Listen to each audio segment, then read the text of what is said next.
Hello there and welcome to Simply About Earth, where curiosity gets cozy and science takes the scenic route to slumber. Tonight, we're going somewhere very far away, not in space, but in time, 66 million years backward to a world that felt infinite, lush and alive with creatures that would one day become myths. The Cretaceous period, the last age of giants, the twilight of the dinosaurs. Before we drift back to that ancient landscape, I'd love to know where in the world you're listening from tonight. Drop a comment below and let me know. Is it late evening where you are? The kind of night that feels like it could stretch forever? Or maybe it's early morning and you're just easing into your day, curious about a world that ended long before ours began. Wherever you are, this is your moment to slow down, breathe, and let your imagination walk through a forest that no human has ever seen. If you find this journey soothing, or even just a pleasant way to wind down, I'd be ever so grateful if you gave the video a like or subscribed. It helps this quiet corner of calm reach others who might need a little escape too. But for now, all you need to do is settle in. Let the world around you fade, because we're about to travel to a time when Earth was warmer, wilder, and far stranger than you might think. Imagine an afternoon somewhere on the Cretaceous Earth. The air is thick with moisture, heavy with the scent of plants you wouldn't recognize. Giant cycads rise like green towers and flowering plants, the newcomers of evolution, spread across the undergrowth, their petals attracting insects that have only recently begun their intricate dance with pollen. The hum of wings fills the air, dragonflies the size of small birds dart over shallow pools, and beetles glint like living gemstones beneath the sun. You can almost hear the distant bellow of something enormous moving through the forest. The slow, deliberate rhythm of footsteps that shake the ground. This was not the chaotic volcanic world of early dinosaurs. The Cretaceous was a world of refinement, of balance, a stage polished by millions of years of evolution.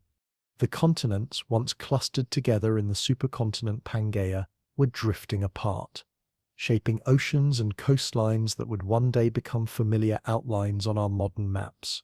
North America was split by a shallow inland sea. Europe was a cluster of islands. Australia was still attached to Antarctica, and India was speeding northward on its way to crash into Asia. The planet was in motion, not rushing but endlessly rearranging itself. The climate was warm, almost tropical across much of the globe. There were no polar ice caps, only vast forests stretching toward the poles and shallow seas that sparkled under a thick, humid sky. It was a greenhouse world. Carbon dioxide levels were high, sea levels even higher, and yet life flourished in extraordinary abundance. Plants grew thick and fast, feeding herbivores that in turn fed the predators that roamed the plains and forests. This was an Earth at its biological peak, rich, complex, alive with color and sound. In this world you might have seen herds of triceratops moving like armored tanks through fern fields, their frilled heads swaying as they grazed. You might have glimpsed a T-Rex standing motionless for a moment before lunging forward with terrifying speed, the culmination of over 160 million years of evolution in muscle and bone. Further south, long-necked titanosaurs, some stretching over 30 meters, moved with slow grace across floodplains, their necks arched like living bridges, their tails sweeping behind them in arcs of dust and sunlight. And yet it wasn't all giants. The Cretaceous belonged to the small and the nimble too. Mammals no larger than rabbits scurried in the shadows, laying the groundwork for what would one day come after. Birds, newly evolved from their dinosaur ancestors, flitted between branches, already testing the skies that would soon be theirs alone. Even the insects were busy rewriting the rules of life as flowering plants and pollinators formed one of the most successful partnerships in evolutionary history. The world was noisy in its own ancient way. Cicadas buzzed in forests that had never known human footsteps. The rumble of thunder rolled over coastal plains where storms brewed in the heat. Volcanoes far away exhaled occasional columns of ash, dusting everything with a reminder that Earth itself was still restless. But to the creatures of that time, this was normal. It was home. If you could stand quietly beneath a Cretaceous canopy, you might notice how different the light feels. The air, thick with humidity, scatters sunlight in a golden haze. Ferns sway gently in the breeze, and between their fronds you might catch the glint of an eye, a small dinosaur, feathered and alert, watching you from a distance. Its movements are quick, its gaze intelligent. These were not the sluggish reptiles that old movies once imagined. Dinosaurs were active, warm-blooded in many cases, their bodies finely tuned to their environments. Their world had rhythms as steady as any heartbeat. Rain fell in regular cycles, feeding rivers that wound lazily across continents. The oceans breathed with tides and currents that carried nutrients across thousands of miles. On land, ecosystems balanced delicately, predators and prey, plants and pollinators, forests and floodplains.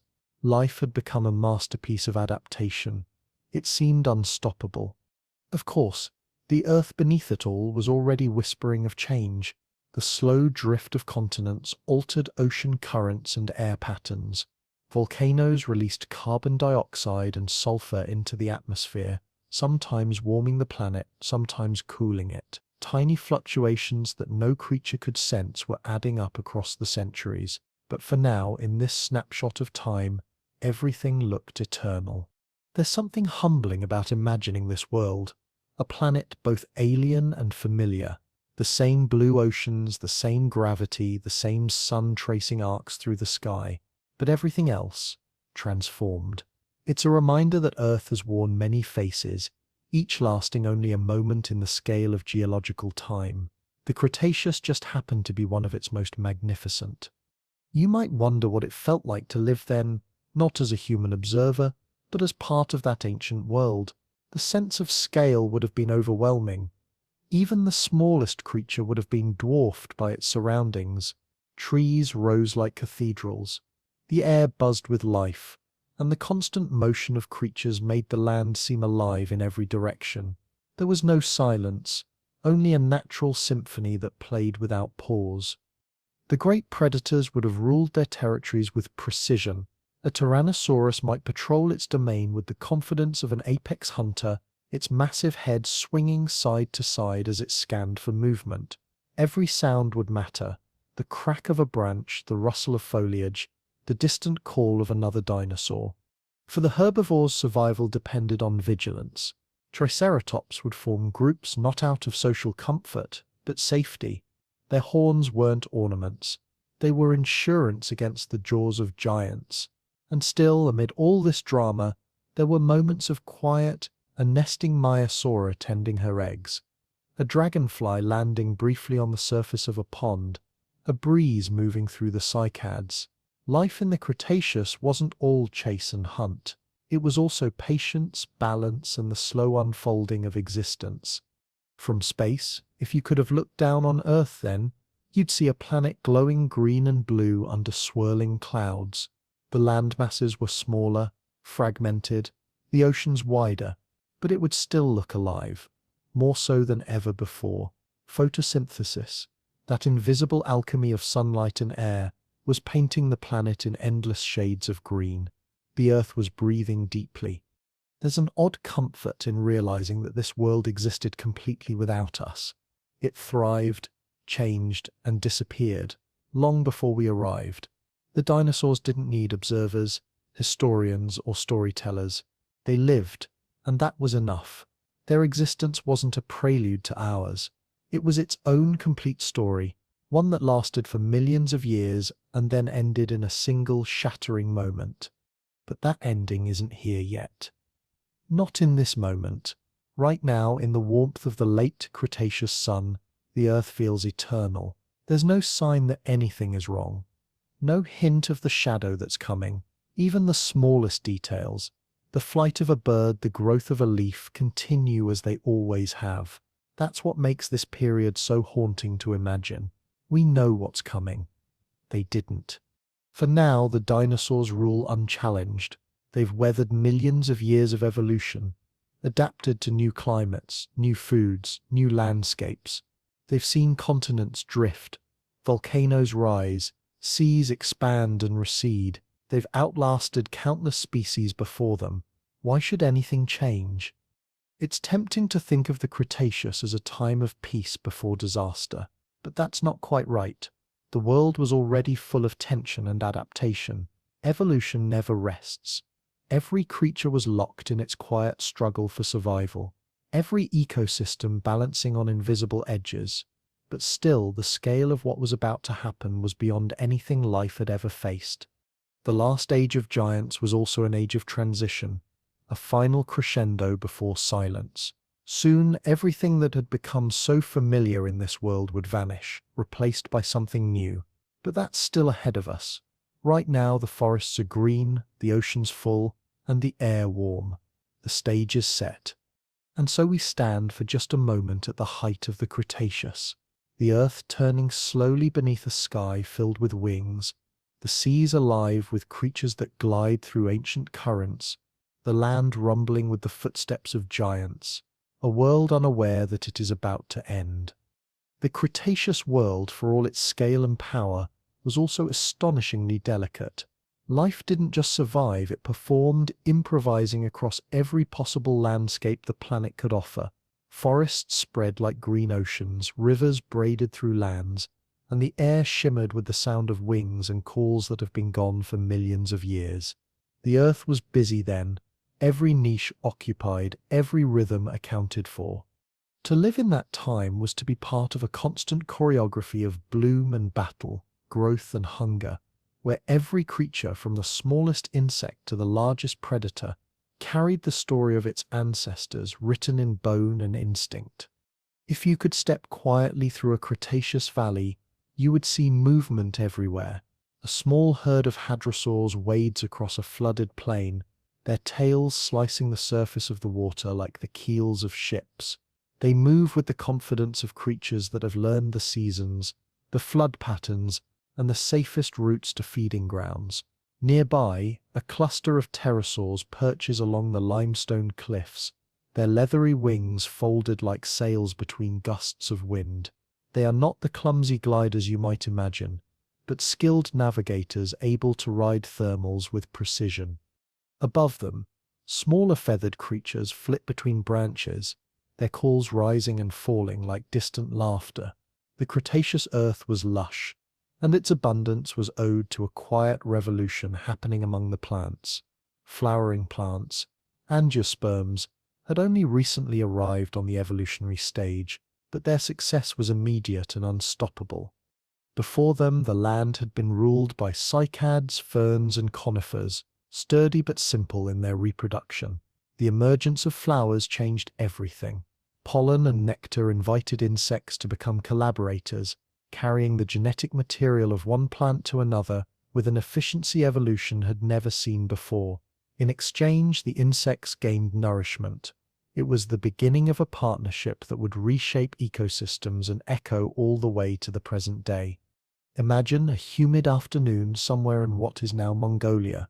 The sun presses down through the haze and the ground trembles faintly with the movement of distant herds.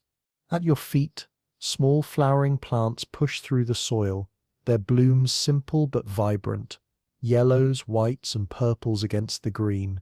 Bees, as we know them, don't exist yet, but early pollinators, beetles, wasps, and tiny flies hover and land, busy in their endless efficient work. It is here, in these quiet, ordinary exchanges, that the great transformation of the planet is taking place. The dinosaurs, of course, are the headline act of this world. Their bodies dominate the landscape, but their survival depends entirely on the smaller players, the plants, the insects, the climate. Triceratops and Ankylosaurus graze on the low vegetation that flourishes under the new flowering trees. Hadrosaurs strip leaves with beak-like mouths designed for grinding.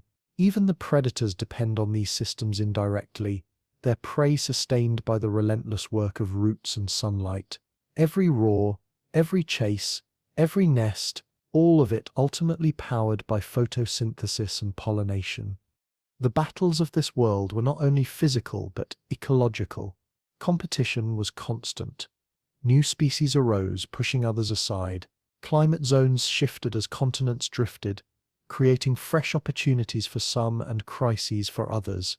In North America, the Western Interior Seaway split the land into two vast regions, each with its own evolving cast of species. In the north, forests grew dense and temperate. In the south, they thinned into warm plains. Across these divided lands, evolution raced to fill every opening. Horns, frills, armor, and speed all became tools of survival, each generation adjusting slightly to the pressures of its environment. The plant life shaped much of this competition. The spread of flowering plants meant new foods, but also new strategies for reaching sunlight. Trees grew taller, leaves thinner, and roots deeper. Insects adapted to the variety of blooms, their bodies changing to carry pollen more efficiently. Some evolved longer tongues, others specialized jaws, each adaptation linking one life to another in a web of dependency. The Earth was no longer just a stage for survival. It had become a living network of partnerships and rivalries. In the oceans, the story was no less dramatic. Warm, shallow seas covered much of the continents, filled with corals, ammonites, and marine reptiles.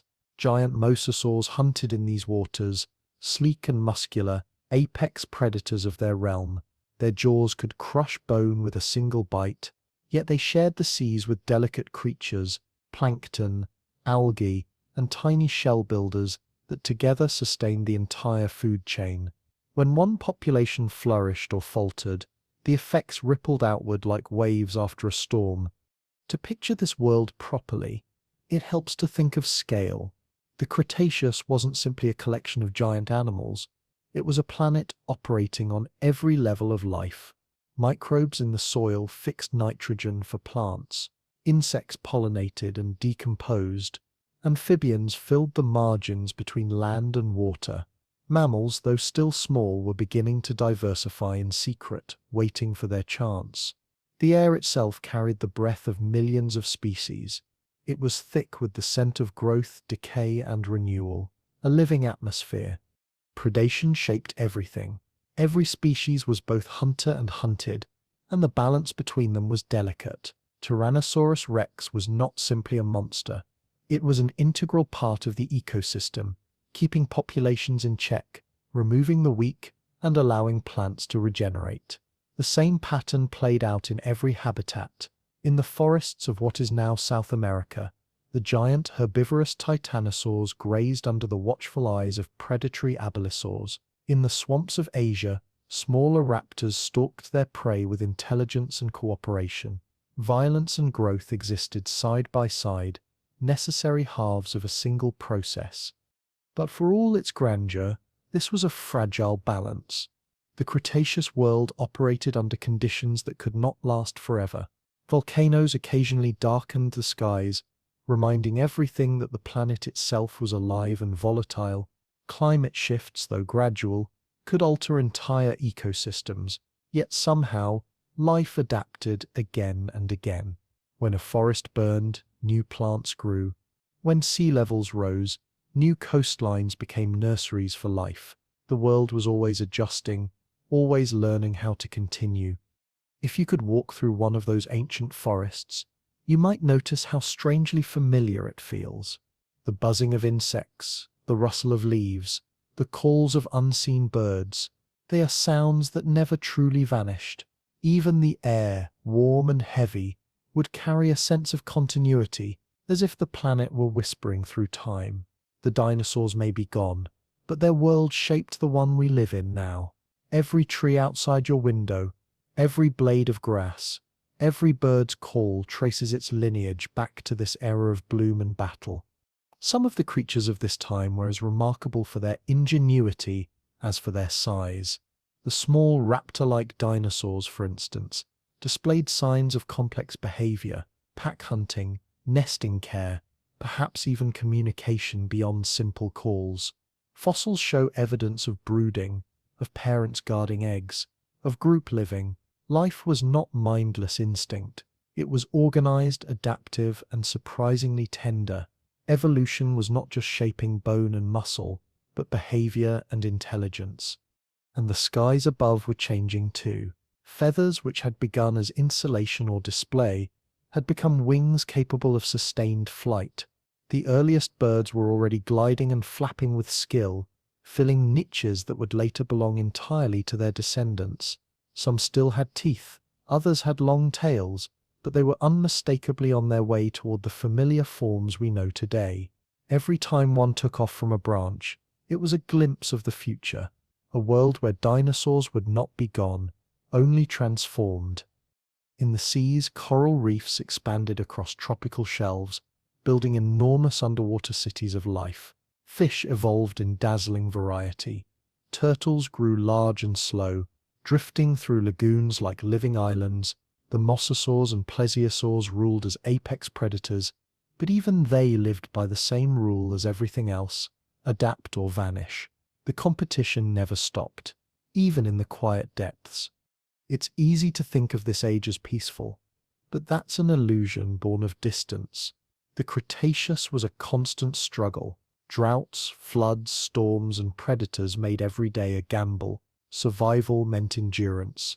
But through it all, the planet continued to create new species, new behaviors, new forms of beauty.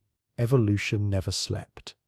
Even when the world seemed calm, the ecosystems of the Cretaceous were as complex as any modern rainforest.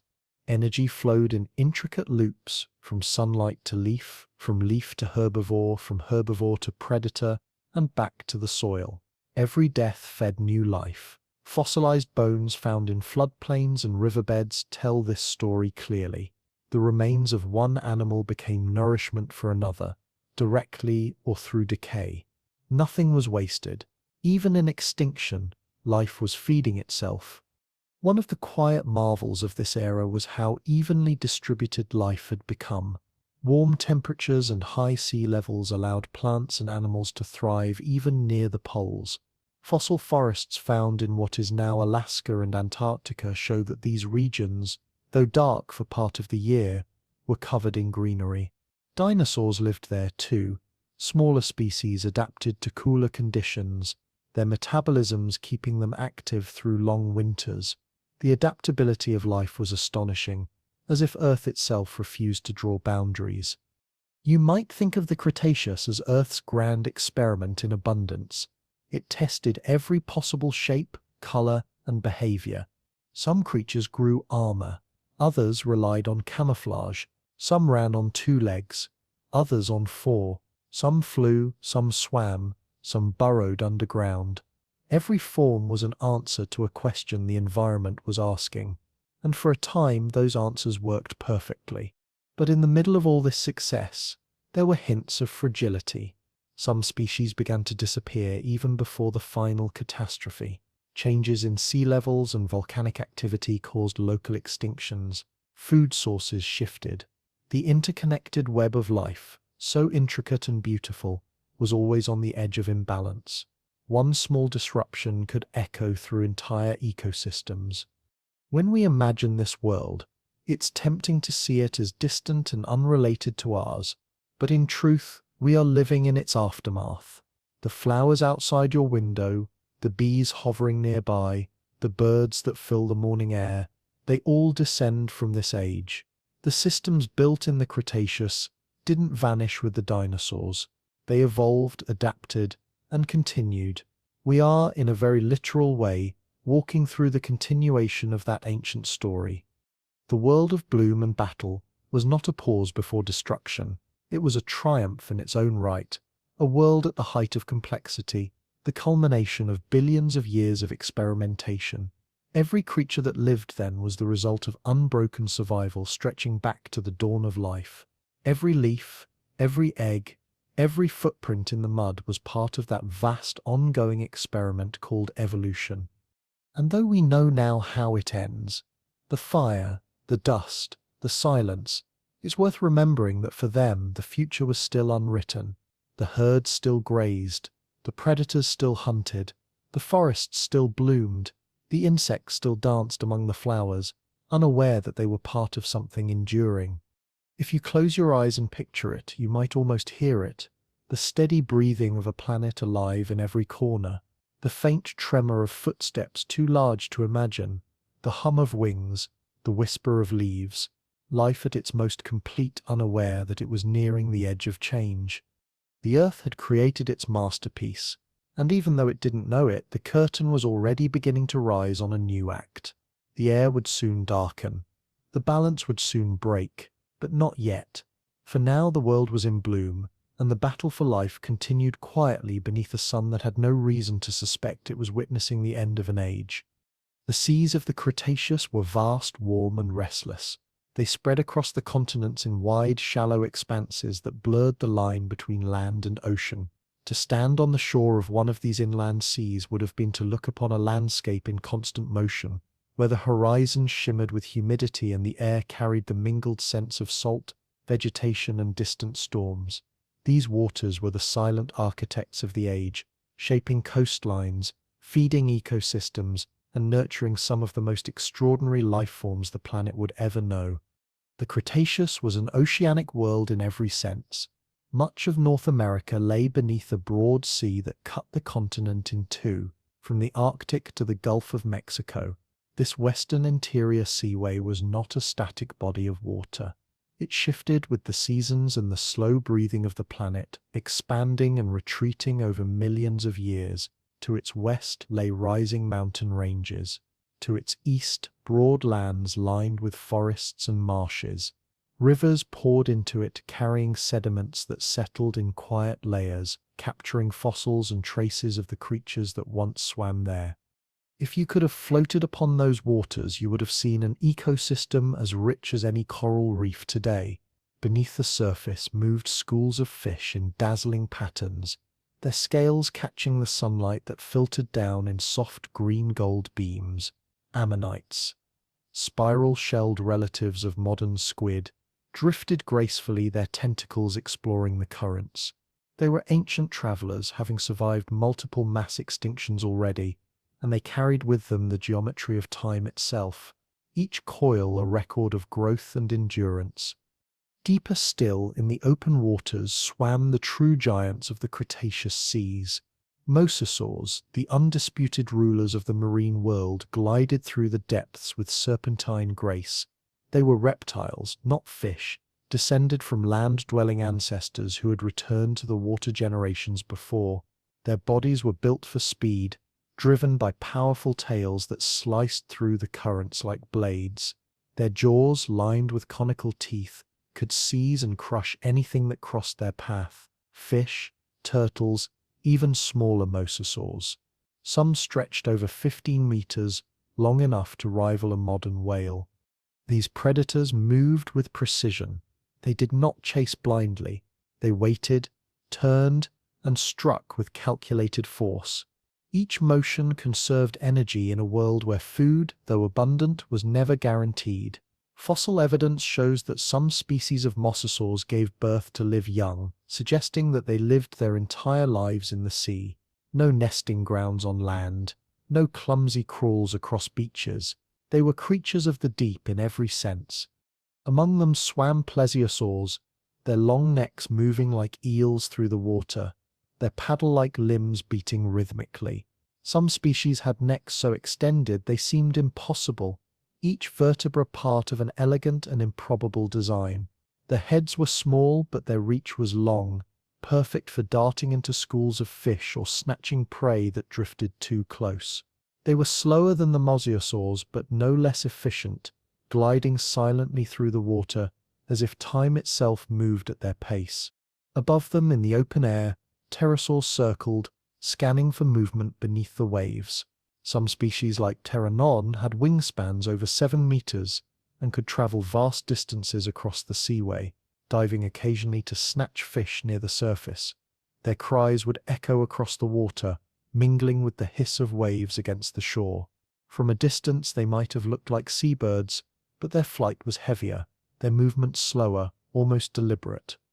The Cretaceous oceans were not merely hunting grounds, they were nurseries of evolution. New species of fish appeared, their bodies adapting to every possible niche: shallow swimmers, bottom feeders, fast predators built for bursts of speed. The first recognizable ancestors of modern sharks thrived here too, their sleek forms already perfect for the endless chase.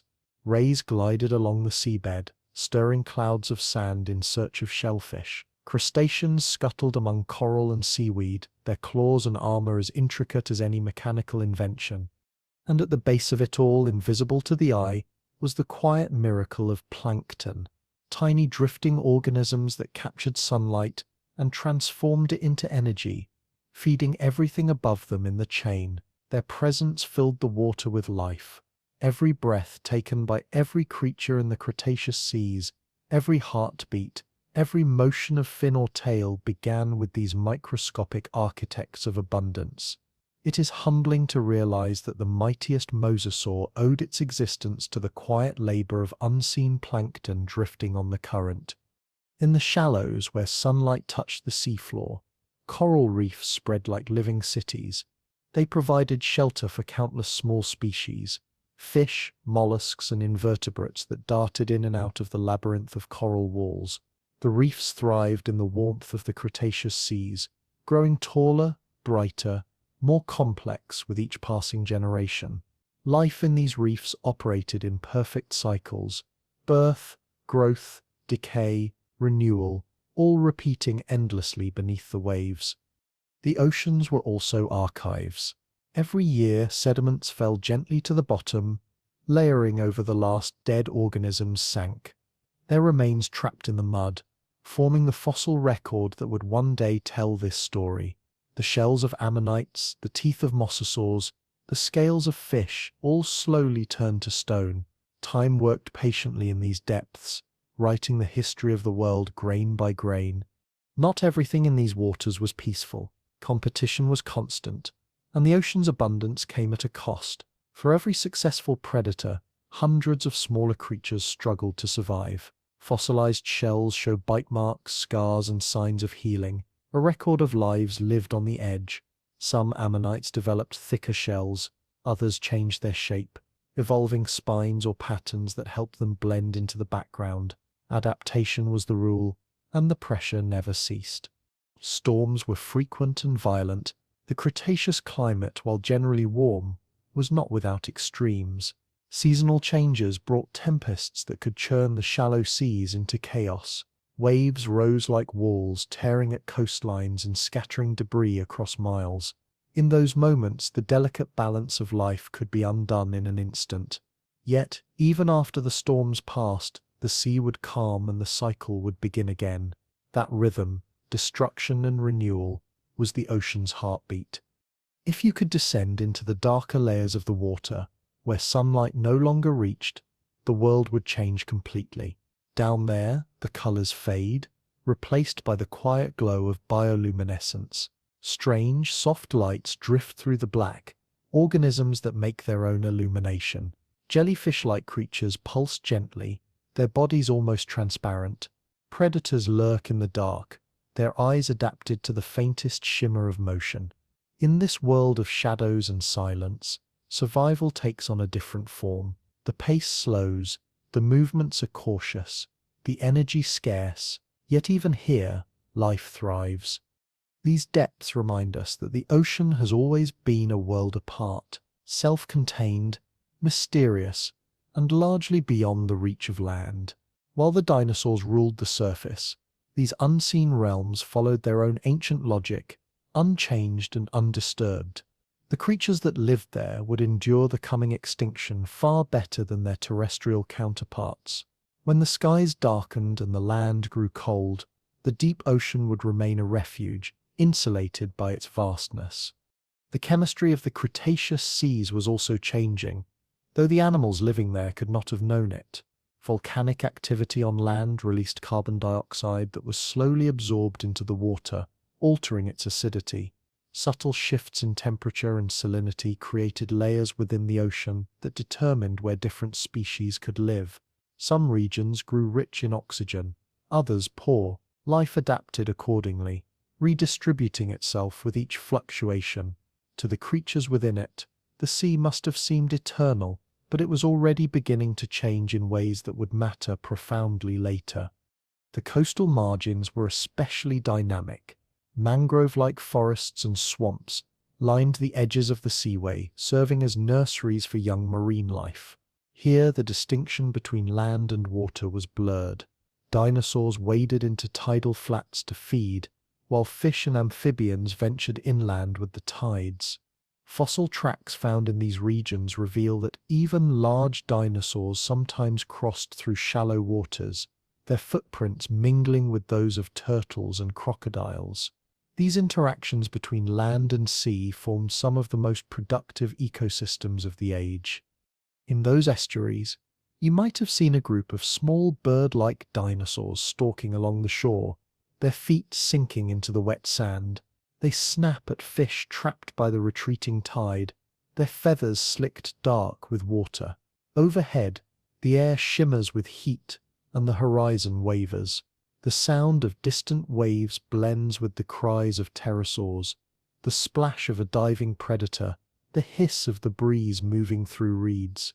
It is a moment that feels alive in every direction, the kind of stillness that only exists when everything is moving.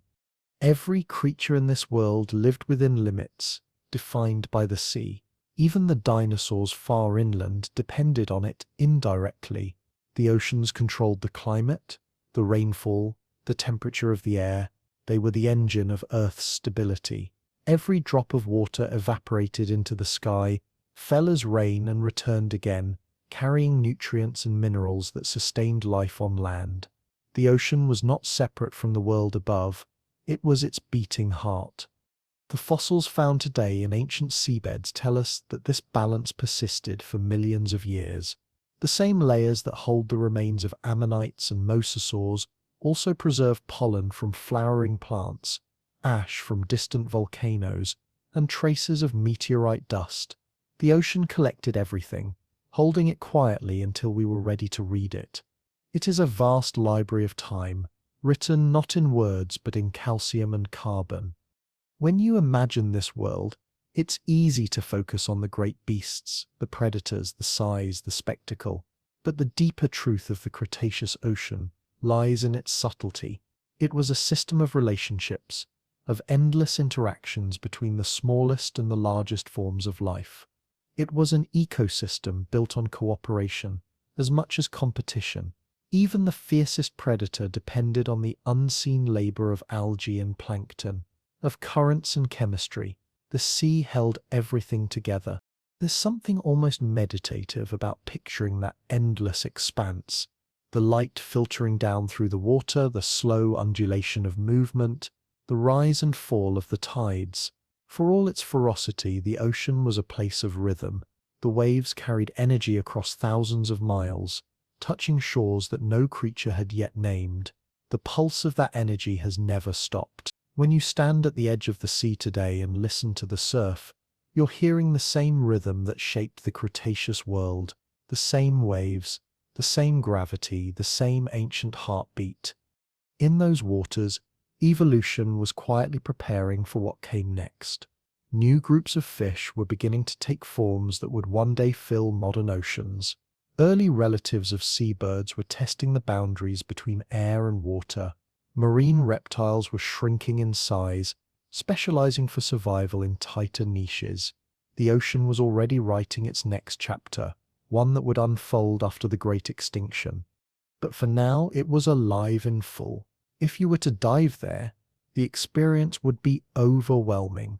The colors, the sound of your own heartbeat mixing with the faint roar of distant currents, the flash of movement at the edge of vision, every sense would be filled with life. It would feel eternal, as though nothing could disturb it. That illusion of permanence was one of the ocean's oldest tricks, its calm surface hiding a world of constant change beneath. In time, the balance would shift. The Earth's climate would falter. The tides would draw back. The rich marine world that had flourished for so long would begin to thin. But in the span of the Cretaceous, that moment was still far away.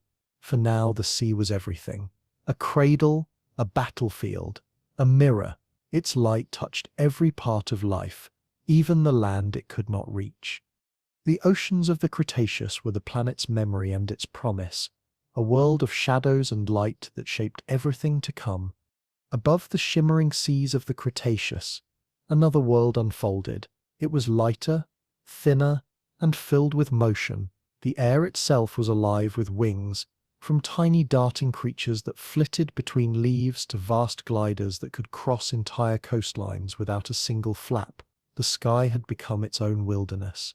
The age of dinosaurs was not just about the ground and sea, it was also the moment when life truly conquered the air. The skies of that time would have looked nothing like the ones we know. The light was softer, scattered through the haze of humidity that wrapped much of the planet. Clouds formed thick and high, glowing with reflected sunlight that bounced from the oceans below. Across this endless dome of air moved creatures that were part dinosaur, part something new. The Cretaceous sky was not empty space. It was a living habitat, layered like the forests and oceans beneath it, filled with predators, scavengers, travelers, and explorers of the wind. Among the first to claim these heights were the pterosaurs, masters of flight long before any bird spread its wings. They had ruled the air for millions of years, adapting into dozens of forms, from small, agile hunters that darted over rivers to enormous species whose wings stretched wider than any creature before or since. Their bodies were built for flight. Hollow bones, powerful muscles, and wings formed from a thin membrane of skin that stretched from their elongated fourth finger to their sides. Theirs was a different kind of flight than birds. It was gliding, soaring, efficient, and ancient. Imagine a coastline at dawn. The mist rises slowly over the water, and from the cliffs a group of pteranodons launches into the wind. Their wings catch the rising air currents and they glide effortlessly, barely moving. Below them, the ocean ripples with the movement of fish near the surface. Every tilt of a wing, every subtle shift in angle allows them to stay aloft with almost no effort. They dip their long beaks toward the water, snatching prey in a quick, precise motion. A few call out to each other, their voices echoing across the waves, low and resonant. It is a routine repeated thousands of times a day, as natural to them as breathing. On the cliffs, younger individuals watch and wait. They stretch their wings, testing the breeze. Their first flights will be dangerous. A misjudged gust, a stumble, and the fall could be fatal, but instinct drives them to try. When one finally leaps, it's not graceful, a tumble, a frantic beat of wings, then suddenly lift. The air catches and the creature steadies. For the first time it feels the invisible strength of the wind beneath it. Flight isn't just movement. It's a negotiation with physics, a balance between gravity and lift. The pterosaurs had mastered that conversation better than any creature before them. As time passed, their variety grew. Some species evolved long crests on their heads, possibly for display or stability. Others shrank into nimble insect eaters darting through forests. But the skies were beginning to change because something new had entered them. Descendants of small feathered dinosaurs who had taken a different evolutionary path. The first true birds? The ancestors of birds had been experimenting with flight for millions of years. Fossils like Archaeopteryx from earlier in the Jurassic show that feathers first appeared not for flying but for warmth or display. Over time, those feathers became longer, more specialized, until they began to catch the air. The line between gliding and true flight blurred. In the Cretaceous, that experiment had reached its peak. The skies now belonged to two very different kinds of flyers, the leathery-winged pterosaurs and the feathered birds that would eventually replace them. It's remarkable to think that these birds were dinosaurs in every biological sense. They shared the same skeletal structures, the same patterns of muscle attachment, and even similar nesting behaviors. But evolution had given them something extraordinary, feathers capable of generating lift through flapping, not just gliding. This meant agility. Where pterosaurs soared long distances, birds could twist, turn, and hover. They could dart between trees and escape predators with maneuvers that the larger flyers could never match. In a Cretaceous forest, you might have seen small bird-like creatures flitting through the undergrowth. Some still had teeth in their beaks, others had claws on their wings. Many had long feathered tails that helped them steer. Their feathers were iridescent, shimmering with greens, blues, and copper hues just like modern birds. Each movement was a precise calculation of balance. wings adjusting subtly with each gust of air. They weren't just surviving, they were exploring a new dimension of existence. The evolution of flight reshaped ecosystems in ways no single development had before. Flight allowed creatures to reach new habitats, escape ground-based predators, and find food in places that had once been inaccessible. Insects, which had already spread widely thanks to the flowering plants, now faced a new kind of predator. Birds fed on them in vast numbers, keeping populations in check while also spreading seeds and pollen between plants. Flight connected the sky to the ground in an endless exchange of energy and life. Over lakes and rivers, early water birds hunted for fish, their beaks long and pointed. In the forests, smaller species fed on insects or seeds, nesting in the branches of the new flowering trees. Each species found its place in the layered airspace above the earth. Some stayed close to the ground, darting between ferns and bushes. Others soared high, riding thermals above the treetops. The Cretaceous sky was busy, crowded, alive with calls, wings, and movement. The relationship between birds and the land below them was intimate. When volcanoes erupted or wildfires spread, many birds could flee, carrying the memory of the land with them. Seeds in their stomachs, spores on their feathers. When the world changed, they carried the possibility of renewal across great distances. Even in an age defined by giants, it was the lightest creatures that would prove the most enduring. One of the most fascinating details about these early birds is how quickly they diversified. Fossil evidence shows an explosion of species during the late Cretaceous, each adapted to a specific niche. Some were strong flyers built for migration, others barely flew at all, relying on running or gliding. The adaptability of birds made them resilient to environmental change, a quality that would later ensure their survival when most of their relatives vanished. Not all that flew had feathers. The pterosaurs, though ancient, continued to thrive in parallel. In some regions they grew even larger. Quetzalcoatlus, one of the last and greatest of them, could reach heights comparable to a giraffe when standing on the ground. Its wingspan stretched over 10 meters. Yet, despite its size, it could fly, not through brute strength but through mastery of air currents. It likely used a technique called dynamic soaring, catching the wind rising from cliffs and ridges to stay aloft for hours with minimal effort. Seeing such a creature glide overhead must have been awe-inspiring. Its shadow alone could darken a small clearing. The coexistence of pterosaurs and birds is one of evolution's more elegant stories. They shared the same air, but rarely the same roles. Pterosaurs ruled the open skies and coasts, while birds increasingly dominated forests and smaller habitats. Rather than direct competition, they seemed to partition the atmosphere, each group carving out its own kingdom in the wind. The balance worked beautifully, until the end. It's easy to overlook how profoundly flight affected life on Earth. With wings, creatures could follow the seasons, migrate to avoid famine or cold, and spread life farther than ever before. The atmosphere became a corridor of movement, linking continents. Pollination, seed dispersal, and even nutrient cycles began to depend on wings. The Earth, once a patchwork of isolated environments, was becoming connected through air travel long before humans ever dreamed of it.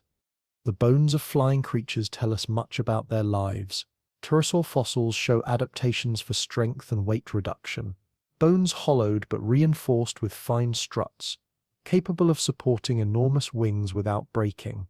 Bird fossils, on the other hand, reveal innovations in breathing. Air sacs extended from their lungs into their bones, allowing continuous oxygen flow even during strenuous flight. These systems were so efficient that they would later enable birds to survive conditions that killed most other species. Evolution, through countless trials, had built perfection in motion. Insects, too, filled the skies in abundance, and the relationship between them and the flying vertebrates became a quiet arms race. As birds improved their hunting techniques, insects evolved better camouflage, faster flight, and in some cases defensive chemicals that made them less appealing as prey.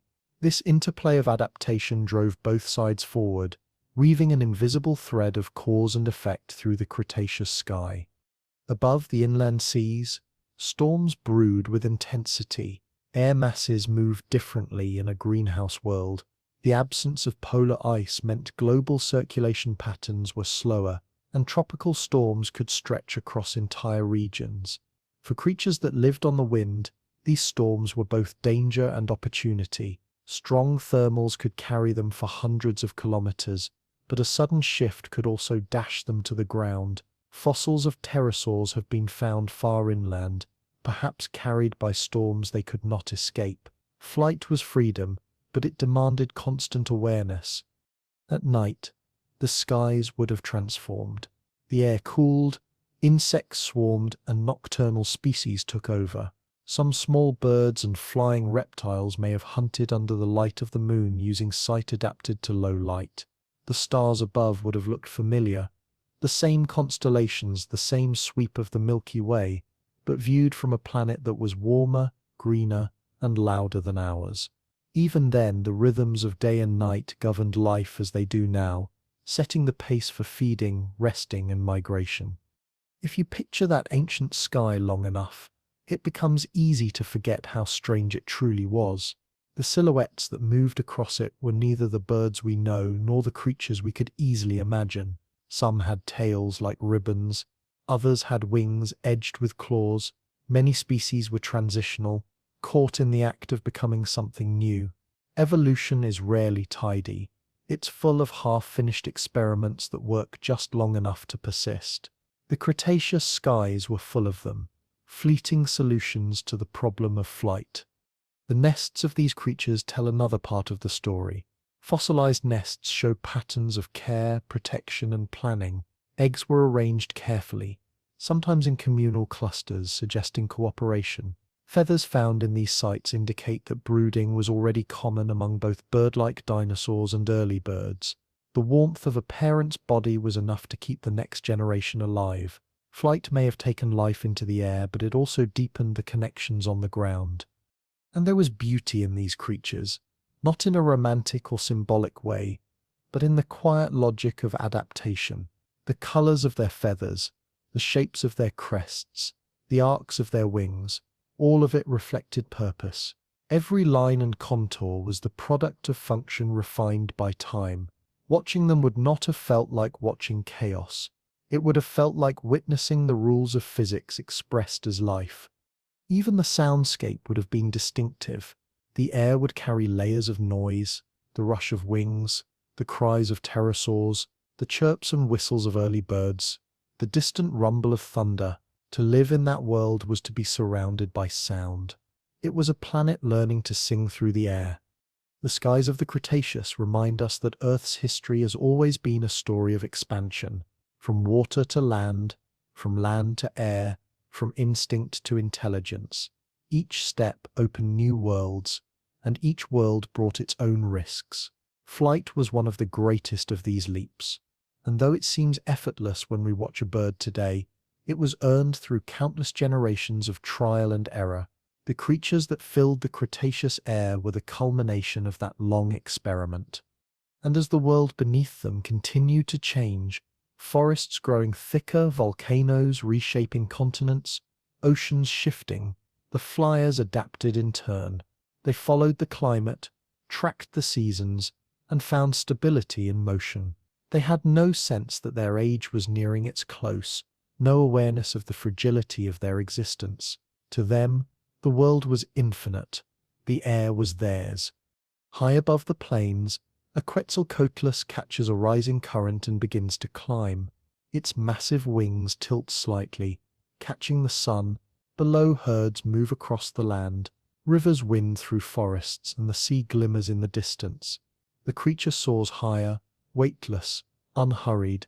It circles once, twice, then glides forward, vanishing into the haze of the horizon. The sky remains behind it, vast, timeless, filled with the echoes of life in flight. The land beneath the Cretaceous skies was restless. It was not a silent foundation, but a living surface, moving, breaking, and rebuilding itself over millions of years. To the creatures walking across it, The ground may have seemed eternal, solid, dependable, but it was in constant motion. Beneath the soil, beneath the roots, the earth was shifting.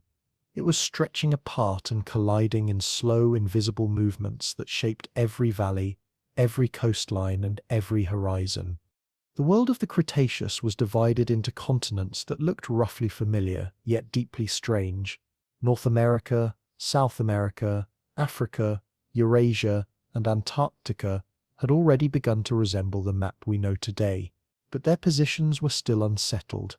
They were drifting, pulled, and pushed by the currents of molten rock below.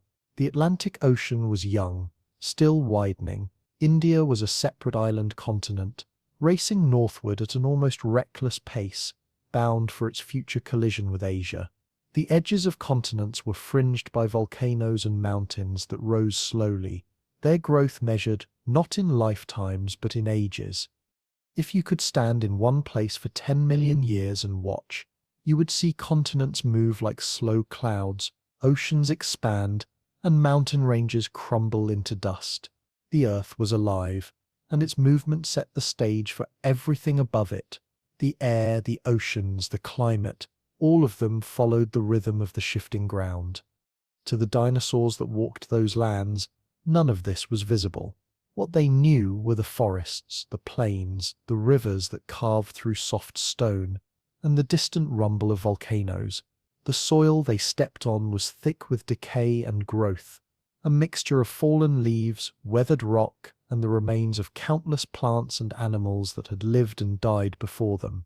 Each footprint they left pressed into a surface made from deep time. The continents were more humid than today. Rainfall was heavy, especially near the equator. Rivers swelled with the monsoons, overflowing their banks and creating fertile floodplains where herds of herbivores gathered to feed. These lands were rich with vegetation, cycads, ferns, palms, and flowering plants forming dense jungles that stretched for miles. The air carried the scent of resin and wet earth. Every step stirred the smell of life and decomposition. Farther inland, the terrain changed. Volcanic fields and mountain chains divided ecosystems. In what is now western North America, the early rise of the Rocky Mountains was underway. The movement of tectonic plates forced land upward, folding layers of rock into ridges that would one day dominate the continent. In the shadows of these growing mountains, new rivers were born, carrying minerals and nutrients toward the inland seas. Life followed these waterways, adapting to new climates, new altitudes, and new challenges. The connection between geology and biology was constant. When volcanoes erupted, ash fell across the landscape, burying forests and plains. At first it was destruction. The air darkened, the plants withered, the rivers filled with debris.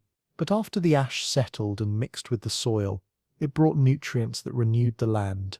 Within a few years, new growth would cover the scars, richer than before. The Earth's violence was part of its fertility. Even in the calmest regions, the planet's surface never stopped changing.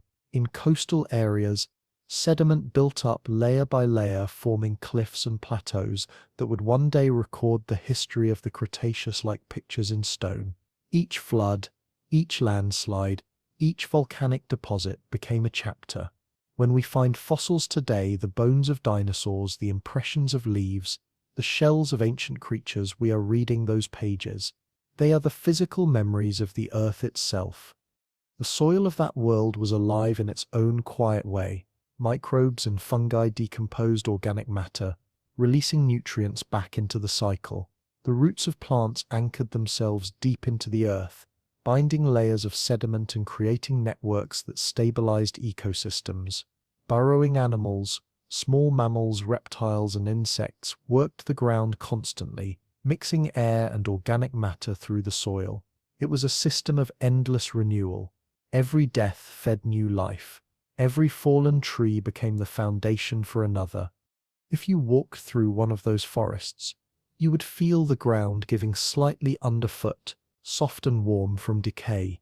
The sound of insects would be constant, a background hum that never stopped. Occasionally you might feel a tremor, the distant echo of tectonic movement. To the animals it meant nothing. They would pause, glance around, and return to feeding or resting. The earth moved beneath them, but it was part of the rhythm of existence. In certain regions, the land carried more dramatic reminders of its volatility. Lava fields stretched across parts of modern-day India and Africa. These eruptions could last for thousands of years, releasing vast amounts of gas and ash into the atmosphere. The Deccan Traps, which formed near the end of the Cretaceous, were among the largest volcanic systems in Earth's history. Layer upon layer of basalt spread outward, creating plateaus that still exist today. Each eruption altered the climate slightly, releasing carbon dioxide that warmed the planet even further. The dinosaurs living nearby would have seen glowing rivers of molten rock flowing slowly across the land, forests igniting, skies darkening, and then, as centuries passed, new soil forming atop the cooled stone. But between these episodes of chaos, the land was stable and abundant. Grass had not yet evolved, so the open spaces were covered in ferns and low plants. Trees rose tall, conifers, cycads, magnolias, and the first hardwoods. Some forests were so dense that sunlight barely reached the ground. In others, openings created corridors where herds moved seasonally. Migration was common. Herbivores followed the cycles of rain and growth, and predators followed the herbivores. The land dictated their paths, its rivers and mountains forming invisible boundaries between territories. Each ecosystem depended on the geology that supported it. Where volcanic soil was rich, plants grew thick and fast. In drier regions, evolution favored species with tougher leaves and deeper roots.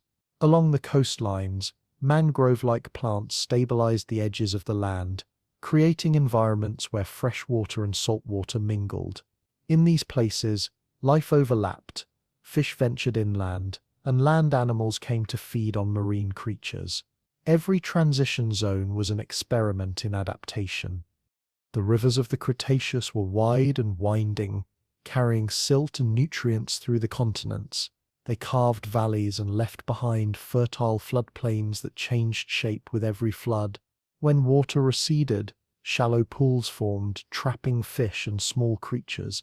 Insects gathered there, followed by amphibians, reptiles, and birds. The smell of wet vegetation filled the air. Along the banks, nests and burrows lined the softer soil, evidence of how deeply life had learned to use the land. Fossil tracks found in these ancient riverbeds capture moments frozen in time: the crossing of a herd, the chase of a predator, the struggle of an animal trapped in mud. Each set of footprints is a record of movement, a silent photograph pressed into stone.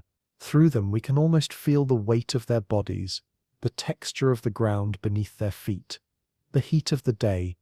The shape of the continents influenced not just where animals lived, but how they evolved. As land masses drifted apart, populations became isolated. Species that had once mingled were now separated by oceans or mountains. Over generations they diverged, adapting to their new environments until they became entirely new forms of life. This process, geographic isolation driving evolution, was one of the quiet forces that shaped the incredible diversity of the late Cretaceous. To the dinosaurs, the earth beneath them was both ally and adversary. It provided food, shelter, and safety, but it could also shift without warning. Landslides buried entire herds. Earthquakes opened fissures in the ground. Droughts turned lush plains into cracked wastelands. Life depended on the stability of forces that were never truly stable, yet somehow balance always returned. The land destroyed and rebuilt itself in an endless cycle. In many regions, the Earth's slow motion created opportunities. When mountains rose, rain patterns changed and new habitats appeared. When sea levels fell, broad plains emerged, allowing migration and expansion. The Cretaceous landscape was never still. It grew, sank, fractured, and healed over spans of time that no creature could perceive. The rocks beneath each footprint told a story written over eons. If you think of the Earth not as a backdrop, but as a character, the Cretaceous becomes easier to imagine. The land was a restless being, breathing through volcanoes, reshaping itself through erosion, and whispering change through the smallest tremor. Every living thing walked upon a surface that was both ancient and temporary. The dinosaurs ruled the earth, but they ruled at the permission of the ground beneath them. The climate reflected this constant geological activity. Warm air currents rose from volcanic regions and spread moisture across continents. The lack of polar ice allowed global temperatures to remain high, but also meant that sea levels fluctuated often. Periods of expansion and contraction created cycles of connection between habitats. Coastal areas were sometimes submerged, then exposed again centuries later. Creatures adapted to both worlds, developing resilience through instability. In the northern reaches, near what would become Alaska, forests stretched close to the poles.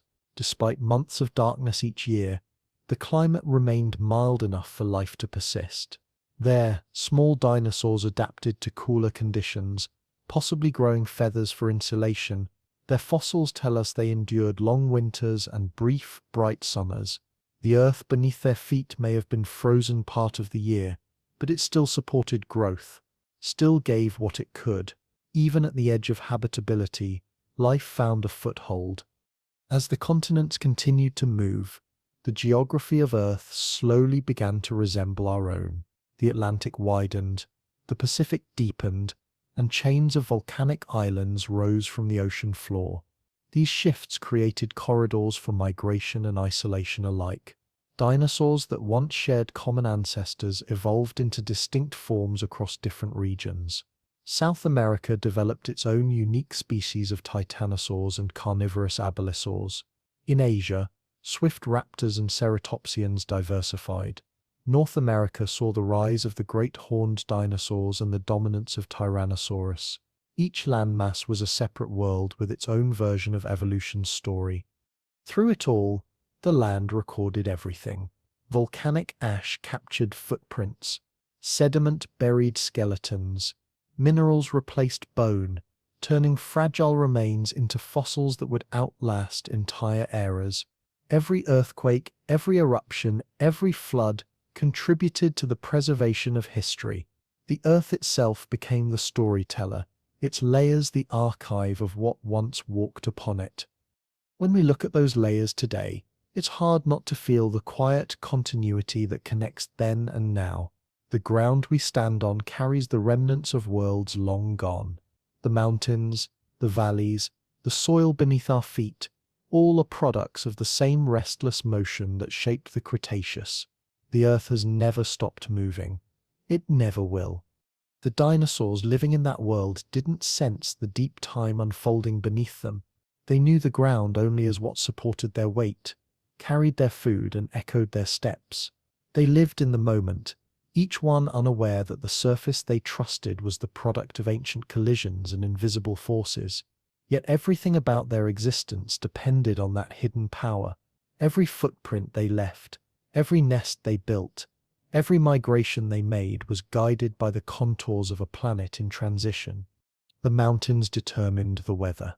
The rivers determined the forests. The volcanoes determined the soil. The earth beneath their feet decided everything, even their fate.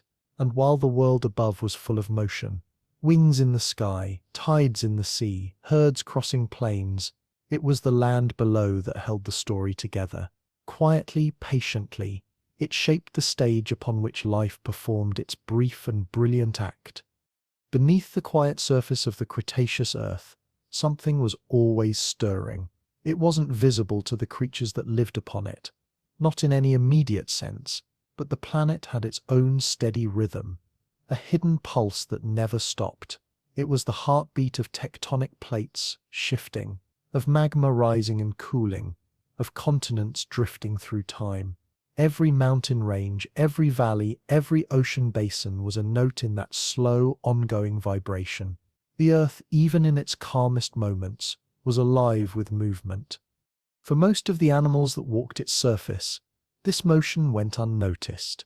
They felt the world through the weight of their own steps, through the smell of soil and vegetation, through the rhythm of seasons that repeated again and again. The ground felt solid, the air felt constant, but underneath, molten rock was circulating in slow convection currents, carrying heat from the planet's core to the crust above. That heat drove everything: the drift of continents, the rise of volcanoes, the shaping of coastlines, the chemistry of the oceans, even the air itself. The hidden pulse of the planet controlled life in ways no living creature could sense. If you were to strip away the forests and rivers and dig deep into the crust of that ancient Earth, you would find a world of fire and pressure. The crust was thinner in some regions, thicker in others, constantly breaking and repairing itself. New ocean floors were forming as molten rock rose at mid-ocean ridges and cooled in contact with water. Elsewhere, older crust sank back into the depths, melting and beginning the cycle again. It was an endless process, one that had already been going on for billions of years, shaping the planet's surface without pause. This slow movement didn't just sculpt the land, it set the tone for everything that lived above it. As continents drifted apart, they carried species with them, isolating populations and forcing evolution to work independently on each fragment of land. Mountains diverted wind and rain, shaping climates. Volcanoes released gases that warmed the planet, while weathering rock pulled those same gases back out of the atmosphere over time. It was a conversation between rock, air, and life that never truly ended. The Cretaceous world was particularly warm, and much of that heat came from this inner pulse. Volcanic activity was frequent and intense. Beneath the surface, magma chambers expanded and contracted, feeding eruptions that spread ash and lava across vast areas. In places like what is now India, these eruptions continued for thousands of years, layering the land with basalt flows that still exist today. Each eruption released enormous amounts of carbon dioxide, adding to the greenhouse effect that kept global temperatures high. At the same time, the oceans absorbed heat and carbon, circulating them through deep currents. The water that sank near the poles, cooler and denser, carried dissolved gases into the deep sea, while warmer water rose near the equator. This constant movement distributed energy across the planet, creating a delicate balance between land, sea, and sky. The Earth's pulse could not be seen, but its effect touched everything. Sometimes the planet's rhythm grew louder, sudden, sharp, violent. Earthquakes tore through fault lines, splitting rock and shifting entire landscapes in seconds. To the dinosaurs, these moments must have seemed like the world itself was waking from a dream. A herd might stop grazing as the ground trembled beneath them, trees shuddering, rivers sloshing against their banks. Then, as quickly as it began, the movement would fade. The earth would return to its slow breathing, its hidden motion continuing beneath the calm. These geological shifts shaped where life could thrive. When new mountain ranges rose, rainfall patterns changed. Some regions became deserts, others turned into rainforests. When land bridges formed between continents, species migrated and mingled. When those bridges sank again beneath rising seas, populations were cut off and evolved separately. The planet's crust was the ultimate architect of biodiversity, redrawing the map of existence over millions of years. Even the chemistry of the atmosphere was tied to this hidden pulse. Volcanic gases like carbon dioxide, sulfur dioxide, and water vapor escaped from the Earth's interior during eruptions. These gases affected temperature and rainfall, cloud formation, and the acidity of the oceans. Over long spans of time, they determined whether the planet warmed or cooled. During the Cretaceous, greenhouse conditions prevailed, but they were not static. Every eruption, every burst of volcanic gas, every shift in the ocean floor tipped the balance slightly. The world adjusted slowly, yet continuously. If we could somehow listen to the Earth during this era, not to its surface sounds but to its deep internal rhythm, it would be like hearing a long, low hum that never stops. A vibration carried through stone and water, constant and ancient. That hum, imperceptible to life on the surface, was the planet's way of staying alive. In the fossil record, Traces of this hidden activity remain. Layers of ash tell stories of eruptions that blackened the skies. Bands of magnetic minerals record the movement of continents and the reversal of Earth's magnetic field. Shifts in sediment composition reveal changes in ocean chemistry driven by tectonic motion. The Earth's own archives show that even during its most stable ages, it was never truly still. For the living creatures of the Cretaceous, the signs of this inner activity appeared only in moments. The faint rumble of distant thunder that wasn't thunder at all. The sudden birth of a volcano on the horizon. The way a river would suddenly change course after a tremor. Life adapted to these rhythms, not through understanding, but through persistence. The plants grew back after eruptions. The animals migrated when water disappeared. Survival meant listening, even if unconsciously, to the pulse of the planet beneath their feet. In coastal areas where tectonic movement was most visible, the land rose and fell in cycles. Coral reefs that had once been underwater became dry islands. Sediment from eroded mountains created new deltas that teemed with life. Over centuries, entire ecosystems shifted without warning. And yet, balance always returned. The planet's hidden rhythm was destructive and generous at the same time. It's remarkable how much the biosphere and the geosphere were intertwined. The very act of life existing, plants taking in carbon dioxide, animals breathing oxygen, microbes breaking down minerals, influenced the chemistry of the planet. The Earth in turn shaped life through its shifting continents and evolving climate. It was not a one-way relationship, but a constant exchange. The pulse of the planet was mirrored in the pulse of life. Deep in the Earth's core, a metallic heart turns slowly, generating the planet's magnetic field. That invisible shield protected the atmosphere from solar wind, allowing the delicate balance of gases to remain intact. Without it, Earth's air and oceans might have been stripped away, as happened on Mars. The same magnetic forces that guided ancient compasses also guided the flow of molten rock, aligning crystals in patterns that scientists can still read today. Every reversal of polarity, every fluctuation became part of the record. The Earth's pulse wasn't uniform. Some regions were calm, stable for millions of years, while others were restless. Along subduction zones where one tectonic plate slid beneath another, volcanoes rose in chains. Along rift zones, new crust was born. These regions were where change began, where the deep interior of the planet touched the surface and altered it forever. If you could map the world's heartbeat, these would be its arteries and veins, glowing with heat and motion. Even the weather carried the signature of this pulse. When volcanic gases reached the upper atmosphere, they reacted with sunlight and water vapor, sometimes forming aerosols that reflected light and cooled the planet temporarily. Other times they trapped heat, thickening the greenhouse blanket. The cycles of eruption and recovery created long-term fluctuations in global temperature. These shifts were slow enough that ecosystems could often adapt, though not always without cost. For the creatures that lived through them, these changes might have seemed like the work of chance, seasons growing slightly longer or shorter, rainfall coming a little later each year, forests spreading or retreating, but all of it was connected to the deep processes hidden beneath their feet. The Earth was not just a stage, it was a participant in its own story. If you were to stand on a high plain during the Cretaceous, you might feel a faint vibration underfoot, though you wouldn't recognize its source. The mountains in the distance would seem unchanging, but they were slowly rising. The rivers below would appear permanent, though they were carving new paths each century. Even the coastline you saw would one day be swallowed by the sea or lifted into the sky. The Earth's pulse was patient but unstoppable. Over time, these movements began to accumulate in ways that would matter deeply. The volcanic outpourings of regions like the Deccan Traps released enormous volumes of gas that gradually altered the atmosphere.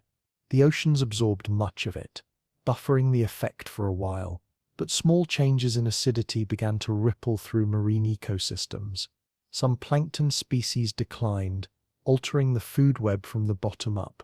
These were slow warnings, subtle adjustments that preceded the more dramatic events still to come. Yet, despite these shifts, life continued to flourish. Forests grew thick on volcanic soil. New species appeared faster than others disappeared. The planet seemed to be in a state of equilibrium, even as its foundations moved beneath it. That illusion of balance would persist right up to the end of the Cretaceous, when the hidden pulse of the planet would be joined by something far more sudden, an impact from beyond the Earth itself.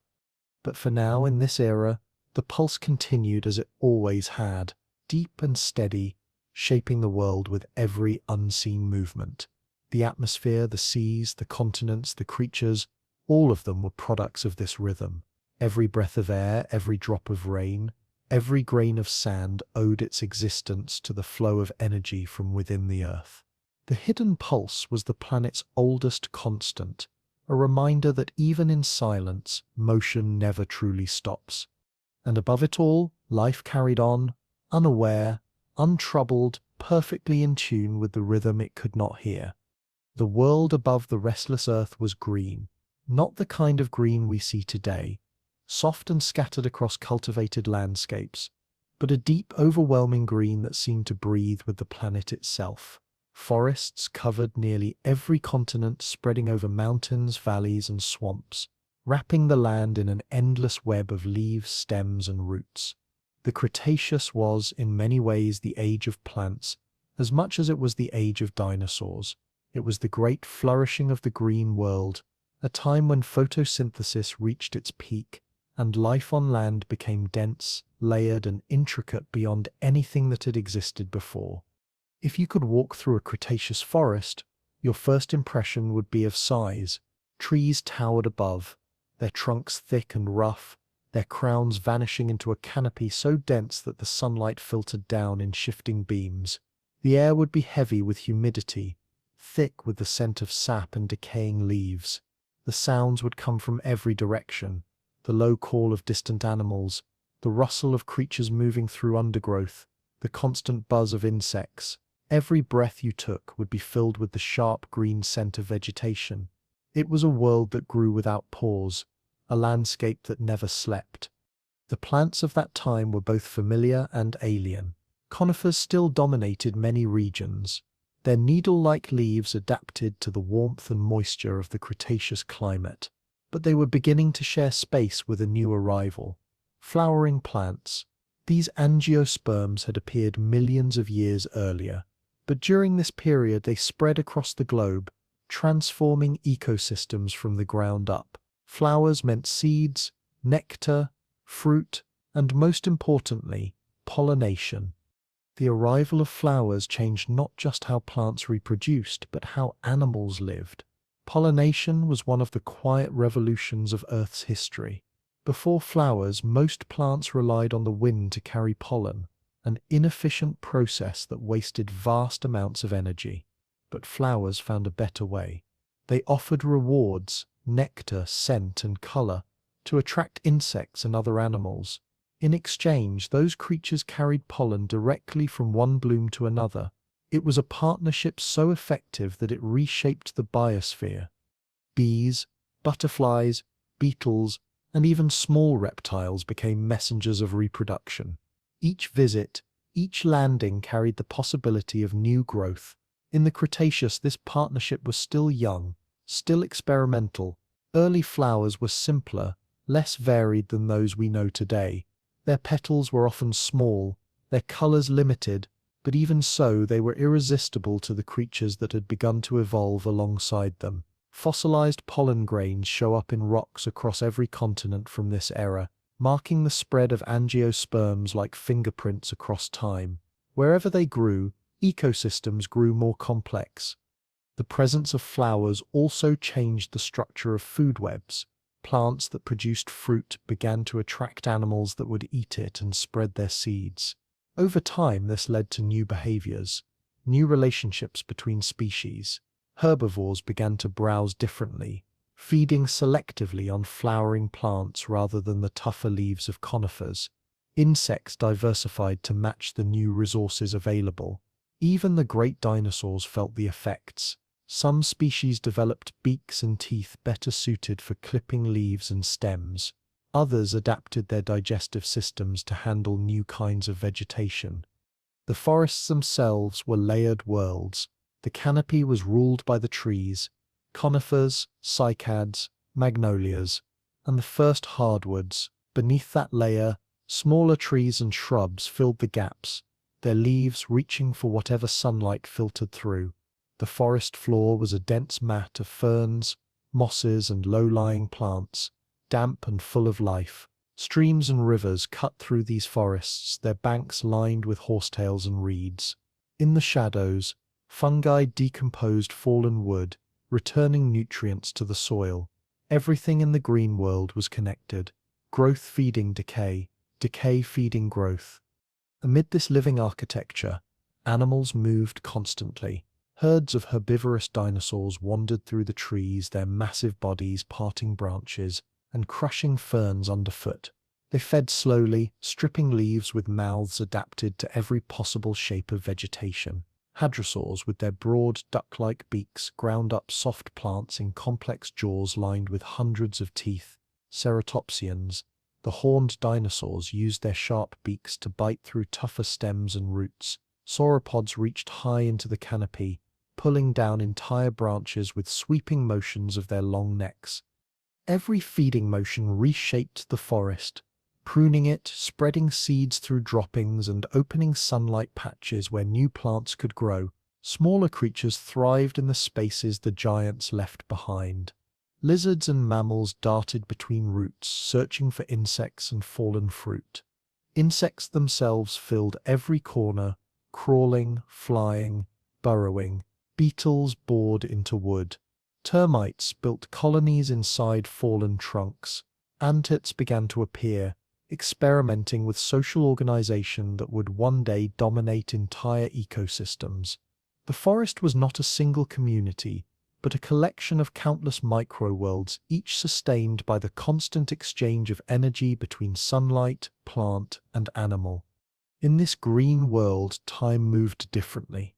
Growth was steady, almost rhythmic. A fallen tree would slowly decay covered in moss, then fungi, then new shoots. Forest fires, sparked by lightning or volcanic activity, cleared old growth and made space for new life. The balance between destruction and renewal was constant. To the creatures that lived there, it must have felt eternal, a cycle without beginning or end. The climate helped sustain this abundance. The Cretaceous atmosphere held more carbon dioxide than today's, which meant that photosynthesis was particularly efficient. Plants grew faster, larger, and in greater numbers. The oxygen levels were high, feeding the metabolism of animals and allowing insects to grow to sizes that would seem impossible now. Dragonflies with wingspans over 1/2 meter glided through the forest air. Beetles the size of a hand clung to bark. Each creature had found its role in the breathing system of the planet. Yet the green world was not always gentle. The same density that supported life also hid danger. Predators moved through the trees silently, using shadow and foliage for cover. Raptors with feathers and sharp claws stalked smaller prey, their eyes keen in the dim light. In the undergrowth, snakes waited in silence. Crocodiles hid along riverbanks, motionless until the moment they struck.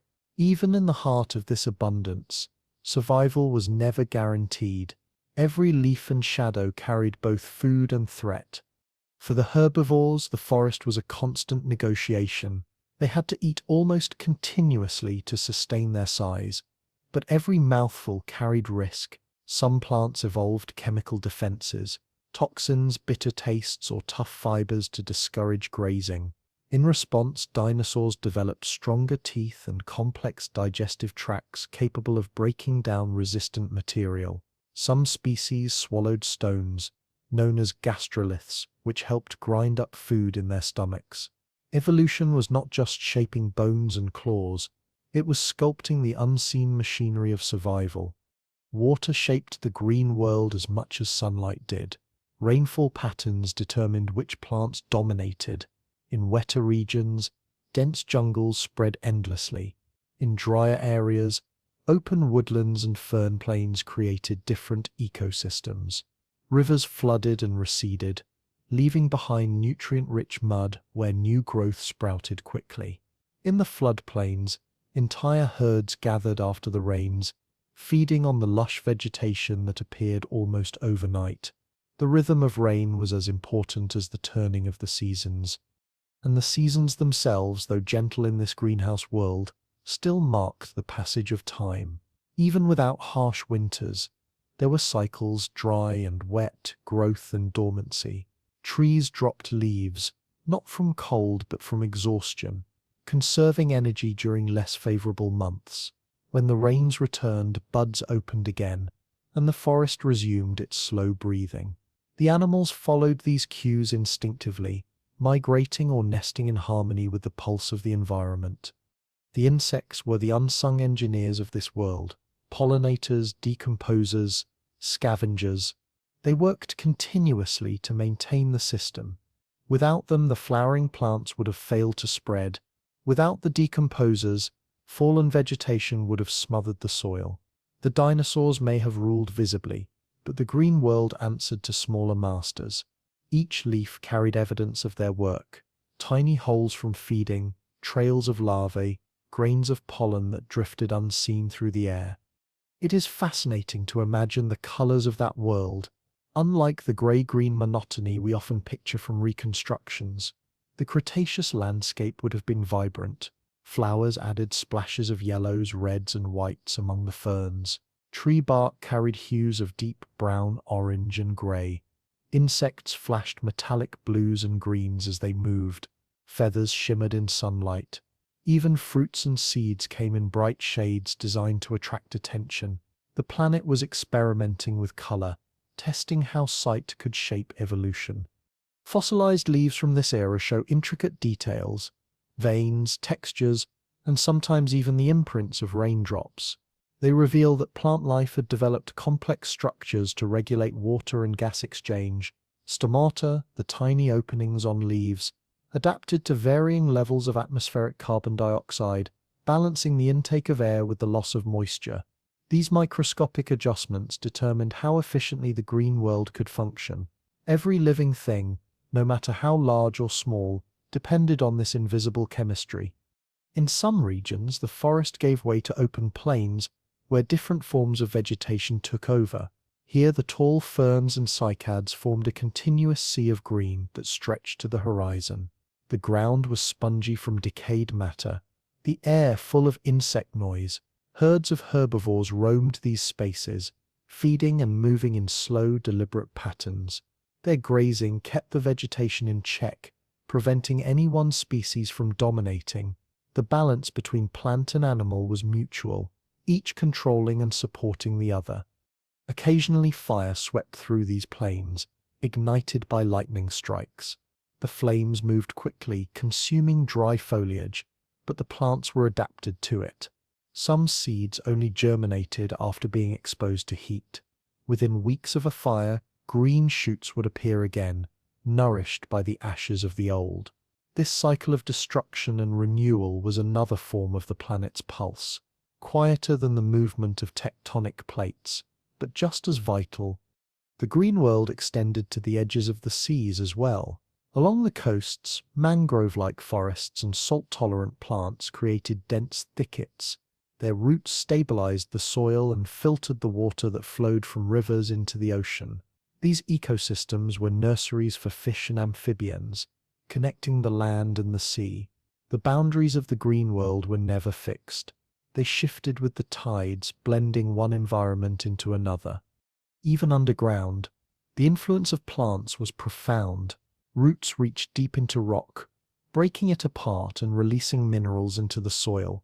This process, known as weathering, played a crucial role in regulating the planet's atmosphere.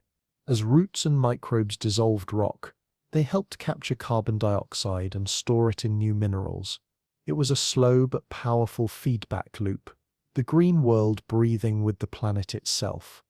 If you've been enjoying this journey so far, please consider giving the video a like. It really helps us reach others who might find comfort in these ancient stories. The support means the world to us here at Simply About Earth. The dinosaurs lived within this system, not above it. Their lives depended entirely on the reliability of plant growth. When drought struck, populations fell. When volcanic ash enriched the soil, they flourished. The stability of the green world determined everything. It provided food, shelter, and air. It was the invisible foundation of their age. And though we often think of the Cretaceous in terms of its great animals, it was this web of plant life that truly defined it. Without the forests, there would have been no herds, no migration, no predators. Every roar, every call, every movement of muscle and bone began with sunlight striking a leaf. The green world was the silent engine behind the spectacle of life. The plants of the Cretaceous left behind more than fossils. They left behind the blueprint of modern ecosystems.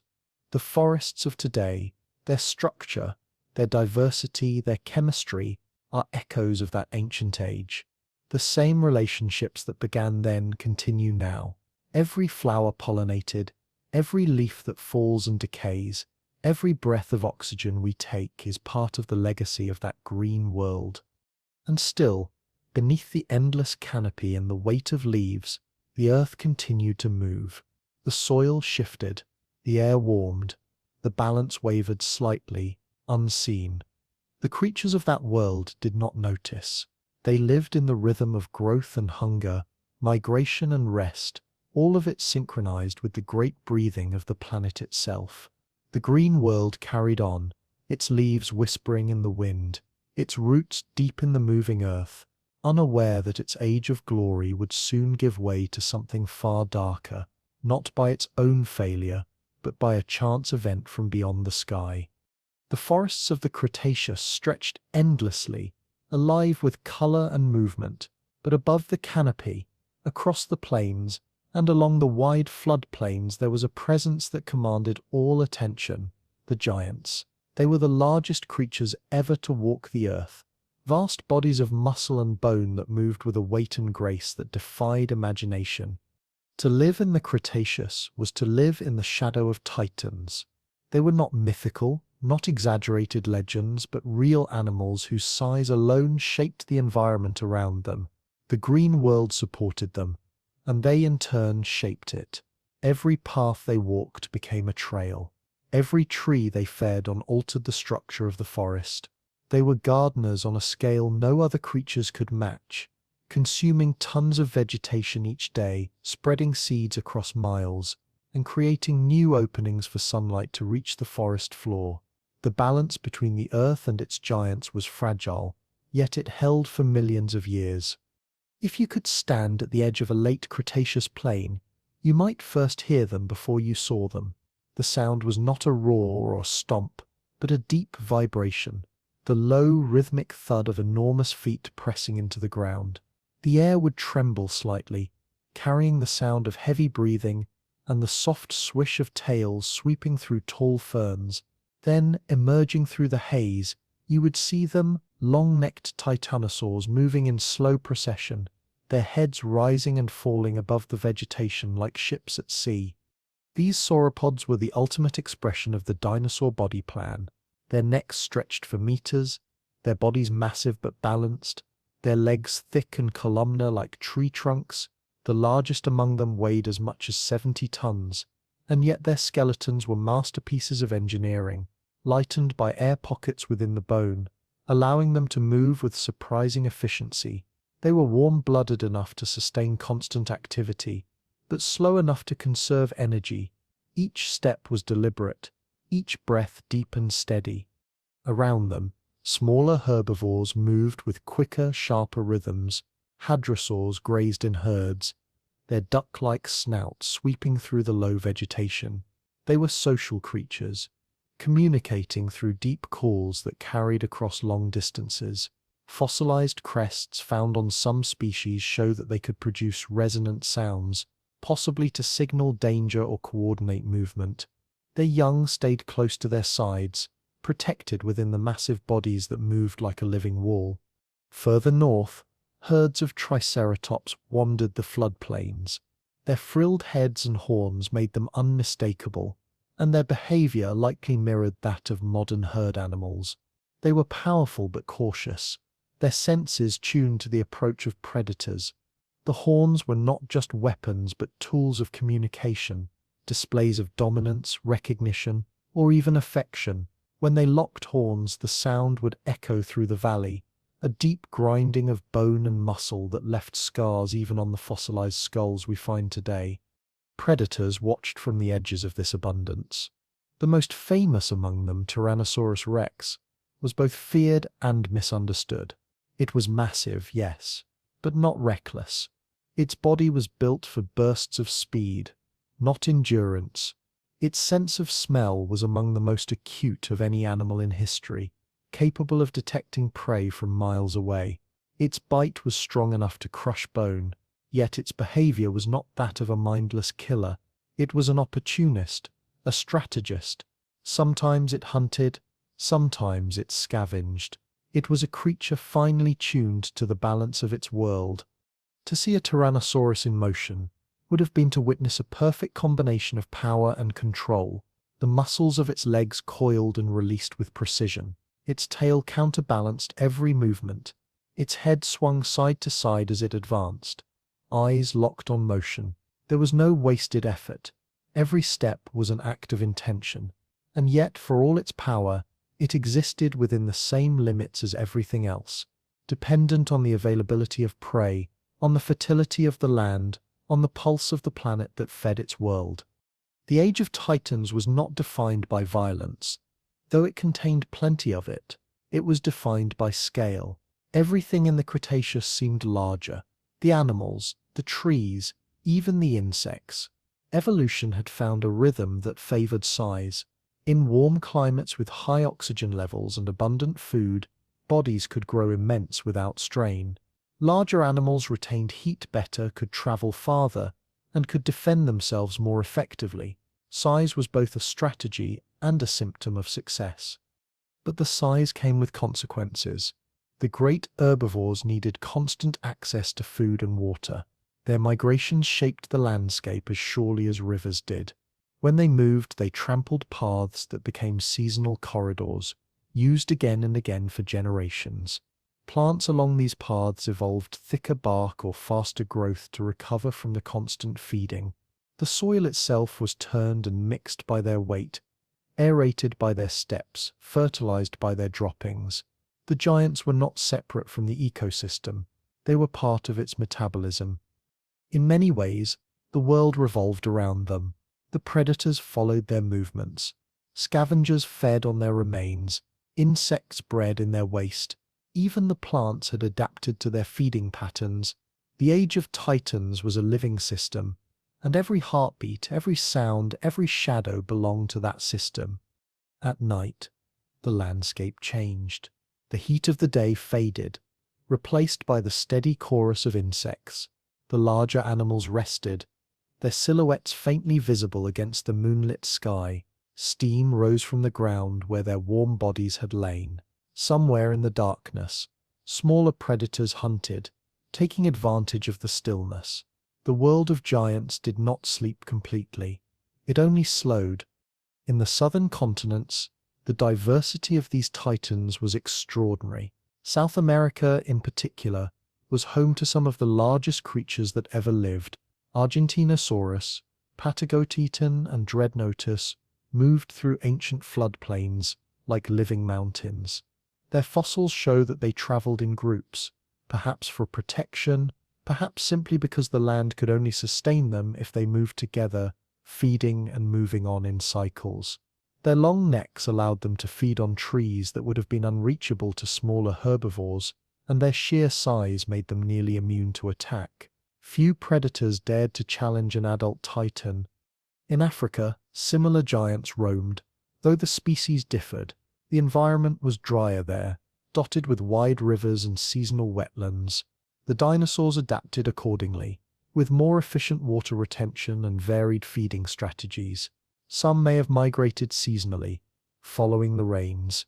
The air shimmered with heat during the day, and dust hung low near the horizon. Yet, even in that harshness, life thrived.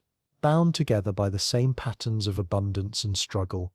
Asia was home to an astonishing variety of dinosaurs, from the towering herbivores to agile predators that hunted in groups.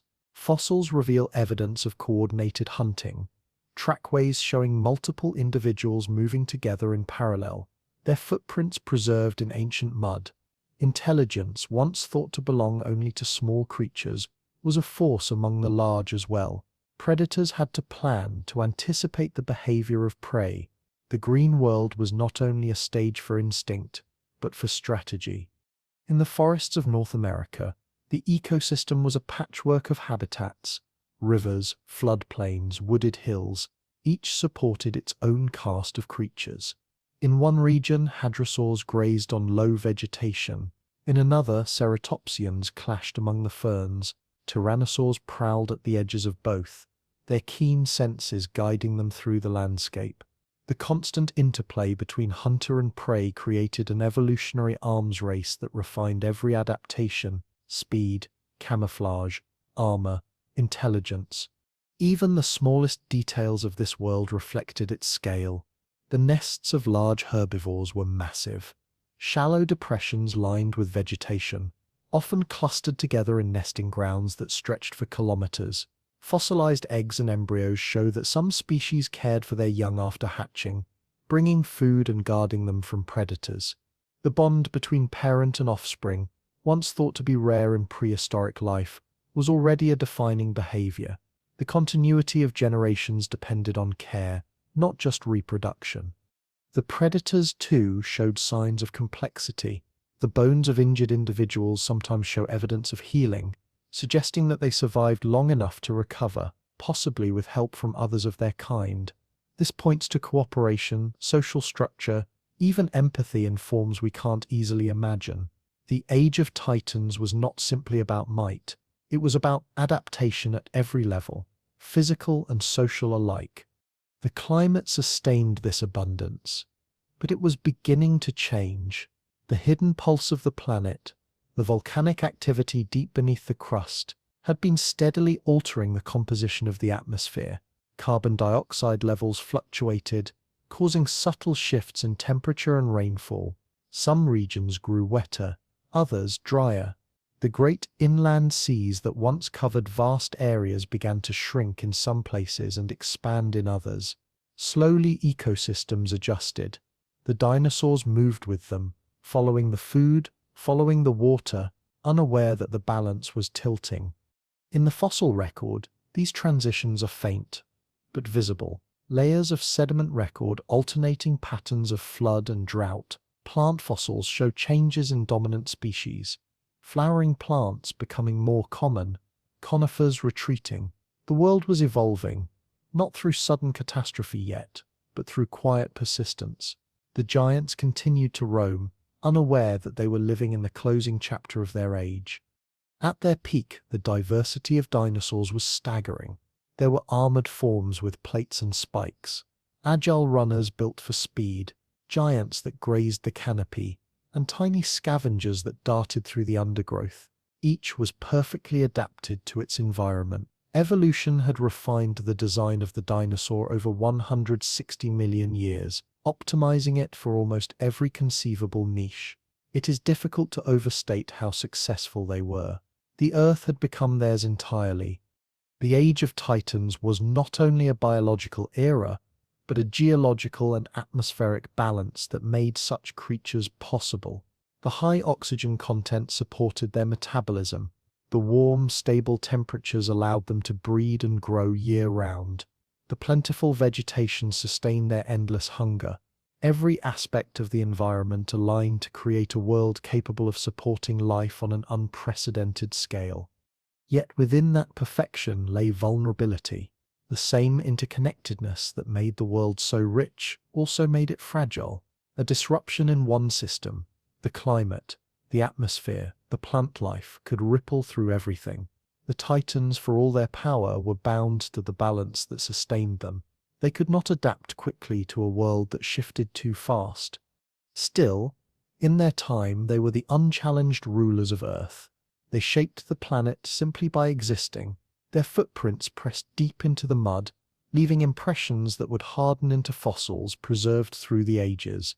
Their bones would become part of the Earth's stone, waiting for discovery. Even their breath, rich with carbon dioxide, fed the forests that surrounded them. They were part of the planet's circulation, the living manifestation of its strength. If you could stand among them, you might feel small but also strangely connected. The air vibrating with the low calls of massive creatures, the ground trembling under their weight, the warmth of sunlight filtering through the haze, all of it would feel alive in a way that is difficult to comprehend now. The scale of that life, the density of it, the sense of being surrounded by living mass would have been overwhelming. The Age of Titans was not a moment of chaos or domination. It was a period of balance, the culmination of millions of years of evolution. The planet had created its masterpiece. Vast, breathing ecosystems, powered by sunlight, fueled by growth, held together by the invisible rhythm of the Earth. It was a world at its most alive. And still, beneath it all, the ground continued to move. The pulse of the planet never stopped. The atmosphere shifted slightly. The seas deepened. Far beyond the clouds, something small and distant moved through the dark of space, unnoticed, insignificant against the stars. The Titans went on feeding, breathing, unaware that their world, for all its strength, was not built to last forever. The Cretaceous world had been thriving for millions of years. The forests were dense, the seas were full, the air was rich and warm. The great creatures of land, sky, and water had settled into a long equilibrium, unaware that anything could ever disturb it. Every day began the same way, sunlight spreading across misted valleys, insects lifting into the air, herds stirring in the early heat. To them this world must have seemed eternal, but time even then was counting down. The last age of the dinosaurs was not yet ending, but it was already late. The final midnight was approaching quietly, hidden behind the illusion of stability. If you could have stood in that time, nothing would have looked wrong. The Earth was alive in every direction. Trees stretched into humid air. Volcanoes smoldered faintly on distant horizons. The seas shimmered with the same light that had reflected off them for ages. Animals moved through their daily cycles, feeding, nesting, migrating, all according to patterns that had worked for millions of generations. The Earth did not warn them. There was no sound of a ticking clock, no sign of approaching disaster. The ending began, like all endings do, invisibly. Beneath that calm surface, however, changes were gathering, subtle, slow, but steady. The planet's internal pulse had grown louder. Volcanic fields in regions like what would one day become India had entered an active phase, releasing enormous volumes of gas into the atmosphere. For thousands of years, the Deccan Traps poured lava across the land, creating plateaus hundreds of meters thick. Each eruption filled the air with carbon dioxide and sulfur, altering the balance of the atmosphere. At first, the changes were minor. A few degrees warmer here, a little less rainfall there. But across millions of years, those small shifts added up. The climate of the late Cretaceous began to waver. Some regions grew drier. Rainforests retreated slightly, replaced by open woodlands. Seasons became more pronounced. The lushness that had defined the earlier Cretaceous started to thin, not everywhere, not dramatically, but gradually, like the slow fading of a color from a painting. Still, life adapted. New plants evolved to handle the changes. The flowering species that had spread across the world diversified even further, thriving where the older cycads and ferns struggled. Evolution did not stop. It never does. It simply adjusted its tempo. For the dinosaurs, these fluctuations were a challenge but not a catastrophe. They had weathered such changes before. When food became scarce in one region, herds moved to another. When rain failed for a season, new migrations began. The predators followed. Life continued to flow along the lines carved by instinct and adaptation. In the short span of a lifetime, nothing seemed unusual. The cycles of birth and death carried on, and the great herds still roamed as they always had. but the environment was becoming more volatile. As the planet's inner fires burned, gases built up in the air and water. The oceans absorbed much of the carbon dioxide, becoming slightly more acidic. Tiny marine organisms that formed the base of the food chain, the plankton and shell builders, began to show stress. In some regions, species declined. In others, new forms appeared. The balance shifted subtly, unpredictably. The ocean's chemistry, once stable, started to waver. These were small changes, the kind no animal could notice, yet they mattered.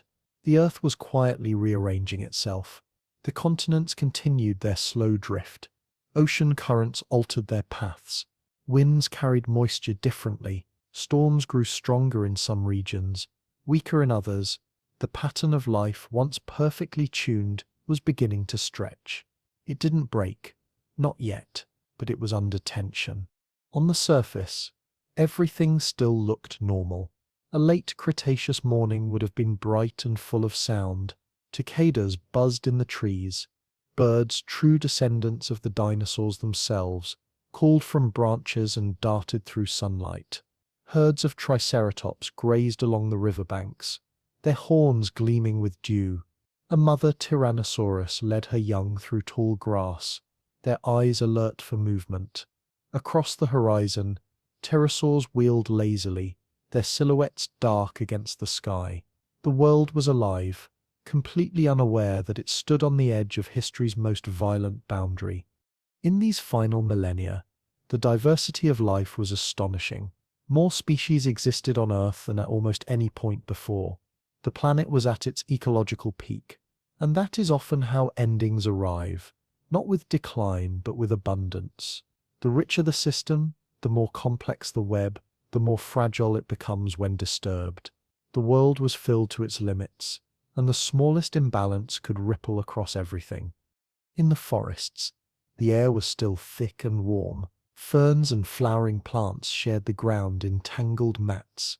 Dragonflies glided above shallow pools. Lizards and small mammals hunted insects in the undergrowth. At night, the air cooled only slightly, heavy with moisture, filled with the faint hum of life continuing its endless rhythm. Every sound, every breath, every footstep carried the illusion of permanence. The dinosaurs were thriving, but some patterns hinted at unease. Fossil evidence from this period shows fluctuations in population sizes. Certain herbivores became less common in some areas, while others grew more dominant.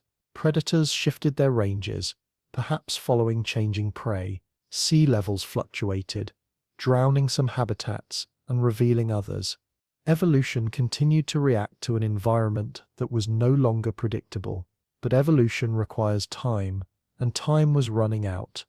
Far above this living world, beyond the clouds, beyond the blue haze of atmosphere, a small object had been traveling for a long time. It was ancient. A fragment of rock and metal left over from the formation of the solar system, orbiting silently between worlds. For millions of years it had wandered the outer reaches of space, caught in the slow gravity of planets and the faint pressure of sunlight.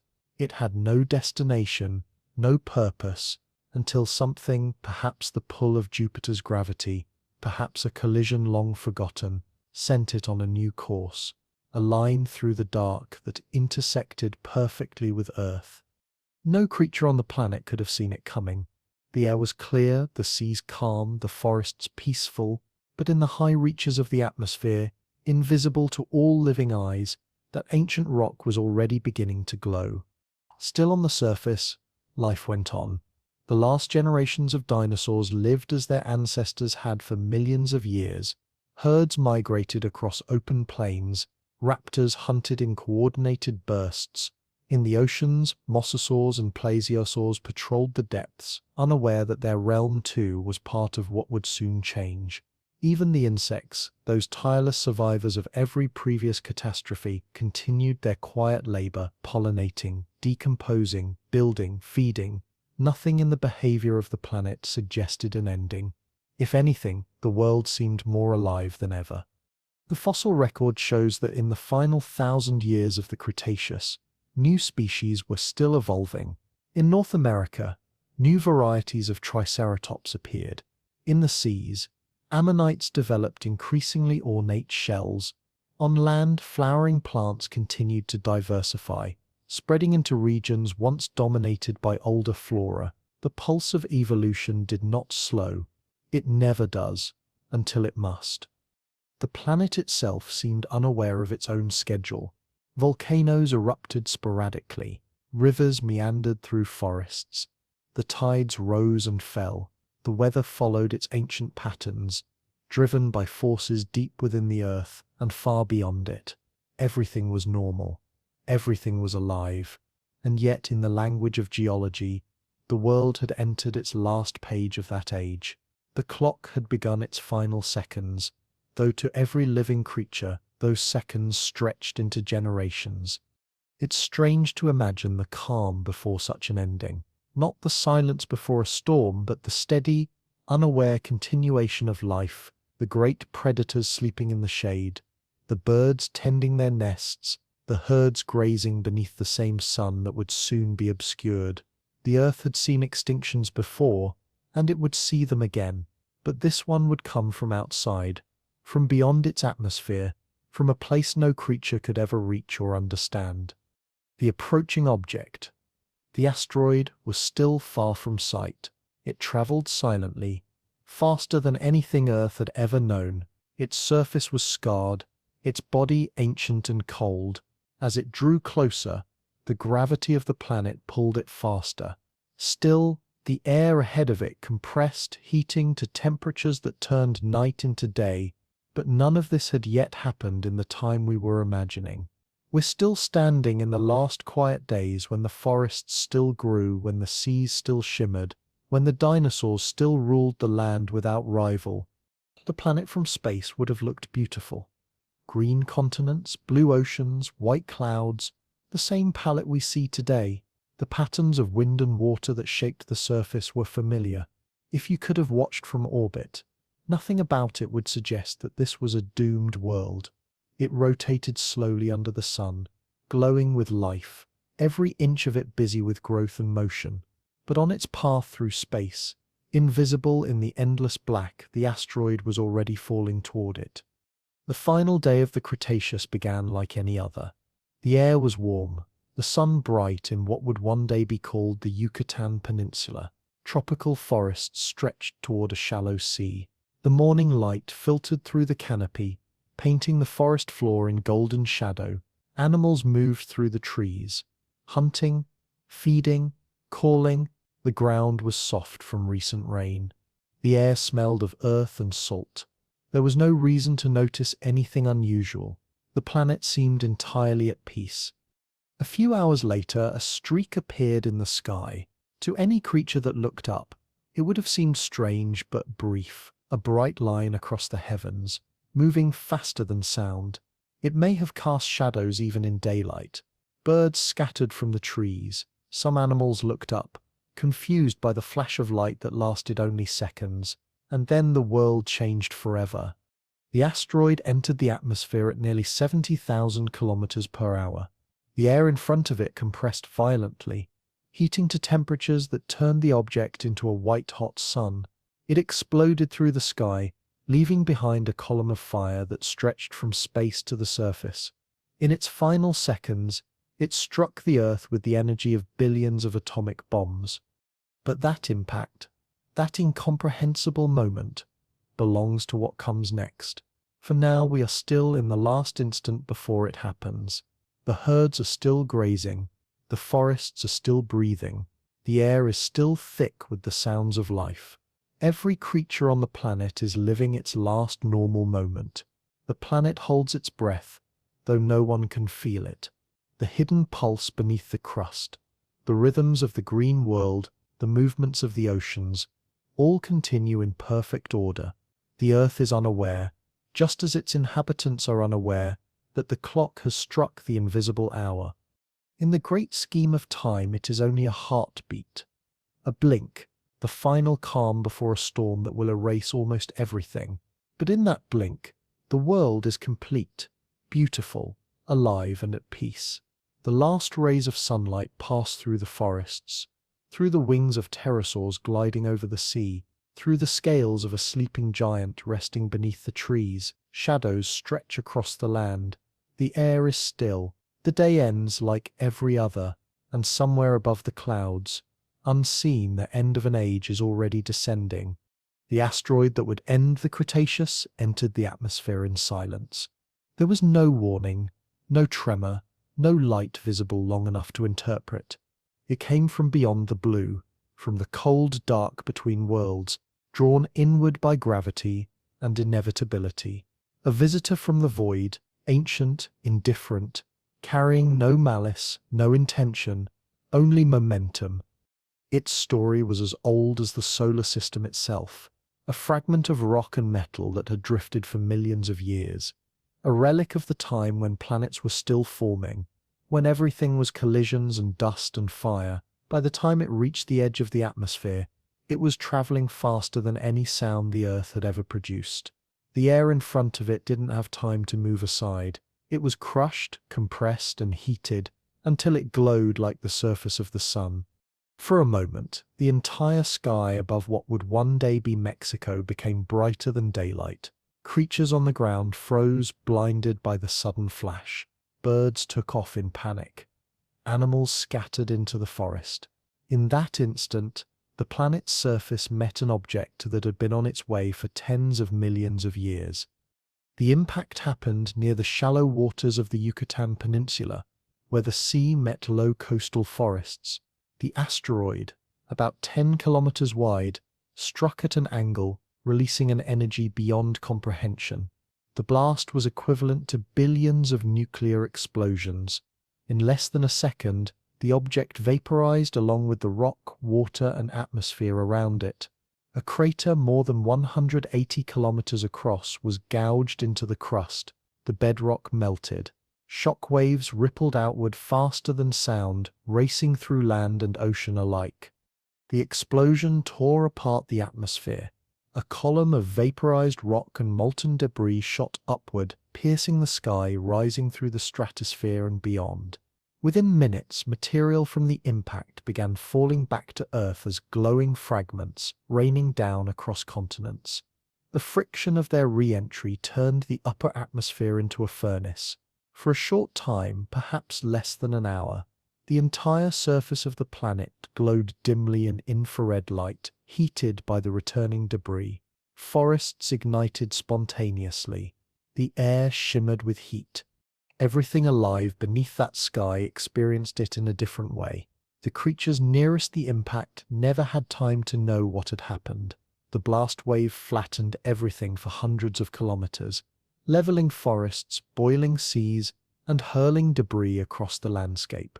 Farther away, the shock arrived as a wall of wind and sound that tore through the air, toppling trees and scattering herds. Those who survived that first instant faced something worse, a rain of fire. Tiny droplets of molten rock, ejected from the impact and cooled into glass as they fell, rained from the sky for hours. These spherules covered the ground, burned forests, and filled the air with dust and ash. The planet that had been green and bright was suddenly lit by countless fires. Even creatures far from the impact felt the heat. The surface temperature rose sharply, and the air filled with smoke dense enough to blot out the sun. In the oceans, the shock was different, but no less devastating. A wave hundreds of meters high raced outward from the impact site. It crossed entire seas, hitting coastlines with unimaginable force. Coral reefs, beaches, and coastal forests were ripped apart. The wave carried debris, rock, trees, carcasses far inland, then retreated, leaving chaos in its wake. The noise was constant, unending, a low roar that rolled across the planet for days. The fires burned for weeks. Vast regions of forest turned to ash. The smoke mixed with vaporized rock and sulfur from the impact, forming a dense cloud layer that encircled the planet. The sunlight dimmed, then disappeared entirely. The day turned into a dim twilight that lasted for months. Photosynthesis stopped. The green world went silent. Animals that depended on plants for food starved first. Herbivorous dinosaurs, so vast and powerful in life, could not find enough to eat. Their massive bodies, built for abundance, were too large for scarcity. One by one, the herds weakened. Predators, deprived of prey, followed. The ecosystems that had thrived for millions of years collapsed in a matter of weeks. The smaller creatures fared better. Mammals, birds, insects, and reptiles that could hide, burrow, or go dormant stood a chance. Their size became their advantage. They needed less, could survive longer, could eat what others could not. In the darkness, the rules of survival changed. The titans that had ruled the land were no longer suited to the world that remained. The planet had tilted toward the small and the adaptable. The ocean life suffered its own catastrophe. The debris that filled the atmosphere eventually settled into the seas, mixing with acid rain produced by the chemical reactions in the air. The surface waters grew acidic, dissolving the shells of plankton and corals. The foundation of the marine food chain broke apart. For a time, the oceans were quiet, empty of movement, except for the slow drifting of the dead. Yet, even in the midst of this devastation, the planet itself continued its slow rhythms. The tectonic plates moved. Volcanoes erupted. Rivers shifted their courses. Life did not stop entirely at once. It simply hid. Seeds buried in the soil waited for sunlight to return. Burrowing animals clung to the warmth underground. Insects found shelter in the crevices of bark and stone. The earth, though wounded, was still alive. Its hidden pulse continued. After the first few weeks, the fires began to fade. The smoke that had darkened the skies spread across the entire planet, blocking sunlight almost completely. Global temperatures dropped sharply. The heat of the fires gave way to a sudden, bitter cold. The world entered what scientists call an impact winter, a period when the sun's light was so reduced that photosynthesis nearly ceased. For months, perhaps years, the surface of the planet was dim and freezing. Snow fell even in tropical regions. The air grew still, heavy with dust and ash. The once loud world became quiet. The forests, stripped of leaves and branches, stood like blackened skeletons. The great rivers slowed, choked with debris. The ocean's surface cooled, and life retreated into the depths. Everything that had thrived in the warmth of the Cretaceous now faced a silence that stretched beyond comprehension. In that silence, the survivors waited. Some creatures, like small mammals, fed on roots, insects, or anything they could find. Birds that could eat seeds endured the darkness longer than those that fed on insects. Crocodiles, turtles, and amphibians survived in the water, their slow metabolisms allowing them to endure scarcity. Life's persistence was not dramatic. It was quiet, cautious, almost invisible. The impact had reshaped the world physically as well. The crater that formed in the Yucatán became a scar hundreds of kilometers wide, later buried under layers of sediment, but never gone. The shock wave fractured the crust for thousands of kilometers, triggering volcanic eruptions and earthquakes. Tsunami deposits can still be found in rock layers across continents, evidence of the waves that reached as far as what is now North America's interior. The planet itself bore the memory of the event in every layer of stone. Months passed, then years. The dust in the atmosphere slowly began to settle. Sunlight, faint and filtered, returned in thin beams. The fires were gone, replaced by frost. The earth was no longer warm and humid. It was pale and dry. The great age of dinosaurs was over, but the planet itself remained. When sunlight finally returned fully, it was weak at first. The atmosphere had been permanently changed. The high levels of carbon dioxide and sulfur altered the climate, making it unpredictable. The forests did not regrow evenly. Some areas recovered, others stayed barren. But wherever life had managed to survive in burrows in the deep sea and seeds, it began to emerge again.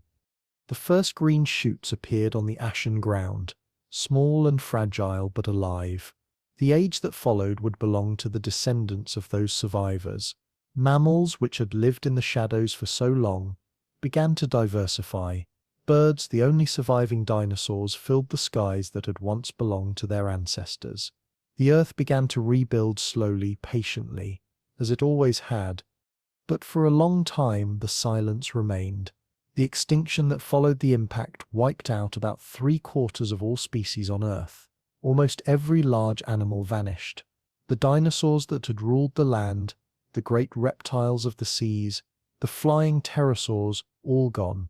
The world that emerged after was smaller, emptier, but open to new possibilities. The planet had turned a page, not out of choice, but because that is what time does. The visitor from the void had not intended destruction. It was a simple consequence of motion, of physics, of chance. It carried no awareness of what it had done. After striking the Earth, most of it vaporized, becoming part of the air and water it destroyed. The rest sank into the molten rock beneath the crater. Its journey ended. But the story it triggered continued for millions of years. In the grand scale of time, the impact was brief. Seconds of violence that reshaped the planet for eons. The age of Titans ended in fire and darkness. And from that darkness, the future began. Every species that exists now traces its survival, directly or indirectly, to those few that endured the aftermath. The world we live in is the child of that catastrophe. Even now the Earth remembers. Layers of clay enriched with iridium, a metal rare on the planet's surface, but common in asteroids, mark the boundary in rock formations across the globe. It is a line that separates two eras: the world before, filled with giants, and the world after, filled with new beginnings. To stand before that line in stone is to look at the moment when everything changed. For the planet, it was another transformation in a long series. For life, it was the Great Reset. The visitor from the void had come and gone, leaving behind silence, darkness, and eventually renewal. If you imagine the Earth in the weeks after, spinning slowly under a dim sky, you would see a planet wrapped in shadow. The oceans would reflect little light. The continents would be grey and bare. The sound of life would be faint. The scurrying of small creatures, the whisper of wind through dead trees, the soft lapping of waves against empty shores. But somewhere in that silence, life was still breathing. The same stubborn, patient force that had survived every previous extinction was already beginning to move again. It is easy to see the impact as an ending, but in the language of the planet, it was a change. The Earth does not grieve, and it does not remember the way we do. It simply continues. Its pulse, hidden deep within, never faltered. The continents drifted, the seas calmed, the air cleared, and in time the sunlight returned, and the world began again. What the dinosaurs left behind was not just bones, but the foundation for what would come next. The mammals that would fill the forests, the birds that would sing in the air, the plants that would evolve into the landscapes we know. The visitor from the void had brought destruction, but it had also cleared the way for a new story. The Earth in its vastness turned tragedy into renewal. Above the planet, the stars continued to burn, silent and distant, unaware of what had happened to one small world among billions. The asteroid belt from which the visitor had come remained. Other fragments drifted still, their orbits crossing paths that might one day intersect again. But for now the void was quiet. The Earth spun slowly beneath the remnants of its own fire, waiting for the light to return. And when it did, faint and golden through the clearing air, the planet looked unchanged to the universe. It still glowed blue and white and green. It still turned under the same sun, but everything upon it had changed forever. It began as a bright streak across a clear sky, a line of light that moved too fast for the eye to follow, too silent to warn what was coming. For the creatures below, it was nothing more than a passing brightness, a curiosity glimpsed between the leaves or reflected in still water. The herds didn't stop feeding. The birds didn't stop calling. The air was warm and full of life.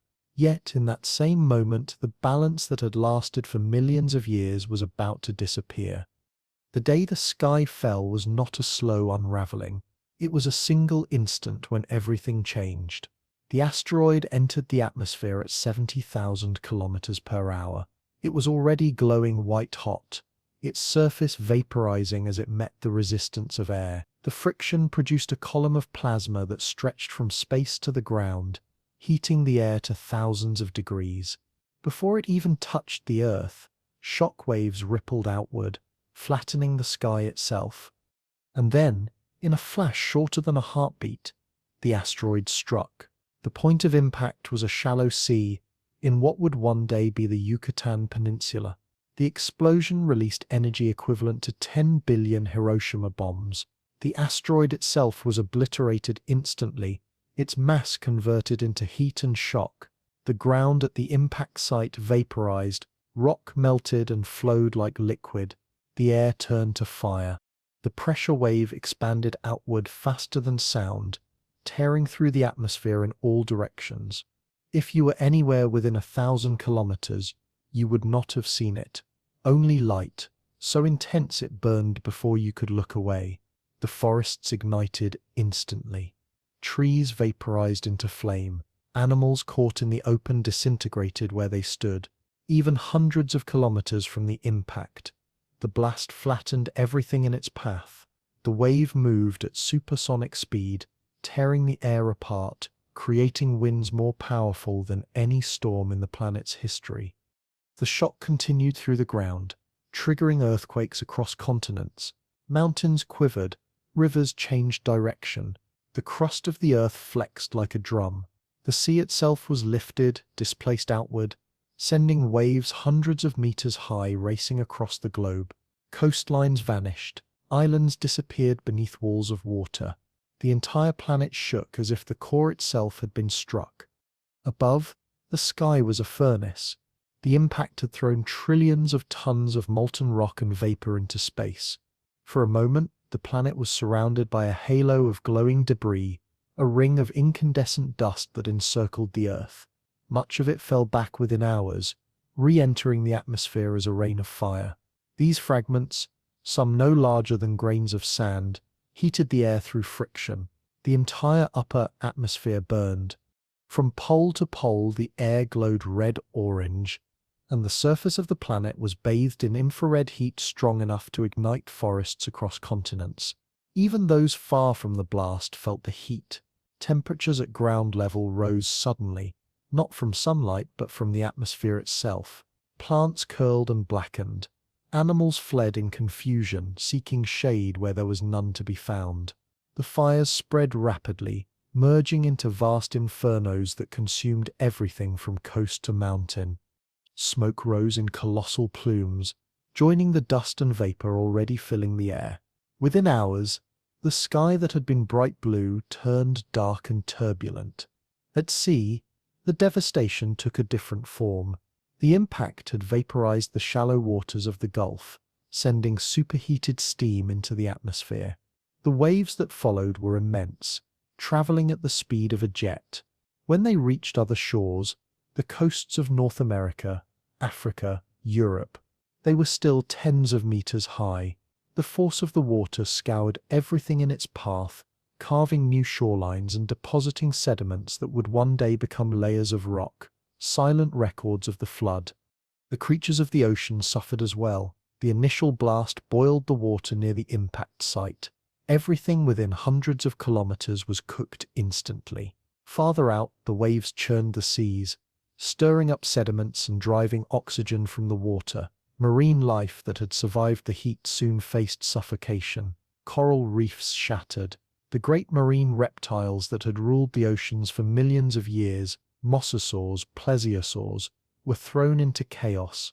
The shock wave disoriented them, ruptured their organs, broke their world apart. The air, once filled with the sounds of insects and birds, fell silent. The fires burned through forests that had stood for centuries. The smell of smoke and burning resin filled the atmosphere. The planet's great carbon stores, the trees, the soil, the vegetation, released their gases in one vast exhalation. The sky, now thick with soot and ash, began to block the sun. Within days, the light faded. At first it was a dimming, the sun shrouded as if by thick clouds. Then, over weeks, the light weakened further. The atmosphere, loaded with dust, sulfur, and carbon, became nearly opaque. Day and night merged into a perpetual twilight. Temperatures fell rapidly. Rain began to fall, mixed with ash and acid, washing soot into rivers and seas. This was the beginning of the long darkness, an impact winter that would last for years. In that darkness, the survivors clung to what warmth they could find. Small mammals stayed in burrows, their metabolism slowed, feeding on stored food or scavenging what they could. Some birds sought shelter in hollows and caves, waiting for light to return. Crocodiles and turtles, protected by their ability to live in cold water and go long periods without food, endured in silence. Insects and worms continued their work underground, breaking down the dead. Life, reduced to embers, waited for the fire to pass. Above the ground, the fires continued to burn wherever oxygen and fuel remained. The glow of flames flickered faintly through the thick haze, reflecting off clouds of smoke that wrapped the planet. The heat trapped beneath those clouds alternated with the cold above, creating turbulent winds that spread soot across every continent. The world became a furnace, followed by a freezer, a cycle of extremes no creature had ever known. In some places, volcanic activity increased in the aftermath. The impact had disturbed the crust so deeply that it triggered eruptions thousands of kilometers away. The Deccan traps, already active, flared with new intensity, pouring more gases into the air. The combination of impact debris and volcanic emissions filled the atmosphere with sulfur aerosols that reflected sunlight and cooled the earth even further. The temperature drop was sudden, perhaps by more than 10 degrees Celsius within months. The plants died first. Without sunlight, photosynthesis stopped. Leaves fell. Seeds waited in vain for warmth to return. The lush green world that had fed the dinosaurs vanished. Herbivores starved, their skeletons scattered in the ash. Predators followed, their dominance meaningless without prey. The ecosystems that had taken millions of years to build collapsed in months. The oceans, deprived of sunlight, suffered too. Phytoplankton, the microscopic plants that formed the base of marine food webs, could no longer survive in the darkened waters. With them gone, everything above them starved. Fish, ammonites, marine reptiles, all declined rapidly. The once living seas turned still. And yet, even in that silence, life persisted.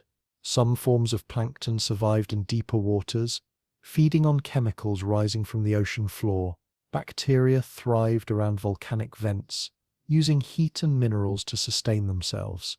On land, spores and seeds lay dormant, waiting for the chance to sprout. The planet was wounded, but not dead. The impact dust took years to settle. Each day, less sunlight reached the surface. Each night, the cold deepened. Glaciers formed briefly near the poles. Rain turned to snow. Even in regions that had once been tropical, the earth entered a kind of suspended state, neither alive nor lifeless, a world in recovery from trauma. The air was thin and acrid. The ground was littered with ash. The oceans were dark and cold. But beneath the surface, beneath the ruins of the biosphere, life's mechanisms continued their quiet work. Eventually, gravity and time began to clear the sky. The larger particles fell first, creating layers of clay that would one day mark this event in stone. The fine dust lingered longer, keeping the world dim but no longer black. Slowly, over years, the light returned. The first sunrise after the impact would have been faint, filtered through haze, the sun a dull orange disk instead of the brilliant gold it once was. But even that light was enough to begin renewal. The surviving plants responded first. Seeds that had lain buried began to germinate. Ferns were among the first to return, their spores spreading quickly across the barren land. Fossil records show what paleontologists call a fern spike, layers of fossilized spores marking the brief dominance of ferns in the years after the impact. They grew when nothing else could, stabilizing soil and preparing it for the forests that would come later. With the plants returned, The air changed again. Oxygen levels began to rise. Small insects reappeared. The smallest mammals, those that had survived in burrows and hollows, ventured out. They fed on insects, roots, and carrion. The world was quiet, subdued, stripped of its giants, but it was alive again. The earth did not recover evenly. Some regions remained wastelands for centuries, others rebounded more quickly. The patterns of rainfall and temperature had shifted permanently. Entire ecosystems were gone, replaced by new ones that evolved from the remnants. The world that emerged was familiar but altered, a reset planet. The day the sky fell had ended the age of the dinosaurs, but it had not ended life. It had forced it to change, to begin again under new rules. The survivors became the ancestors of everything that would follow, the mammals that would diversify into new forms, the birds that would carry the legacy of the dinosaurs into the future, the plants that would rebuild the green world from its ashes. The sky that had once been filled with fire cleared eventually. The stars returned, dim at first, then bright again. The same constellations that the dinosaurs had unknowingly lived beneath shone on a new world, one quieter, colder and smaller, but full of potential. The earth had endured another transformation, as it always had, and the memory of that day would remain in its rocks forever. In the stillness that followed, the planet spun on, its hidden pulse unchanged. The crust cooled, the seas calmed, the atmosphere settled, the ashes fell like snow, covering the bones of the titans and the ruins of the forests. Time began its slow work of forgetting. What had been a single day of destruction would become, in the language of geology, a thin line between ages, the moment when one world ended and another began. The day the sky fell was the end of everything that had been familiar for over 160 million years. Yet in that ending, the seeds of all future life had already been sown. The sunlight returned, faint but real, and the earth, as it always does, began to heal. After the fire and the thunder faded, after the shock waves stopped echoing through the crust, there was silence. The planet, once full of movement and sound, had gone still. The fires that had swept across the continents had burned everything they could reach. The skies were thick and dark, filled with smoke and ash that blotted out the sun. The air was heavy with the scent of soot and minerals. The residue of forests turned to dust. This was the beginning of the long night. For days the world remained dim, the sky a dull red-brown that never brightened. Then even that faded to grey, and finally to black. The sunlight could no longer penetrate the clouds of dust and debris suspended high in the stratosphere. Across every continent, temperatures began to drop. The air that had been hot enough to ignite wood now cooled faster than the surviving creatures could adapt. The warmth of the Cretaceous vanished in weeks, replaced by a deep, unrelenting chill. The long night after the impact was not simply darkness. It was absence of light, of heat, of sound. The forests stood as blackened skeletons, their trunks stripped of bark and leaves. The seas reflected nothing. The wind moved in slow, irregular currents, carrying fine ash that settled in layers across the land. Each particle was a memory of what had burned. In that darkness, the rhythm of life slowed to almost nothing. The great dinosaurs that had dominated the planet were gone. Their bones lay buried in the ash, still warm from the fires that had consumed them. The giants that had fed on trees, the predators that had ruled the plains, the creatures of the seas and skies, all had vanished. What remained was a planet emptied of its familiar voices. Yet not all life ended. Some forms had found shelter before the firestorm. In burrows beneath the earth, small mammals huddled together, their bodies pressed for warmth. They lived on stored seeds, on roots, on the remains of insects that had also hidden underground. Their metabolism slowed to conserve energy, their hearts beating in rhythm with the fading warmth of the soil. They were not the rulers of this world, not yet. They were its survivors. In the water, crocodiles and turtles endured, their slow bodies suited to starvation and cold. They could remain motionless for months, waiting, Amphibians burrowed into the mud of dried lakes, their skin absorbing what little moisture remained. Insects, always resilient, retreated into the cracks of stone and bark, their eggs sealed against the cold. Bacteria and fungi thrived on the vast decay that now covered the earth. Life did not stop. It only withdrew, conserving itself in silence. The oceans had turned dark and acidic. The debris from the impact rained down for months, mixing with the water, forming carbonic acid that corroded shells and coral. The upper layers of the sea, once alive with plankton, grew empty. The food chains collapsed. Only in the depths, near volcanic vents, did ecosystems remain stable.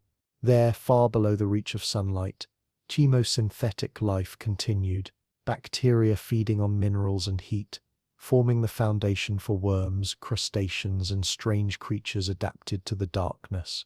They had no need for the sun. Their world was ancient, self-contained, untouched by the chaos above. On land, the ash settled in thick blankets, smothering what had survived the flames. Rivers clogged with silt and debris, their waters turning sluggish and opaque. The air, once warm and heavy with the scent of plants, smelled now of sulfur and wet stone. Acid rain fell steadily, washing the soot from the atmosphere, but poisoning the ground in the process. Lakes turned black. The first snow fell soon after, fine and grey mixed with ash, covering the world in a strange stillness. The long night stretched into months. In some places the darkness was so complete that even the stars were invisible. The atmosphere was choked with dust high enough to scatter starlight before it reached the ground. Creatures that once relied on sight moved clumsily through the dark, guided by smell, touch, or memory. Many failed to find food or shelter, and died quietly, their bodies becoming part of the new soil forming across the world. The silence that followed was absolute. There were no calls of birds, no rustling of leaves, no hum of insects. The only sounds were wind and the distant cracking of cooling rock. The earth seemed suspended between its old life and the new one that had not yet begun. The planet still turned beneath the shroud of dust, but its rotation brought no dawn, no warmth, no color. Time continued, but the distinction between day and night was gone. In this darkness, the survivors evolved behaviors that would define their descendants. Some mammals learned to dig deeper, extending their tunnels to find warmth and protection. Others began to forage in the ashes, feeding on carcasses left by the fires. Their senses sharpened, smell, hearing, touch, adapting to a world where sight was almost useless. These instincts would endure long after the darkness lifted. The small reptiles that survived did so by patience. Their metabolism slowed to a near halt. They could survive on almost nothing, conserving energy through stillness. Birds that had adapted to eat seeds outlived those that relied on insects or fruit. The first true avian survivors of this catastrophe were those whose diets and behavior matched the conditions of scarcity, the ancestors of the birds we know today. The Earth cooled further. Without sunlight, the planet's energy balance collapsed. The heat, once trapped by the atmosphere, escaped into space. Snow spread from the poles toward the equator, not in deep drifts but in thin, persistent layers that reflected what little light remained. Global temperatures dropped by as much as 15 degrees. The Cretaceous warmth was gone. The age of greenhouse air had ended, replaced by a chill that reached even the deepest valleys. Fossil evidence from this time reveals the extent of the collapse. In the sedimentary layers that mark the boundary between the Cretaceous and the Paleogene, there is a thin band rich in iridium, a metal rare on Earth but common in asteroids. Below it lie the remains of the Old World, abundant fossils, traces of plants, diverse microfauna. Above it, for a time, almost nothing. A silence recorded in stone. The long night left its shadow not only in life, but in the earth itself. And yet, even as the cold deepened, the planet began to recover in small, imperceptible ways. The dust that had blocked the sun slowly began to settle. The heaviest particles fell first, forming layers of clay that blanketed the ground. Lighter ash lingered longer, drifting across oceans and continents before sinking into the soil. The air cleared gradually, enough for a dim orange light to filter through the haze. It was not bright, but it was something. The first sunrise after months of darkness would have been strange, weak, distorted, but real. For the survivors, it marked a turning point. With light came warmth, though faint and inconsistent. The snow began to melt in patches. Streams reappeared, carrying black water thick with soot. Seeds that had lain dormant began to stir. Ferns were the first to return. Their spores spread easily, carried by wind and water, germinating in the nutrient-rich ash. They covered the barren ground in soft green within a few seasons, a living carpet that captured sunlight and restored oxygen to the air. The fossil record shows this phase clearly, an overwhelming dominance of ferns marking the first recovery of plant life. Where ferns grew, insects followed. Beetles, flies, and ants emerged from hiding, feeding on decaying matter and new growth. Spiders returned to the shadows, spinning webs between the skeletal remains of fallen trees. The air filled once again with motion, faint at first, then more constant. Each returning insect marked a step toward renewal. Small mammals ventured out from their burrows, their eyes squinting in the weak light, their noses twitching at unfamiliar scents. The world they found was unrecognizable, silent, grey, and empty. But it belonged to them now. They fed on insects, roots, and the occasional carcass. Some climbed the stumps of burned trees, exploring the open space that had once been dense forest. The absence of larger predators gave them freedom they had never known. Birds followed, emerging from hidden nests. Those that survived the long night began to spread, feeding on seeds and small prey. Their calls returned to the air. Tentative at first, then stronger, sound began to fill the silence again. The earth was waking slowly, cautiously, but unmistakably. The oceans were slower to heal. It took centuries for the chemistry of the water to stabilize. Once the dust settled and sunlight penetrated the surface again, phytoplankton began to reappear. Their return was the beginning of everything. From them came oxygen, food, and balance. The first blooms were small, patchy, but within a few thousand years they had spread across the seas once more. The marine world followed the same quiet pattern as the land: slow revival, small steps, resilience born of simplicity. Even as life returned, the planet was different. The climate was cooler, the air thinner, the sunlight sharper after passing through an altered atmosphere. The lush humidity of the Cretaceous was gone.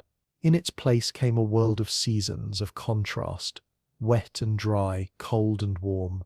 The balance that had allowed the great reptiles to thrive was broken forever. In its absence, something new began to take shape. The mammals, once small and unremarkable, began to change. With no giant predators to keep them in check, they diversified quickly. Some grew larger, others specialized, digging, climbing, swimming. Their intelligence and adaptability became the tools of survival in a world that no longer rewarded size but versatility.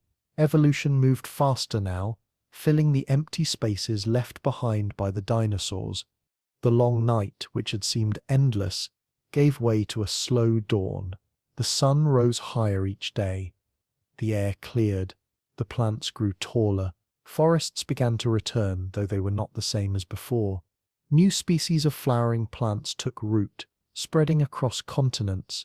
The world had reset. Its ecosystems rebuilt from the simplest survivors upward. In the layers of rock that record this time, there is no clear line between destruction and renewal. The two are intertwined. The same processes that ended one age made the next possible. The fire that destroyed the forests enriched the soil for the new ones. The cold that wiped out species made room for others better suited to change. The silence that followed the impact was not just an ending. It was space for the beginning that followed. From space, the Earth would have looked normal again long before life fully recovered. The clouds cleared, the oceans shone blue. The continents grew green slowly, but beneath that surface, the structure of the living world had been rewritten. The long night after the impact had ended, an era that had lasted for 160 million years. What came after would be something entirely different.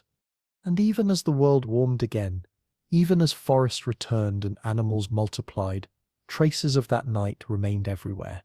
In the soil, in the oceans, in the DNA of every survivor, there was memory, not of fear or pain, but of endurance.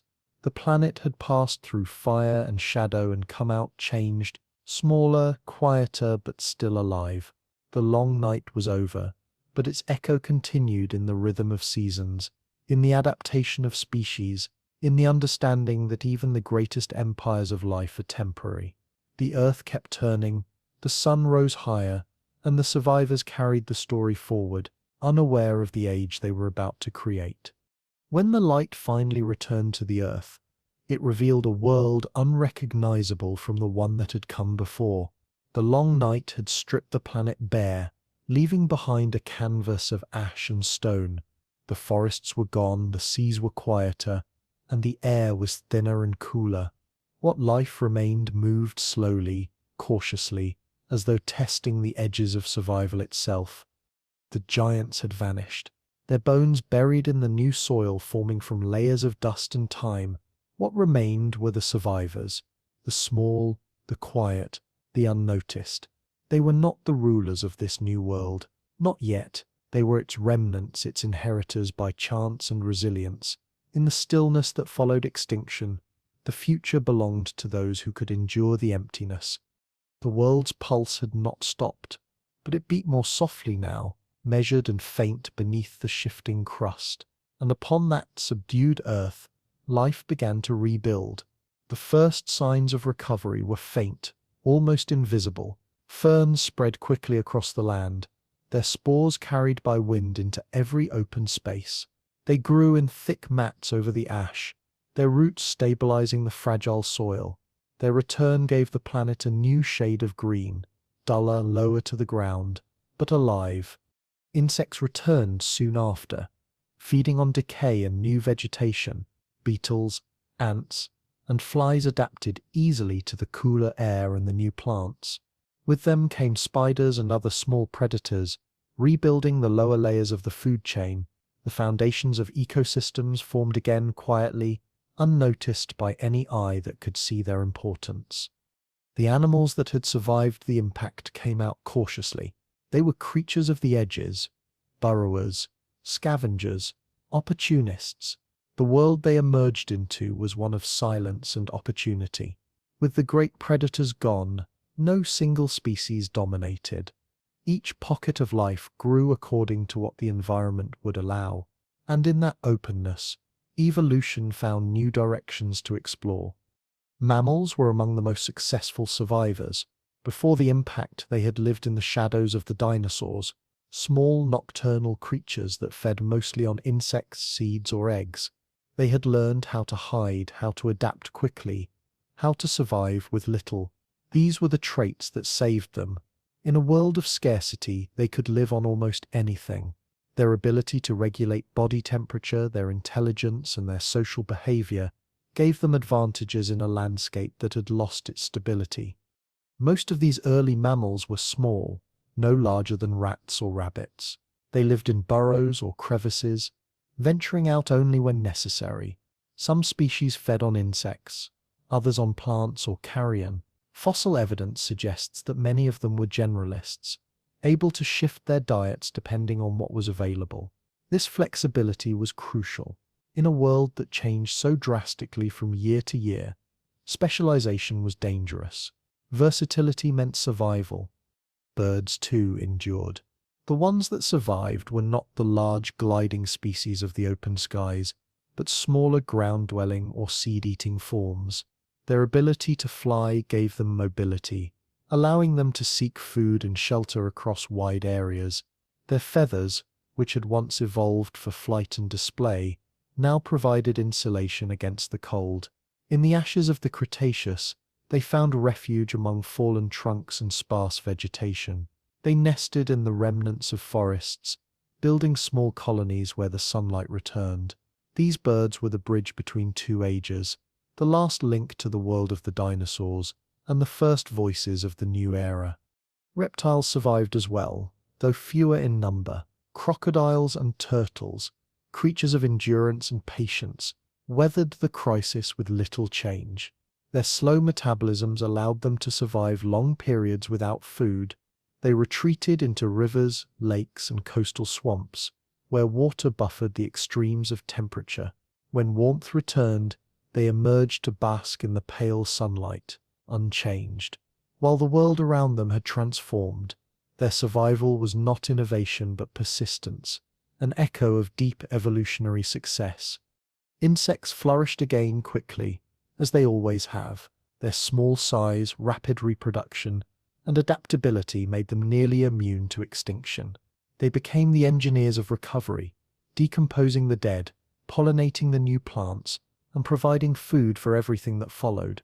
The hum of insect life, faint at first, grew louder with each passing generation, until it filled the forests once more.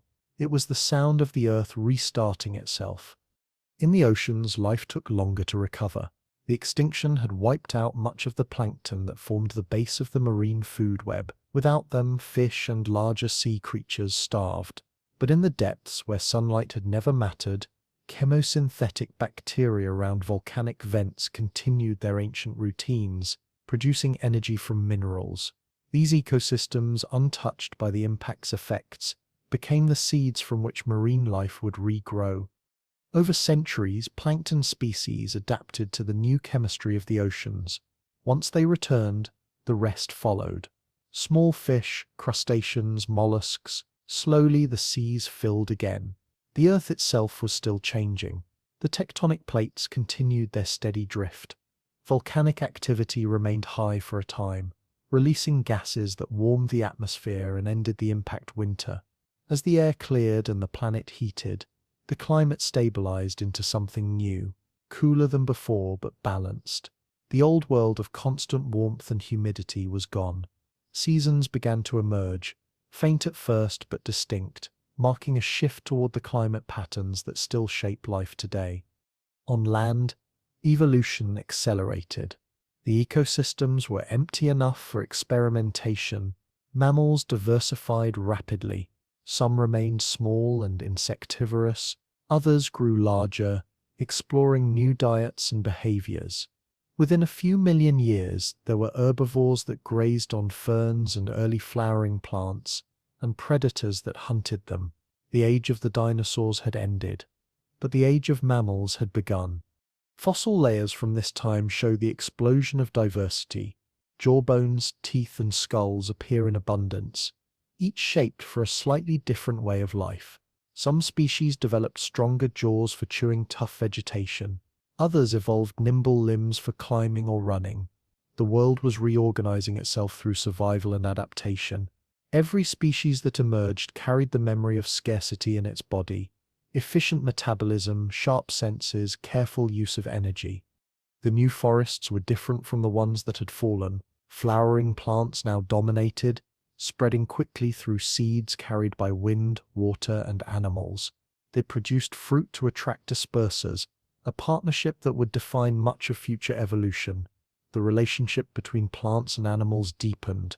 Where the Cretaceous forests had been ruled by size, these new forests were ruled by complexity.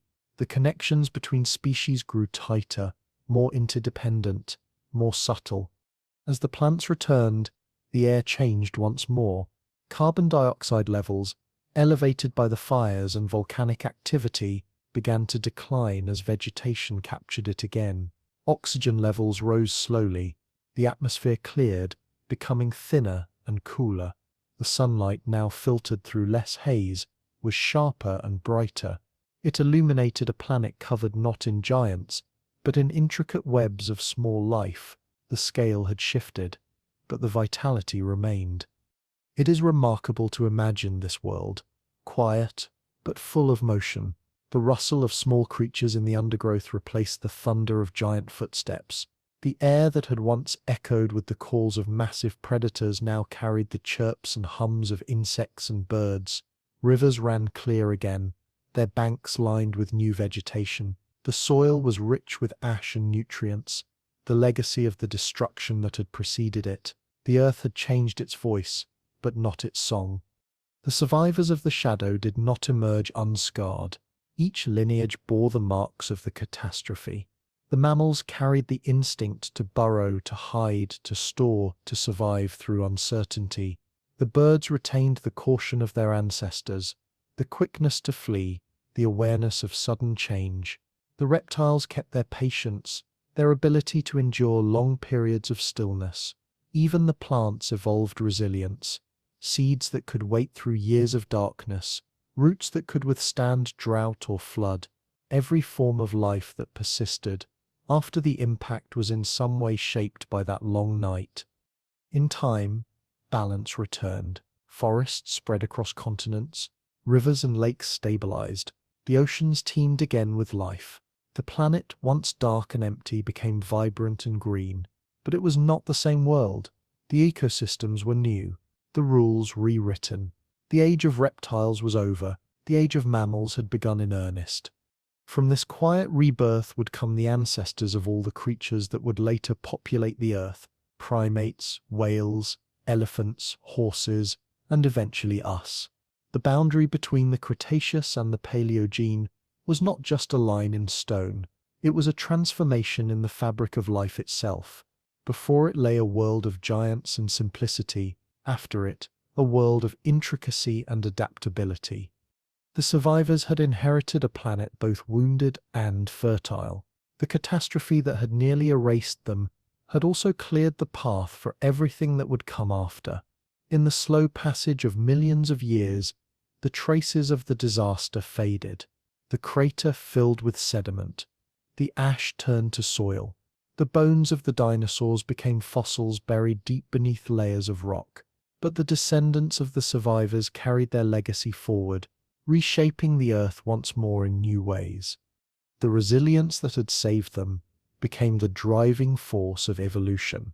From a distance, from the cold silence of space, the earth looked the same as it always had. It spun beneath its sun, blue and white, wrapped in clouds, but its surface told a different story, one of death and renewal, of fragility and endurance. The shadow that had once covered it had lifted, leaving behind a new beginning. The survivors of the shadow did not know they were the future. They did not know that they carried in their small, fragile bodies the blueprint for an entirely new world. They only lived as life always does, from one moment to the next, eating, hiding, growing, adapting. The planet had changed around them, but its hidden pulse still beat, steady as ever, reminding them that even after the darkest night, the earth always finds its light again. And so it did. The forests grew tall once more. The seas filled with color. The air warmed. Life continued. Smaller perhaps, quieter but persistent, resilient, and endlessly inventive. The shadow had passed, but its memory lingered in every living thing, not as fear but as proof that life endures, no matter how deep the night may become. When the long shadow of extinction finally began to fade, the first light of the new age came quietly. There was no sudden burst of color, no instant transformation of the world. It began with the smallest things: a patch of fern spreading across blackened soil, the return of insects to the air, the sound of wind moving through young leaves that had only just begun to form. The earth was not rushing to heal. It was recovering in the slow, patient rhythm that defines everything living and geological alike. The dawn after extinction was more than sunlight returning to the sky. It was the slow reawakening of systems that had been broken. The carbon cycle, the water cycle, the balance of oxygen and nitrogen, all had been disrupted. The fires and the cold had altered everything. The oceans were still adjusting to new chemical compositions. The atmosphere still held traces of sulfur and dust, but the planet had begun to settle. Gravity, wind, and rain resumed their long, repetitive work, smoothing the scars left by the asteroid strike. The world, in its quiet way, was rebuilding itself. In the first years after the impact, The survivors lived in isolation. The population of life on Earth had been reduced to a fraction of what it once was. Each small ecosystem existed like an island, separated by distance, climate, and circumstance. But as the skies cleared and warmth returned, the boundaries began to dissolve. Seeds traveled on wind currents across continents. Rivers carried nutrients into the seas. Animals migrated into new territories. The empty world began to fill again. The first true forests of the New Age were not like those of the Cretaceous. The old families of trees, the great conifers, the cycads, the towering seed ferns, were fewer now. In their place grew flowering plants, angiosperms quick to spread, quick to evolve. Their seeds traveled easily, carried by wind, water, and animals. Their flowers invited insects, and their fruits fed the new mammals and birds that had survived the dark. These plants shaped the world that followed, turning bare ground into lush ecosystems within a few million years. The early mammals, freed from the domination of the dinosaurs, adapted swiftly to their new opportunities. Some species grew larger, no longer confined to burrows and shadows. Others diversified into forms that could climb, swim, or glide. Fossils show how rapidly they evolved, their bones changing shape, their teeth adapting to new diets, their bodies adjusting to different climates. In just a short geological span, they had spread across every continent. They were no longer survivors, they were pioneers of a new order. Among them were the ancestors of modern species, small fur-covered creatures with sharp senses and quick movements. Their brains were proportionally larger than those of most reptiles, giving them an edge in memory and behavior. They lived in family groups, protecting their young, foraging together. Cooperation and care had become part of survival.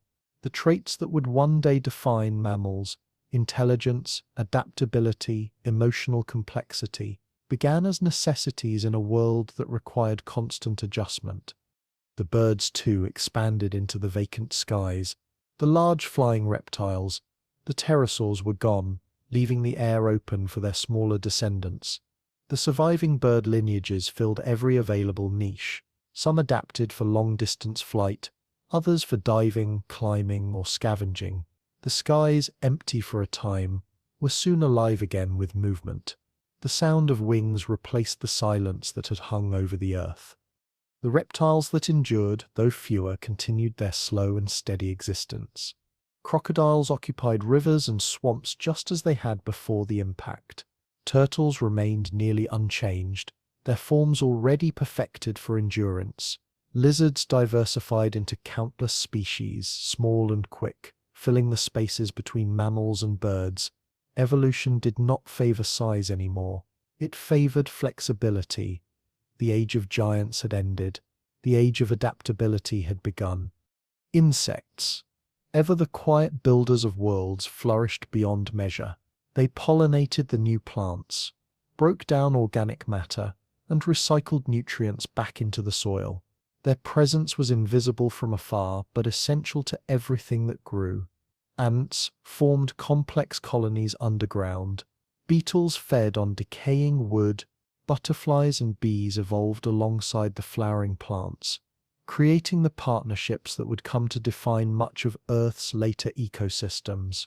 The hum of insect life became once again the background rhythm of the planet. The oceans, still recovering from the devastation, began to glow with life again. The plankton that had nearly disappeared during the impact winter returned, blooming in vast numbers across the surface waters. Their photosynthesis renewed the oxygen supply of the atmosphere. Small fish fed on them, followed by larger predators, and slowly the marine food chains were rebuilt. Coral reefs reappeared where the waters warmed, forming colonies that would one day rival those of the Cretaceous in beauty and diversity. The planet's blue expanses regained their color, their sparkle, their motion. As life expanded, so did the complexity of ecosystems. The early Paleogene period, the geological age that followed the Cretaceous, was a time of experimentation. Evolution was quickened by the empty world. There were no old hierarchies to maintain, no dominant species to suppress change. Every ecological niche was open, and life moved swiftly to fill it. Some species flourished briefly, then vanished. Others stabilized and spread, giving rise to new branches on the tree of life. It was a period of constant creation, each adaptation building upon another, forming the foundations of the modern world. The climate, while cooler than the greenhouse warmth of the Cretaceous, remained mild overall. The poles were largely ice-free, covered in forests of pine and birch. The equatorial regions were humid, with vast wetlands and dense vegetation. The air was cleaner than it had been in millions of years. The fires were gone, the ash long since washed into the oceans. Rain fell regularly, nourishing the new growth. The earth, though changed, had regained its balance. It's remarkable to think that such destruction led to such renewal. The asteroid that ended the dinosaurs also cleared the ecological stage, removing the barriers that had kept other life forms hidden. The same event that had darkened the skies also opened them. The mammals and birds that inherited the world did not just survive the catastrophe, they were shaped by it. Their very existence was molded by scarcity and resilience. The dawn after extinction was not only a return to light, but the beginning of innovation. Over the next few million years, the continents themselves continued to drift, slowly altering the shape of oceans and weather patterns. Mountain ranges formed, changing rainfall and temperature across vast regions. The shifting land created new habitats. Dry plains, mountain valleys, and isolated islands where evolution worked independently. Diversity increased again. The planet was moving towards something new, something far more intricate than what had existed before. Each sunrise over that recovering world carried a sense of rebirth, though no creature was aware of it. The air was filled with the calls of birds, the rustling of leaves, the splash of water against stone. The silence that had once dominated the planet was gone. In its place came a steady murmur of life, the quiet, continuous noise of living things doing what they had always done, eating, growing, reproducing, dying. The earth had found its rhythm again. The plants continued to evolve alongside the animals. Flowering plants diversified into trees, shrubs, and vines, shaping the landscapes of the Paleogene. Forests became more structured with layered canopies and complex interactions among species. Roots stabilized the soil, and decomposition renewed it. The planet's surface transformed from grey and barren to lush and living once again. Fossil pollen from this time shows a rapid increase in variety, evidence of ecosystems maturing within just a few thousand years after the end of the Cretaceous. The recovery of Earth was not uniform, but it was inevitable. Even in the harshest regions, life found a way to return. Volcanic plains became covered in mosses and lichens. Floodplains sprouted with reeds and grasses. Coastal swamps filled with amphibians and insects. The Earth, patient and indifferent, continued to create. The same forces that had built and destroyed the world countless times before were still at work, shaping the next chapter of its story. The dawn after extinction was, in truth, not a single moment, but an era. It stretched across millions of years, each generation carrying the planet a little further from its old life. The dinosaurs were gone, but their influence remained in the birds that filled the air and in the fossils that rested beneath the soil. The world they had ruled had not been erased. It had been transformed. Every new species, every returning plant, every breathing creature was part of the continuity that never truly ends. For the first time in its history, Earth was moving toward a balance that would allow for even greater complexity. The conditions that emerged from the chaos, the cooler climate, the rise of flowering plants, the diversification of mammals, were the groundwork for all that would follow. From this quiet new beginning would come the forests, the grasslands, the oceans, and eventually the species capable of reflecting on the story itself. If you could have stood on one of those early Paleogene mornings, you would have seen a planet young again. The horizon would have been hazy with the warmth of a newly stable atmosphere. The air would smell of damp earth and vegetation. The calls of birds would echo across valleys where once there had been silence. The rivers would sparkle under the sunlight, carrying silt rich with the remains of the old world, feeding the roots of the new. It would not be a paradise, not yet, but it would be a beginning. The dawn after extinction was not the triumph of life over death. It was the continuity of a process that has no end. Creation, destruction, and renewal, cycling endlessly through time. The earth did not mourn its losses, it simply moved forward. The survivors, unaware of their role in history, went on living. Their small victories, a nest built, a seed sprouting, a new generation born, were the steps through which the planet healed. Over millions of years, the forests grew dense again. The oceans sparkled with life. The air became rich and breathable. The earth was whole once more, though not the same as before. It never is. Each age carries traces of those that came before it, built upon layers of memory pressed into stone.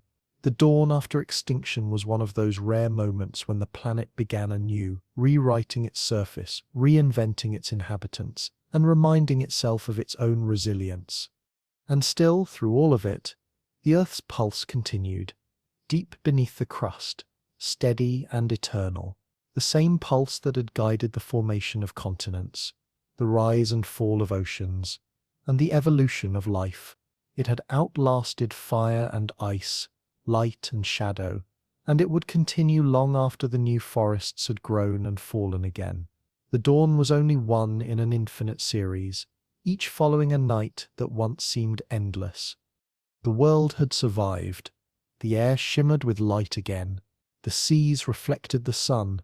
The soil breathed life into roots and leaves.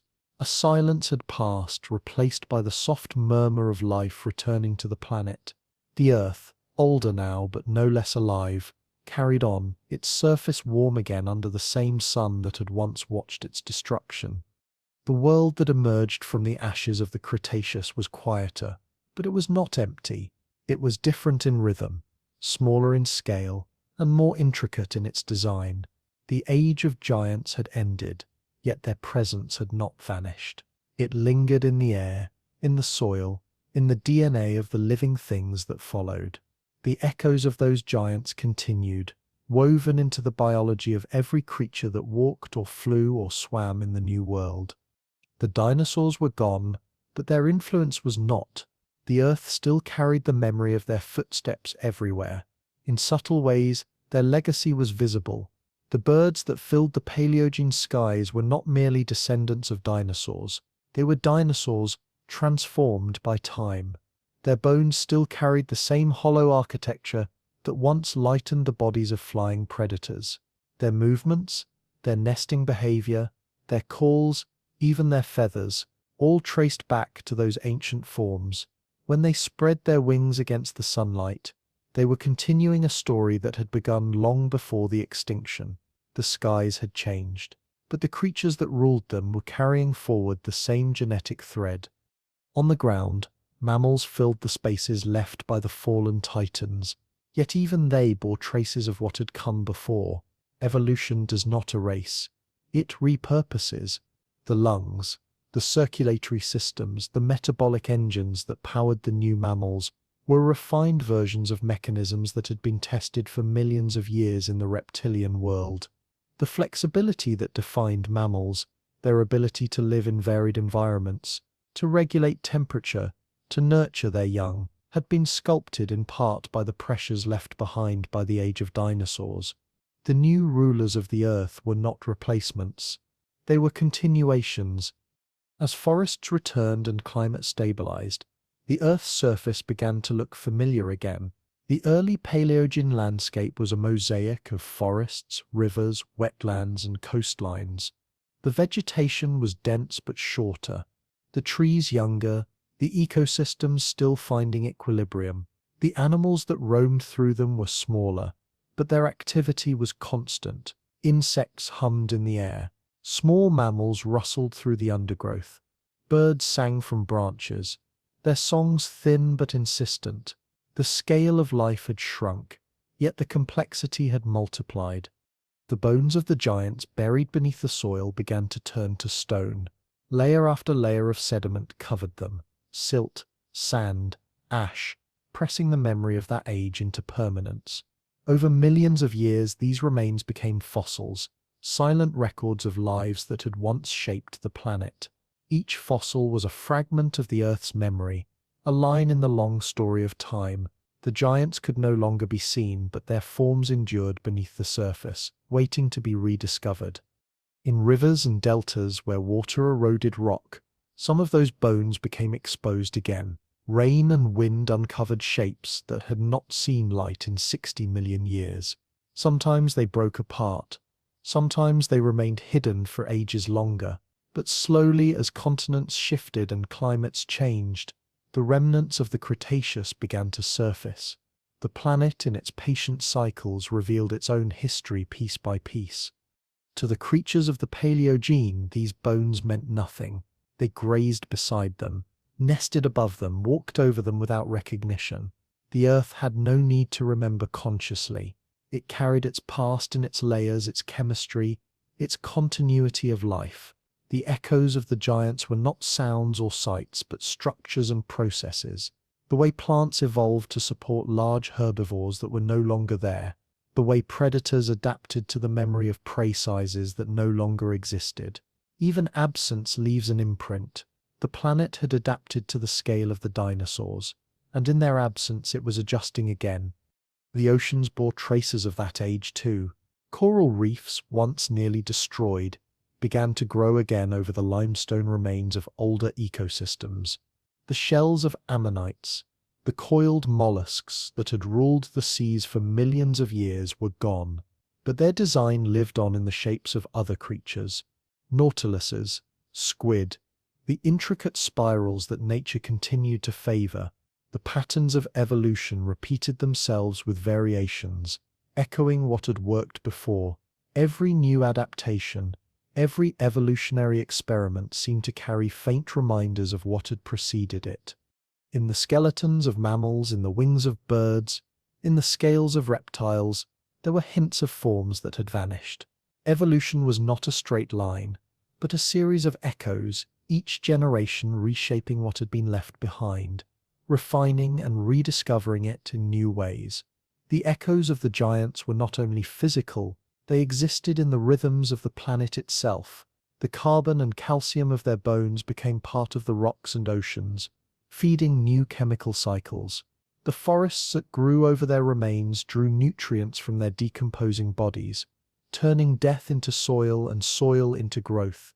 Every living thing that rose afterward was, in a literal sense, built from the remains of what came before. The atoms that once made up a Tyrannosaurus might, millions of years later, have become part of a tree, a mammal, or a bird. The Earth reused everything. Nothing was lost, only transformed. As time passed, new giants appeared, though none quite like those that had come before. Some mammals grew massive, the ancestors of elephants, whales, and ground sloths. They filled ecological spaces that had been empty since the extinction, but the world that allowed them to exist was different. The air was cooler, the oxygen levels lower, the climate more variable. The balance that had sustained the dinosaurs no longer existed. These new titans were smaller, slower, and fewer. The age of planetary-scale gigantism was over. The Earth had entered an age of moderation.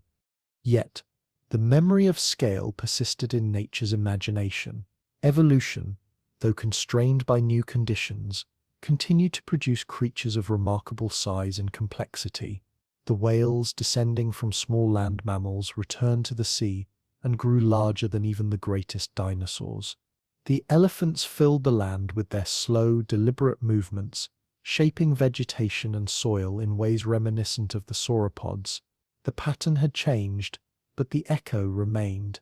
Life still tested the limits of size, of endurance, of form. Millions of years later, the first primates appeared in the forest, small, curious creatures with forward-facing eyes and agile hands. They lived in trees, feeding on fruit, navigating the complex architecture of branches and leaves. They had no awareness of the ancient world beneath them, no concept of the ages that had preceded their existence, but their presence, like everything else, was part of the same unbroken story. They too were descendants of survivors, shaped by the world that the giants had left behind. The echoes of the dinosaurs extended even into the planet's atmosphere. The oxygen they had helped regulate through their impact on vegetation and carbon cycles had altered the chemistry of the air. Their bones, buried deep, contributed to the slow formation of fossil fuels that would one day influence climates again. Their extinction had reshaped ecosystems so profoundly that the path of evolution itself had changed course. Every living thing that followed bore the invisible fingerprints of their presence and disappearance. To the Earth, this was simply another turn in an endless cycle. Species rose, dominated, vanished, and were replaced. The details changed, but the pattern did not.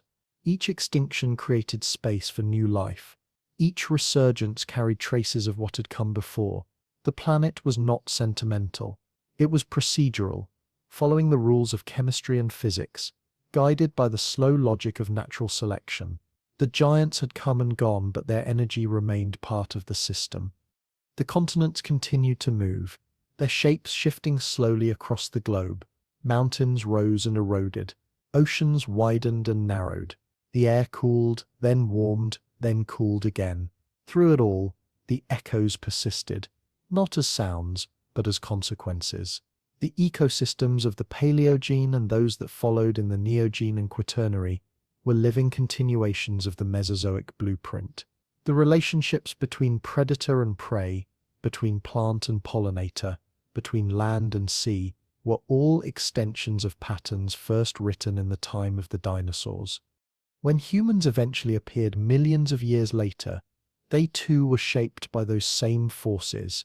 The structure of their bones, the organization of their lungs, the balance of their hormones, all inherited from lineages that had survived the long night after the Cretaceous.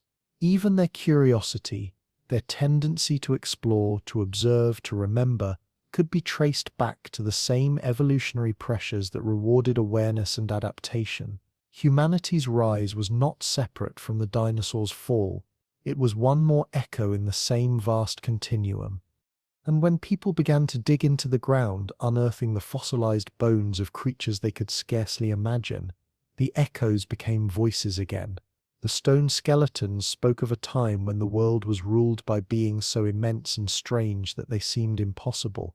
Their discovery connected two distant ages, the present and the ancient past, through curiosity and wonder. The giants, long gone, returned to the imagination of the species that would one day study them. Museums filled with their remains. Names were given: Tyrannosaurus, Triceratops, Brachiosaurus, Ankylosaurus. Their images appeared in art, in books, in the minds of children who could not yet comprehend timescales, but understood awe. The echoes had traveled through stone and memory, becoming part of human culture. The giants had left more than bones. They had left stories, questions, and an enduring sense of scale. The Earth, of course, continued without pause. It did not know that one of its later species would remember the dinosaurs, reconstruct their lives, and find in them a reflection of itself. The planet kept turning. Seasons came and went, species appeared and vanished. Volcanoes erupted, ice ages arrived and receded. The same slow, indifferent processes that had once ended the dinosaurs now shaped everything that followed. But in the minds of those who studied the past, the echoes grew louder. The fossils were not just stones. They were reminders of continuity. In every feather that lifts on the wind, there is a trace of that ancient world. In every bird song at dawn, there is the faintest resonance of the Cretaceous forests. The warm blood of mammals carries within it the same biological ingenuity that once powered the bodies of the great reptiles. The ecosystems that surround us, the forests, the plains, the oceans, are all built upon foundations laid by those giants. Their extinction was not an ending but a transformation. Their legacy was not silence but complexity. Every movement of life since then has been a continuation of their world in miniature, a world still guided by the same forces, still pulsing with the same energy, still carrying the same persistence that allowed life to survive the worst of nights. The echoes of giants remain everywhere, in the rocks beneath our feet, in the air we breathe, in the lineage of every creature that moves today. They remind us that time does not erase, it reshapes. The world that was theirs became ours, not through conquest but through inheritance. The earth does not belong to one age or one kind of life. It simply holds whatever survives long enough to live upon it. And somewhere deep below the forests and mountains, beneath layers of stone and fossil, the bones of the giants still rest. Their weight is part of the planet now, their stories locked within its geology, their echoes carried forward in the pulse of everything still alive. The earth moves on, slow and eternal, carrying its memories quietly, a world still whispering with the presence of those who came before. The echoes never fade, they only change form. The world turns beneath the same stars that once watched the giants walk. The continents, shaped and reshaped by time, still carry their traces. The air that fills your lungs now once passed through the leaves of the Cretaceous forests. The calcium in your bones was born in the same oceans where the ammonites once floated. Every breath, every heartbeat, every sound of wind through trees is part of the same unbroken chain that began long before any eyes looked toward the sky and wondered. The earth has seen endless beginnings and endings. It has burned, frozen, fractured, and healed. It has been covered in forests and ice, ruled by reptiles and birds, mammals and insects. And through it all, the same pulse has never stopped. The quiet rhythm that carries life forward, even through catastrophe. The story of the dinosaurs is only one verse in a song that has been playing for 4.5 billion years. Somewhere tonight, far from cities and light, the air still carries the same weight it did in the time of the giants. The night sky arches overhead, filled with ancient light, the glow of stars that outlived everything that ever walked this world. If you close your eyes and breathe slowly, you can almost feel it, the long memory of the planet, the deep continuity that runs through rock and air and living things alike. It isn't about extinction or even survival, it's about persistence, the quiet endurance of life in all its fragile and stubborn forms, the knowledge that even after the fire, after the dark, after the silence, something always returns, something small, something unseen, something patient, the fern that grows in ash, the bird that sings after winter. The world never ends completely. It changes, waits, and begins again. The giants are gone, but their echoes remain all around you. In every leaf that unfurls, in every drop of water that falls back to the sea, in the hum of insects, in the shadows that move across the ground, in the warmth that rises with morning light, their world became ours. Their time became our time. The same sunlight that once touched their scales now touches your skin. The same gravity that carried their steps now carries yours. So when you breathe, you are breathing with them. When you sleep, you're resting in the same long cycle they once did, under the same stars on the same ground, within the same unfolding story. The dinosaurs may have vanished from sight, but the planet that shaped them still turns slowly, steadily, endlessly. And as you listen now, the earth is still moving beneath you. The air is still shifting, quiet and patient. Somewhere in the dark, the sea is still breathing against the shore. Somewhere deep inside the planet, heat still flows from its core. Everything that was continues in different forms, in different rhythms. Nothing has truly disappeared. You can close your eyes now and let it all fade. The ancient forests, the seas, the shadows of titans walking through sunlight millions of years ago. Let the sound of their world dissolve into the quiet of this one.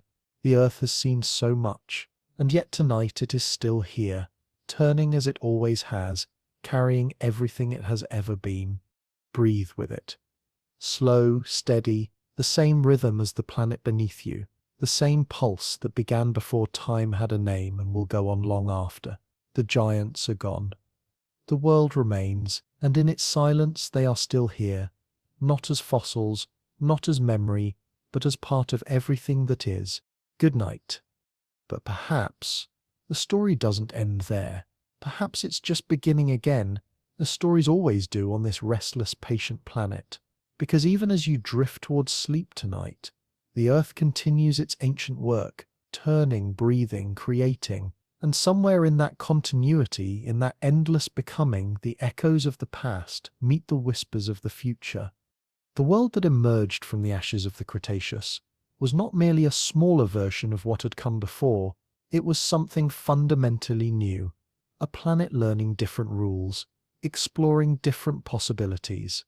The mammals that crept from their burrows into the post-impact dawn carried within their small bodies the seeds of revolutionary change. They were warm-blooded survivors in a cooling world, intelligent scavengers in a landscape stripped of its former abundance. They had learned the art of adaptation not just in body but in mind. Over the millions of years that followed the Great Dying, these creatures began to experiment with concepts that had rarely appeared in the age of reptiles. Complex social bonds, extended parental care, communication that went beyond simple territorial calls.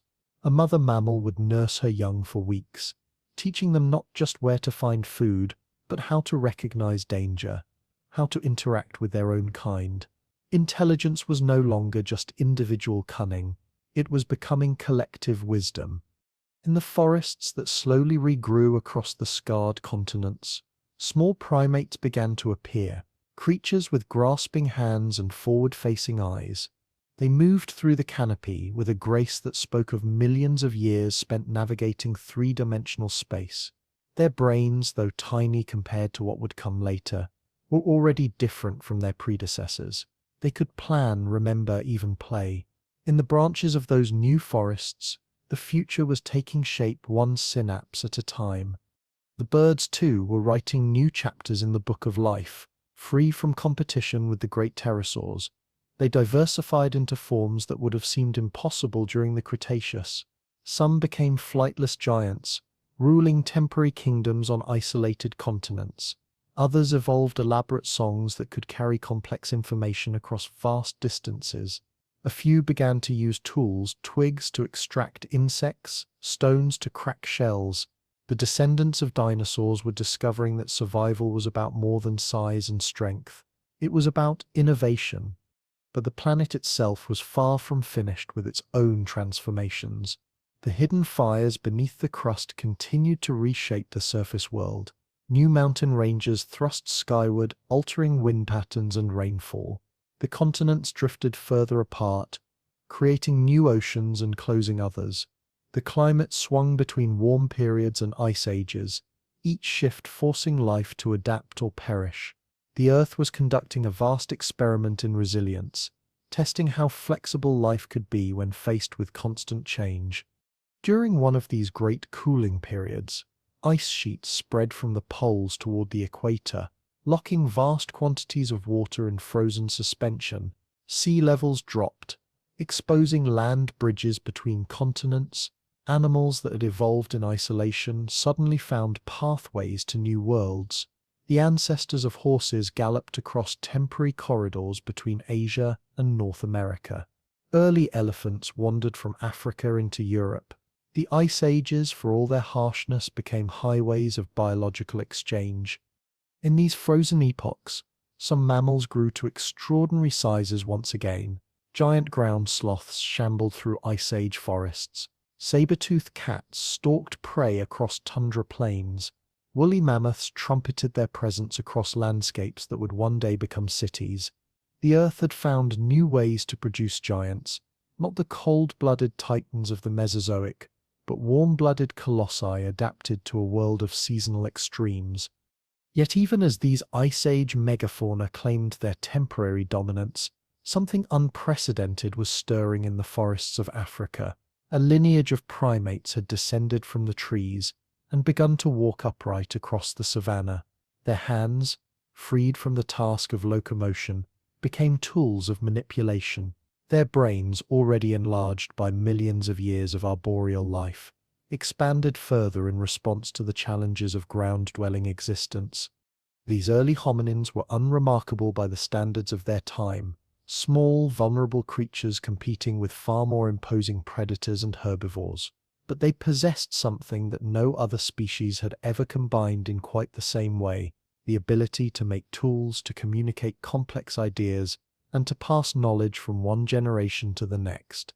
They were evolution's newest experiment in collective intelligence. As ice ages came and went, these bipedal apes spread across Africa, then into Asia and Europe. They learned to control fire, to fashion sophisticated weapons, to coordinate hunts of enormous prey animals. Their brains continued to grow, but more importantly, their capacity for culture, for shared learning that could accumulate across generations, began to accelerate the pace of change beyond anything the biological world had ever seen. The megafauna that had dominated the Ice Age world began to disappear wherever these clever primates appeared. Mammoths vanished from Europe and Asia. Giant ground sloths disappeared from the Americas. Cave bears and woolly rhinoceros became extinct. The pattern was unprecedented in the history of life. A single species reshaping entire ecosystems not through physical dominance, but through intelligence and technology. And then, in what was merely an instant by geological standards, everything changed again. The descendants of those African apes, now calling themselves humans, developed agriculture. They began to reshape the landscape deliberately, planting crops, domesticating animals, building permanent settlements. For the first time in Earth's history, a single species was consciously directing its own evolution and that of many others. The changes accelerated beyond all precedent. Forests fell to make way for fields. Rivers were diverted to irrigate crops. Wild animals were bred into forms that served human purposes. The atmosphere itself began to change as human activities released ancient carbon stored in rocks and organic matter. In mere centuries, the composition of air and water shifted more rapidly than during some of the great extinction events of the past. Cities rose like artificial mountains across the landscape. Roads carved the continents into geometric patterns visible from space. The night sky, once dark enough to reveal the cosmic depths, began to glow with artificial light. The soundscape of the planet changed as well. The ancient chorus of wild creatures increasingly replaced by the mechanical rhythms of human civilization. Yet, even as humanity transformed the Earth's surface, the deeper rhythms continued unchanged. The continents still drifted on their beds of molten rock. Volcanoes still erupted, releasing gases from the planet's interior. The magnetic field still flickered and reversed, protecting the atmosphere from solar wind.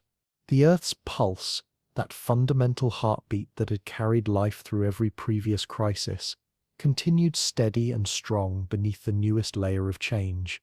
From space, an observer might note that the planet was entering another phase of rapid transformation.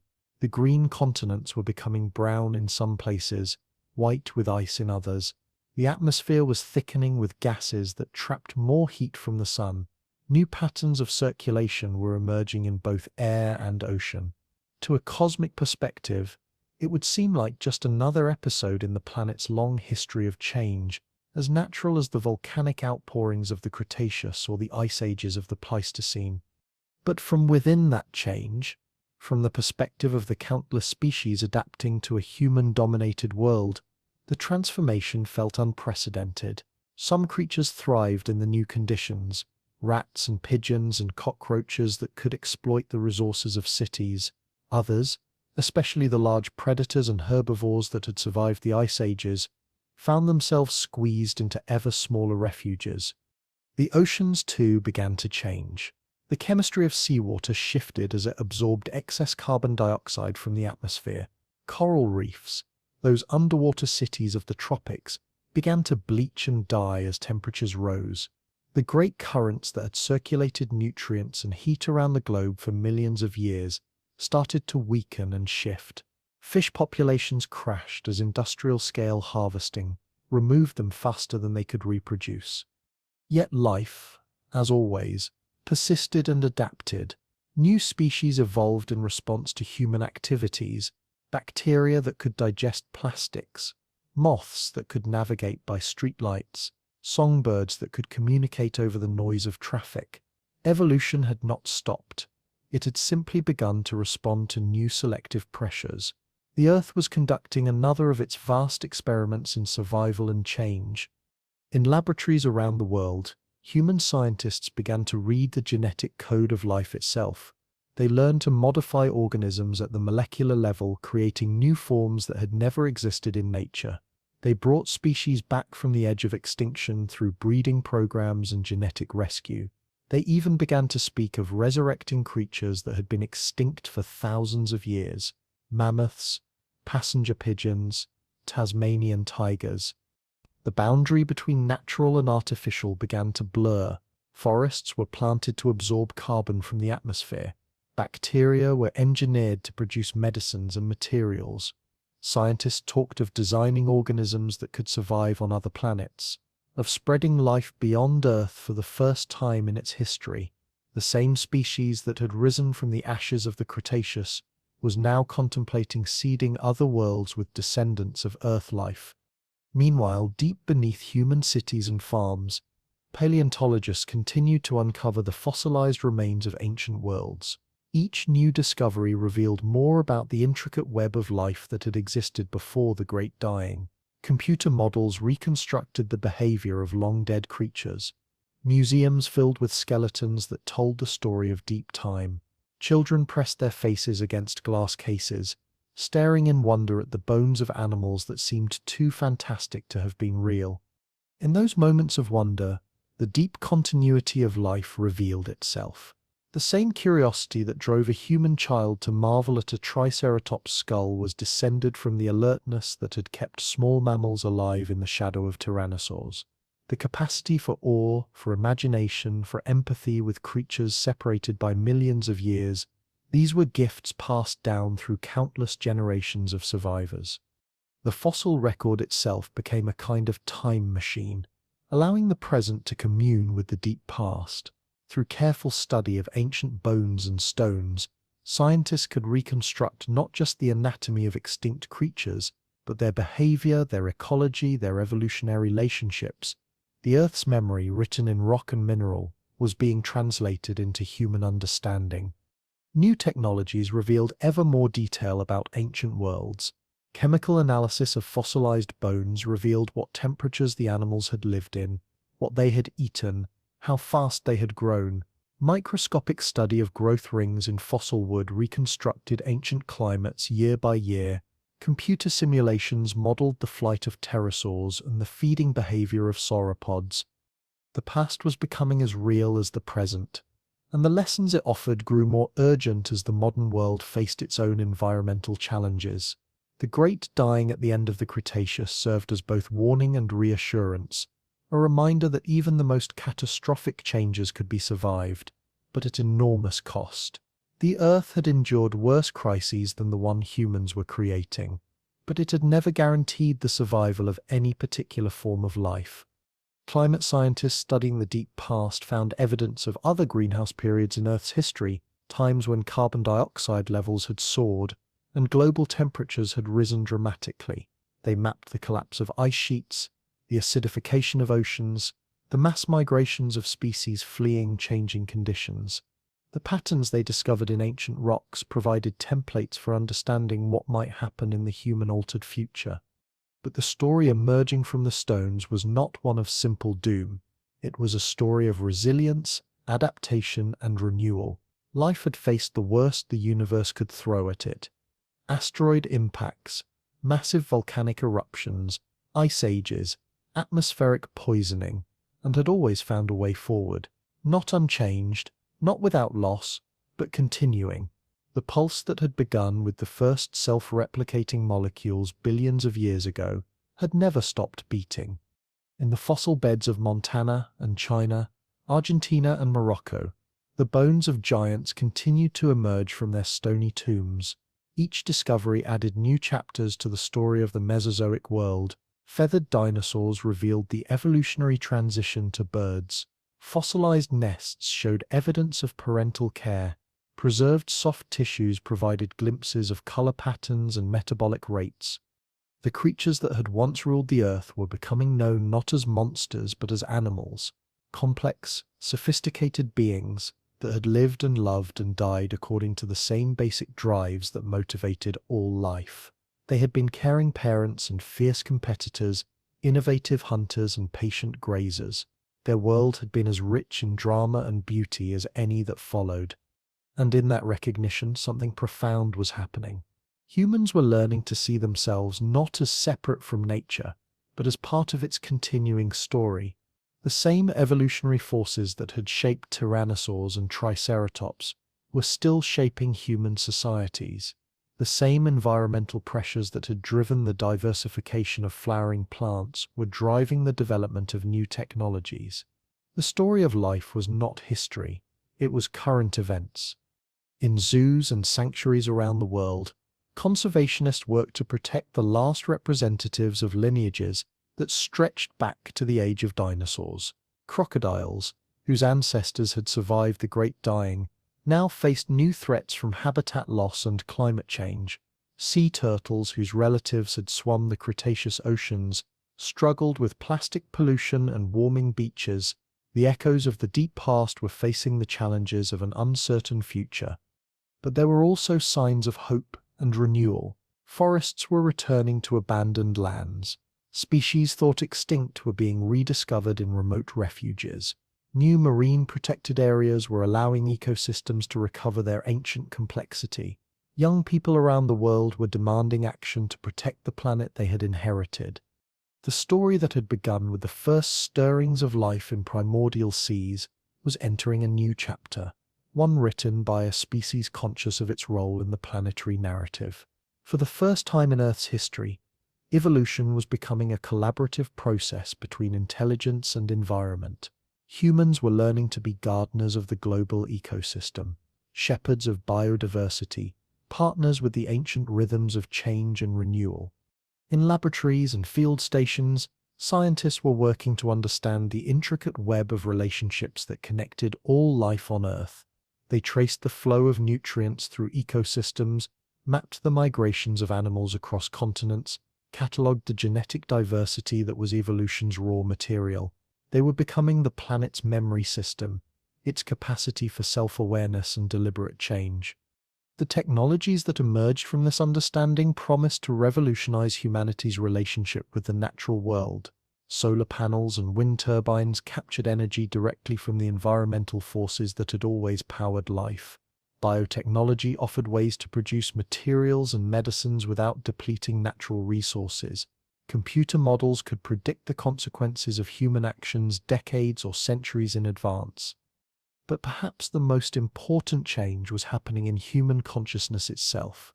The story of deep time, of worlds that had risen and fallen long before human civilization existed, was teaching a kind of humility.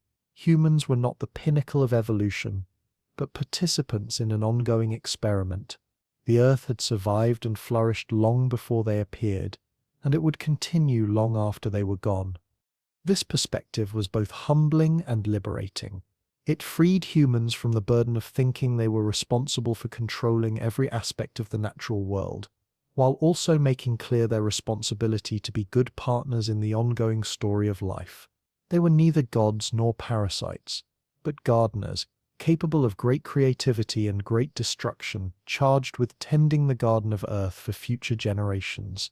In schools around the world, children learned about the age of dinosaurs not as ancient history but as prologue to their own story. They discovered that the carbon in their bodies had been cycled through countless other organisms over millions of years. They learned that the oxygen they breathed had been produced by plants and algae in an unbroken chain stretching back to the first photosynthetic bacteria.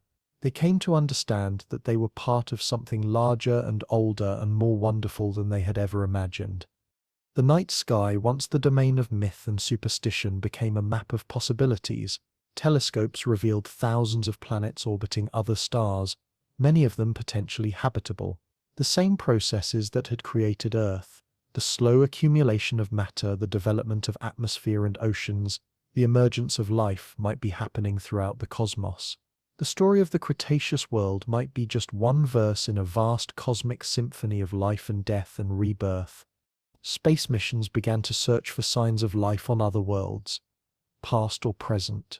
Rovers explored the ancient riverbeds of Mars, looking for fossils of microorganisms that might have lived billions of years ago. Telescopes analyzed the atmospheres of distant planets, searching for the chemical signatures of biological activity. The possibility that Earth's story of life might not be unique became increasingly real. And if life was discovered elsewhere, humans realized it would likely tell a similar story of evolution and extinction, of catastrophe and recovery, of endless experimentation with the possibilities of existence. The patterns discovered in Earth's fossil record might prove to be universal principles of how life responds to changing conditions.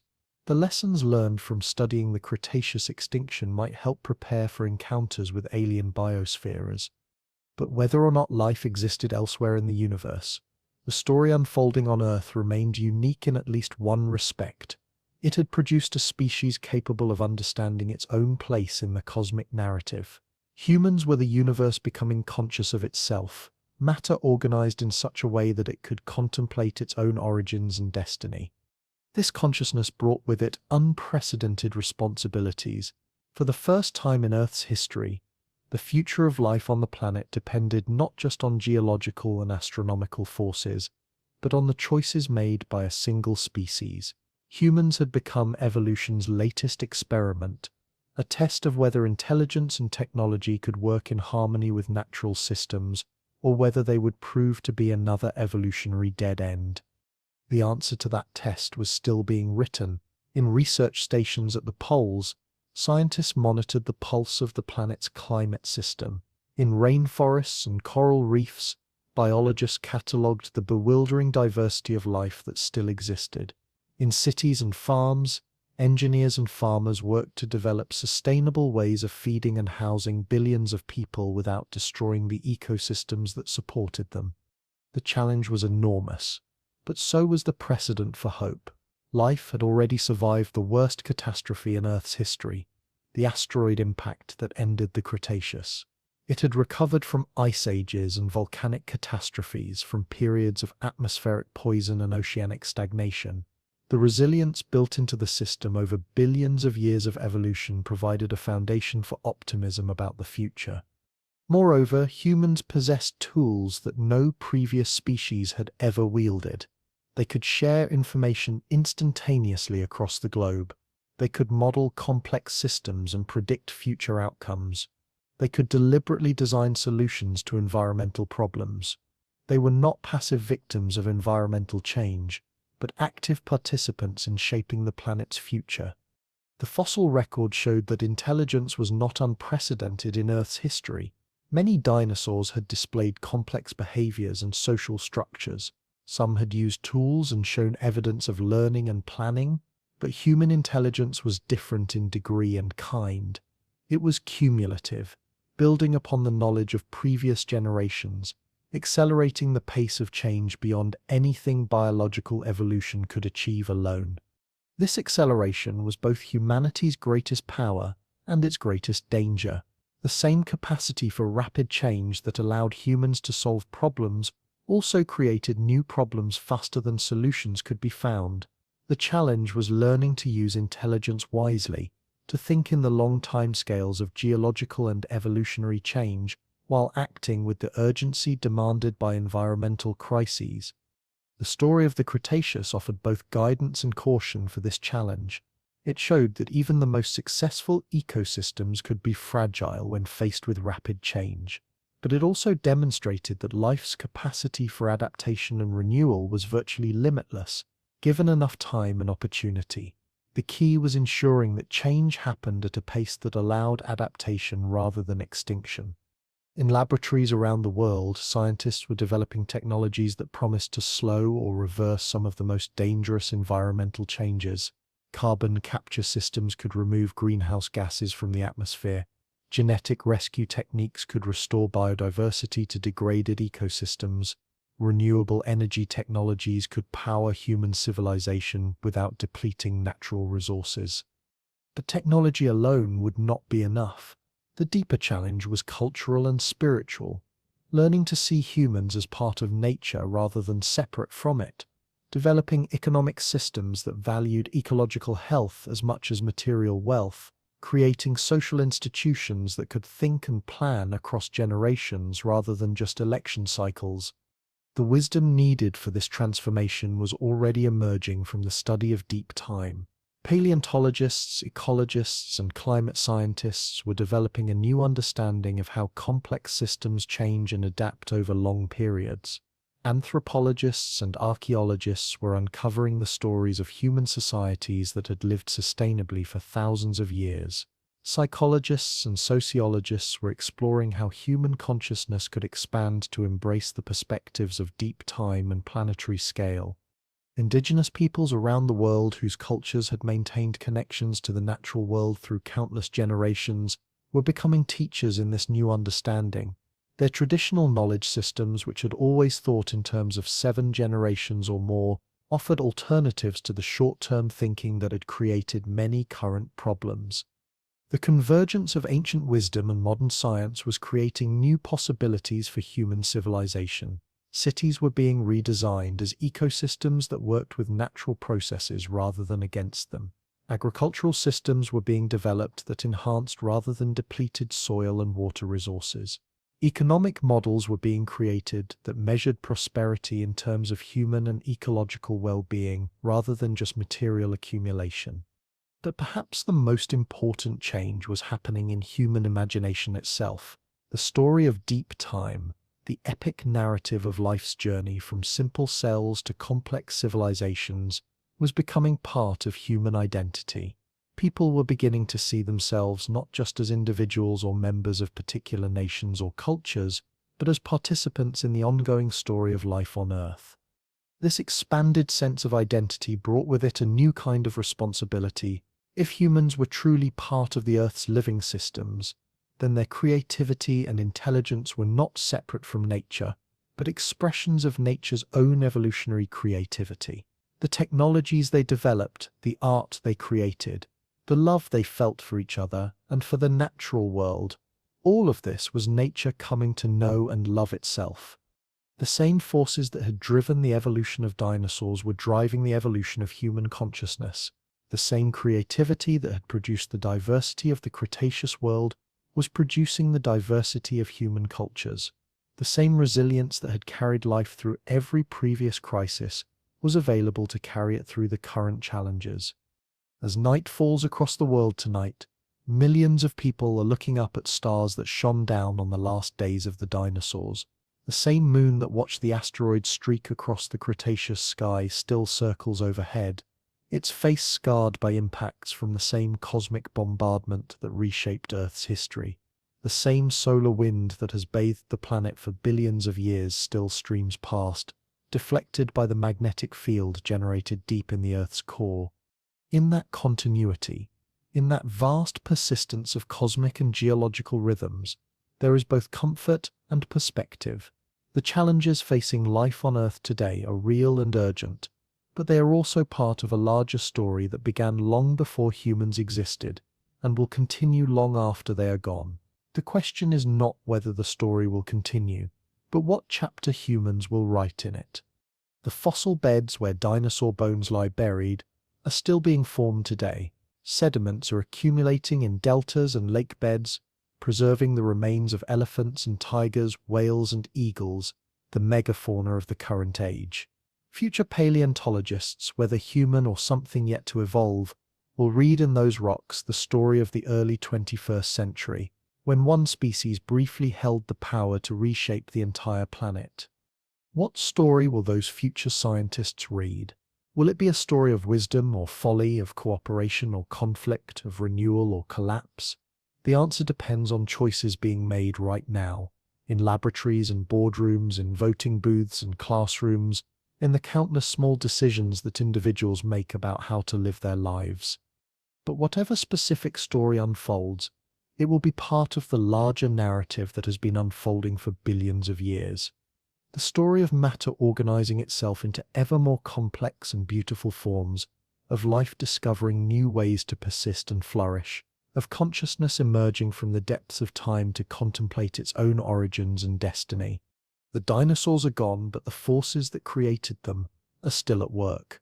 Evolution continues in laboratories and nature reserves, in city parks and ocean depths.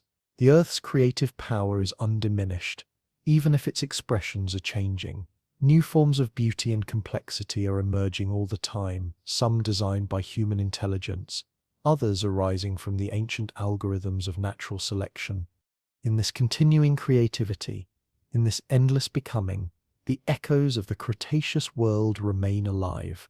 Every bird that takes flight carries the wing shapes perfected by pterosaurs.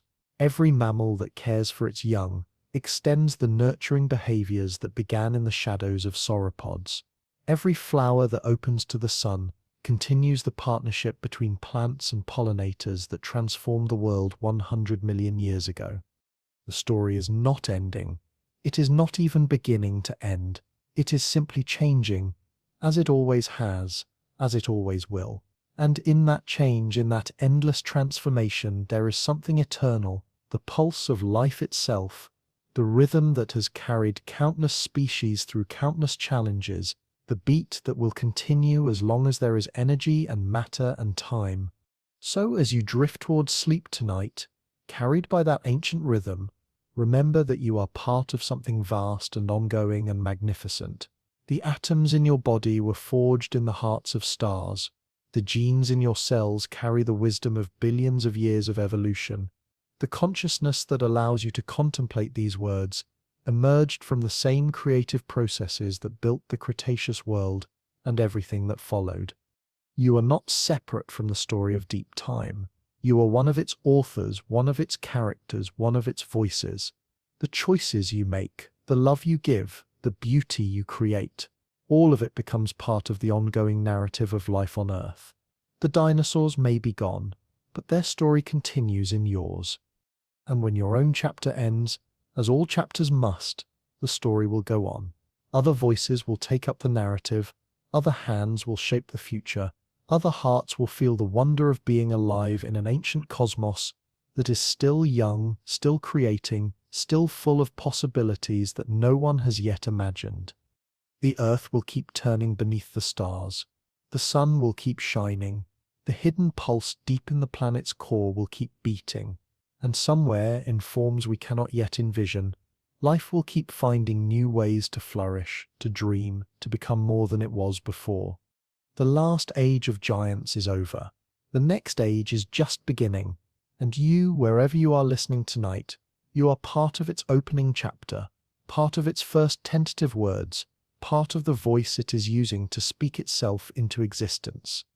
Rest well, dream deeply, and know that when you wake tomorrow, you will wake into a world that has never existed before, a world that is writing itself into being one moment, one choice, one breath at a time.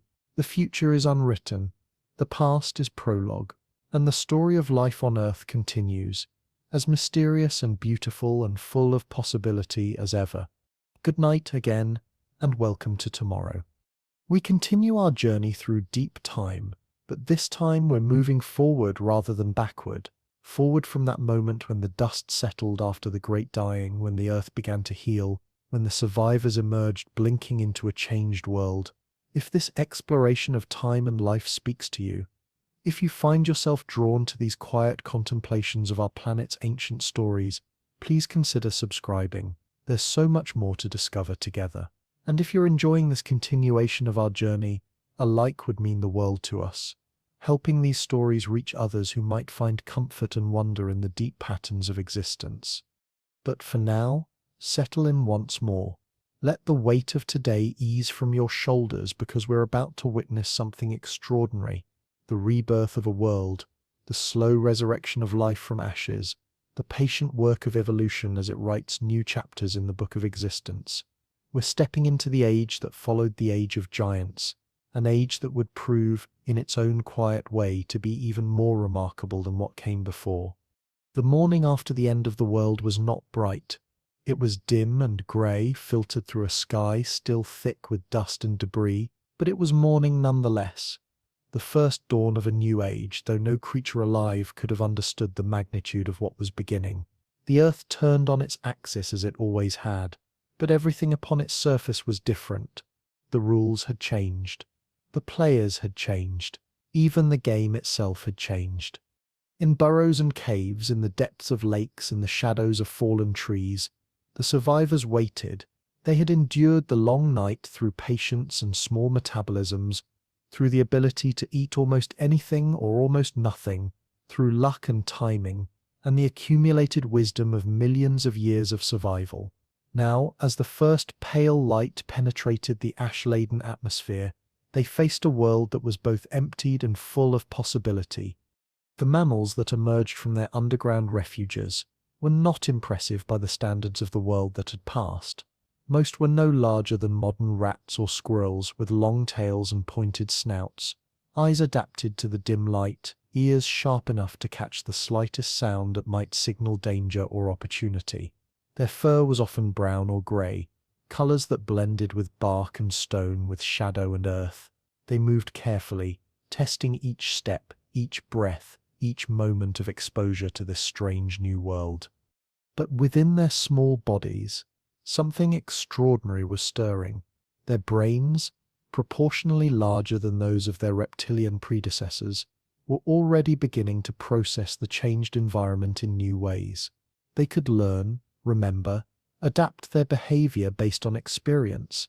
They could solve problems, recognize patterns, form social bonds that went beyond simple mating rituals.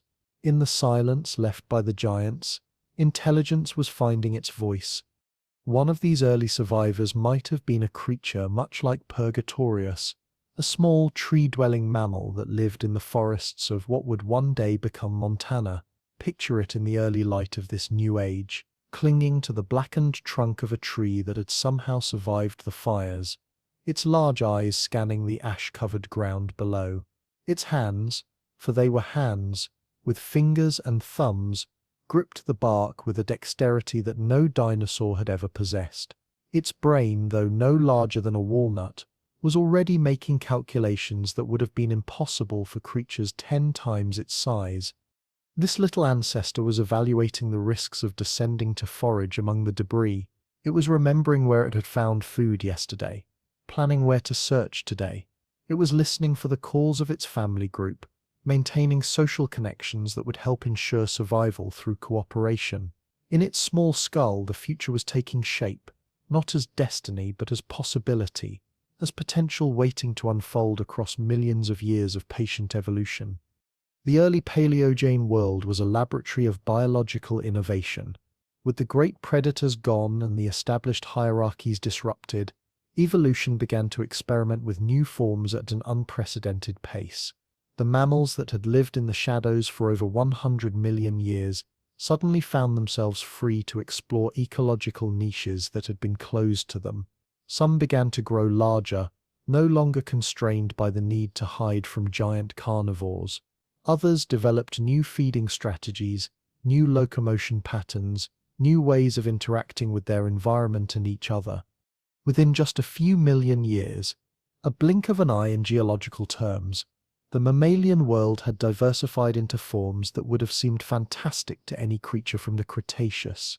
There were mammals that had returned to the water, their limbs evolving into flippers as they began the long journey that would eventually produce whales and dolphins. There were mammals that had taken to the air, developing the wing membranes that would make them the first flying creatures since the pterosaurs. There were mammals that had grown to enormous size, becoming the new megafauna of grasslands and forests. But perhaps most remarkable of all were the mammals that had begun to develop increasingly sophisticated social behaviors. They lived in groups, communicated through complex vocalizations, cared for their young for extended periods, and passed knowledge from one generation to the next. They were discovering that survival was not just about individual strength or speed, but about cooperation, learning, and the accumulation of cultural knowledge. The primates, that branch of mammals that included the descendants of creatures like Purgatorius, were particularly innovative in this regard.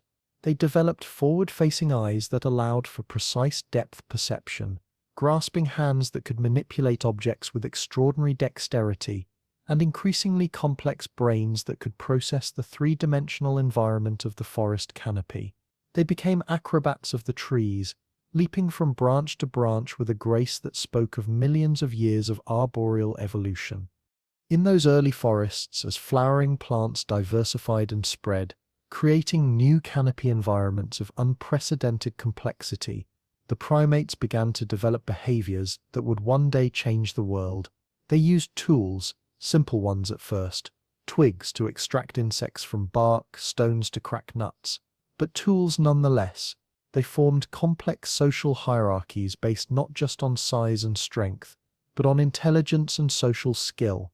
They began to display what could only be called culture, behaviors that were learned rather than instinctive, passed down through generations, varying from group to group. The Earth itself was continuing its own long dance of change and renewal. The climate, freed from the stable greenhouse conditions of the Cretaceous, began to oscillate between warmer and cooler periods. Ice caps formed and melted at the poles. Sea levels rose and fell. Mountain ranges continued to rise as the continents drifted slowly across the globe's surface. Each change created new opportunities for evolution, new challenges that selected for adaptability and intelligence. During the Eocene epoch, roughly 50 million years after the Great Dying, the world was warm and humid again. Forests stretched from pole to pole, filled with an extraordinary diversity of mammals, birds, and flowering plants. It was during this time that the ancestors of many modern mammal groups established themselves. The early horses, no larger than dogs, with multiple toes adapted for forest living. The first whales, still with 4 legs but already beginning their transition to aquatic life. The early primates, developing the grasping hands and forward-facing eyes that would characterize their lineage. But the Earth's climate system was far from stable. Around 34 million years ago, at the boundary between the Eocene and Oligocene epochs, the planet underwent another dramatic transition. The warm, humid world of the early Paleogene gave way to cooler, drier conditions. Ice sheets began to form permanently at the South Pole. Forests retreated, replaced by grasslands and more open habitats. This climate shift would prove to be another crucial moment in the history of life, forcing new adaptations and extinctions that would reshape the mammalian world. The cooling climate favored mammals that could adapt to more seasonal environments, that could migrate long distances, that could process the tough grasses that now dominated many landscapes. Horses evolved longer legs and single toes, becoming the swift runners of the plains, proboscideans. The group that would eventually include elephants developed their remarkable trunks, combining the functions of nose and hand in a single versatile organ. Carnivores grew larger and more sophisticated, developing the complex hunting strategies needed to bring down increasingly large prey. But perhaps most significantly, the changing climate created new selective pressures for intelligence and social cooperation. In a more variable, unpredictable environment, the ability to learn, remember, and communicate became increasingly valuable. The mammals that thrived were those that could adapt their behavior to changing conditions, that could form cooperative groups to deal with new challenges, that could pass knowledge about successful strategies from one generation to the next. The primates in particular responded to these challenges by developing increasingly sophisticated cognitive abilities. Their brains grew larger relative to their body size. They developed more complex social structures with intricate hierarchies and alliances. They began to show evidence of what anthropologists would later call theory of mind. As the Miocene epoch began, around 23 million years ago, the Earth's climate became even more variable and seasonal. Grasslands expanded further, creating vast savannas dotted with islands of forest. It was in this environment of transition zones, where forest met grassland, where different habitats came together, that some of the most important developments in primate evolution would take place. In the forests of Africa, a diverse community of apes was evolving. Some remained committed to life in the trees, developing the long arms and specialized anatomy that would characterize modern gibbons and orangutans. Others became larger and more terrestrial, spending increasing amounts of time on the ground. These terrestrial apes developed new forms of locomotion, new feeding strategies, new social behaviors adapted to life in more open environments. Around 7 million years ago, in the woodlands and savannas of East Africa, a crucial split occurred in the ape family tree. One lineage would remain in the forests, eventually giving rise to modern chimpanzees and bonobos. The other took a different path, literally and figuratively. These apes began to walk upright on two legs, freeing their hands for new purposes, opening up new possibilities for tool use and manipulation of their environment. The transition to bipedalism was not sudden or simple. It took place over millions of years, driven by a complex interaction of environmental pressures and evolutionary opportunities.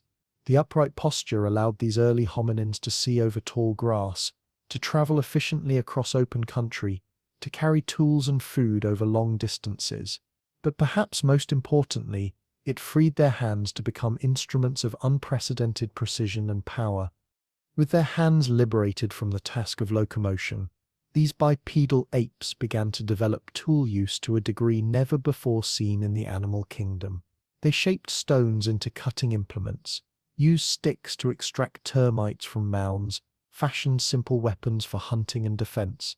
Their brains, already enlarged by millions of years of complex social living, began to expand further in response to the cognitive demands of tool manufacture and use. But the real revolution came not just with tools, but with language.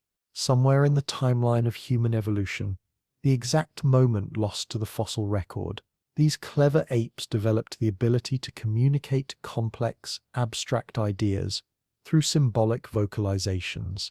They could share not just immediate information about food or danger, but stories about the past, plans for the future, concepts that existed only in the realm of imagination. Language transformed everything. Knowledge could now be accumulated across generations in ways that purely biological evolution could never achieve. An innovation discovered by one individual could be taught to others, refined, improved, and passed down to descendants who would never have had to rediscover it for themselves. Cultural evolution began to accelerate, eventually outpacing biological evolution in its speed and scope. The early humans who emerged from this process were still physically modest creatures by the standards of the Ice Age world they inhabited. They shared the landscape with mammoths and saber-toothed cats, cave bears and giant ground sloths. But they possessed something that no other species had ever combined in quite the same way: the ability to think abstractly, to plan far into the future, to cooperate in large groups, and to modify their environment deliberately and systematically. As ice ages came and went, these human populations spread from Africa into Asia and Europe, adapting to environments that ranged from tropical forests to Arctic tundra. They learned to control fire, to make clothing, to build shelters, to develop complex hunting strategies that could bring down prey much larger than themselves. They began to create art, cave paintings and carved figurines that spoke of an inner life as rich and complex as any that had ever existed on Earth. But perhaps most remarkably, they began to develop agriculture. Around 10,000 years ago, at the end of the last ice age, human populations in several different parts of the world independently discovered that they could deliberately plant and tend crops, domesticate animals, and create food surpluses that could support larger, more complex societies. This agricultural revolution was as significant as any event in the history of life on Earth. It marked the beginning of human civilization as we know it, and the start of humanity's transformation from a species that adapted to its environment to one that adapted its environment to itself. The pace of change accelerated beyond anything the Earth had ever experienced. Within just a few thousand years, less time than it takes for a new mammal species to evolve, humans had developed writing, mathematics, metallurgy, astronomy, and complex political and religious systems. Cities rose along rivers and coastlines. Trade networks connected distant continents. Technologies spread from one culture to another, creating a global exchange of ideas and innovations. The impact on the natural world was immediate and profound. Forests were cleared for agriculture, rivers were diverted for irrigation, wild animals were domesticated or driven from their habitats. The composition of the atmosphere began to change as human activities released carbon that had been stored in soils and sediments for millions of years. For the first time in Earth's history, a single species was consciously and deliberately reshaping the entire planet.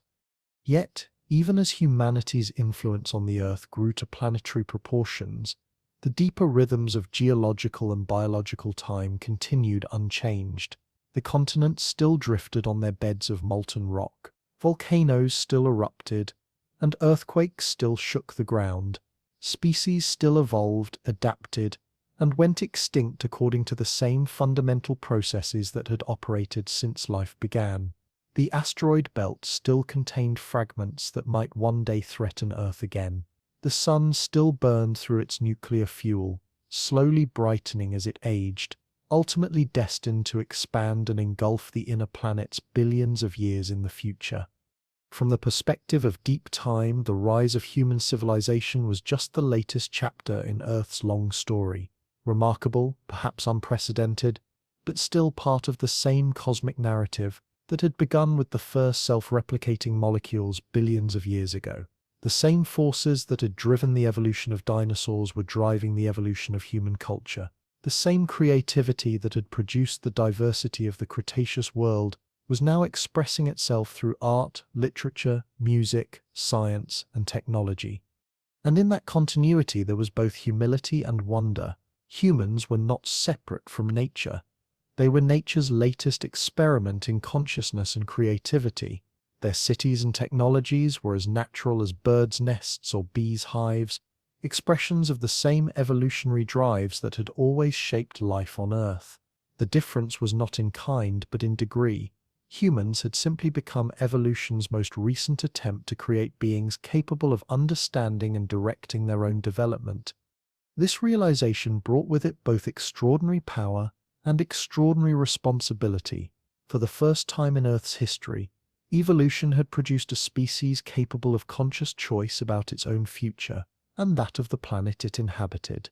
Humans could choose to work with natural systems or against them, to enhance the diversity and resilience of life or to impoverish it, to ensure their own long-term survival or to risk extinction through short-sighted decisions.